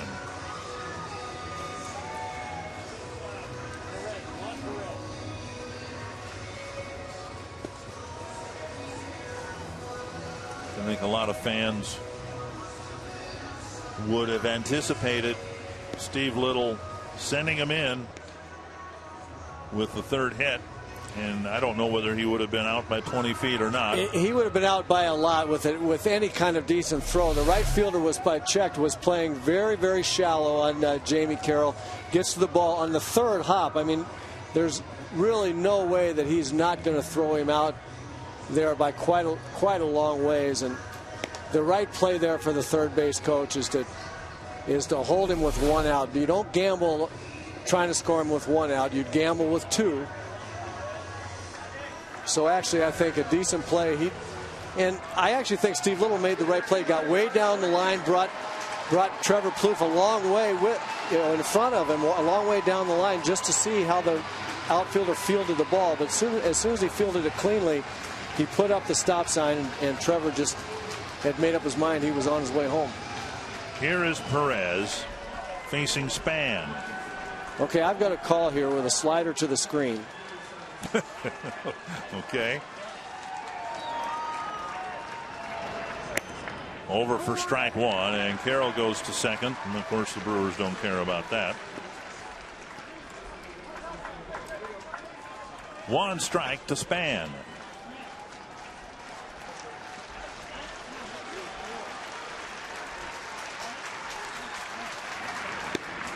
Strike two. Boy, those are two good sliders.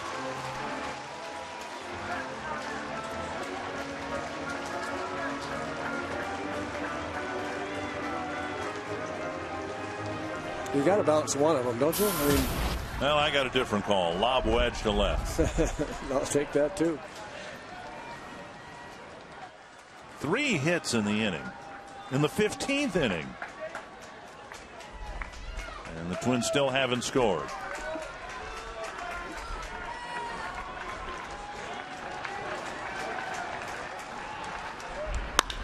Base hit right field. Let's go home.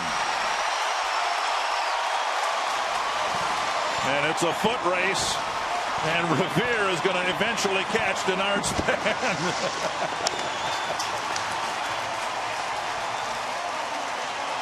The 4th single of the inning finally does it.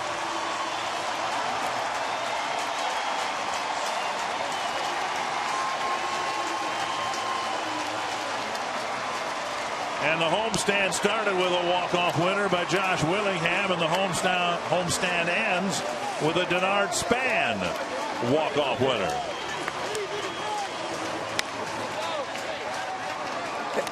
And a terrific at-bat by Denard Span.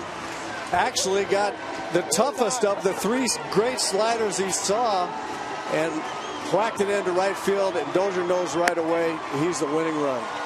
And that's a long day not to win. The Twins are really, really happy to finish the homestand on a winning note. Corey Hartnett, the only home run. It was another $20,000 for prostate cancer research. And to make a donation, you can call 800-798-CURE or go online to www.pcf.org. The marathon game, 15 innings. And Kevin Gorg, the Twins ended up pulling it out 5-4, the only lead they had all day long. Happy Fatherhood.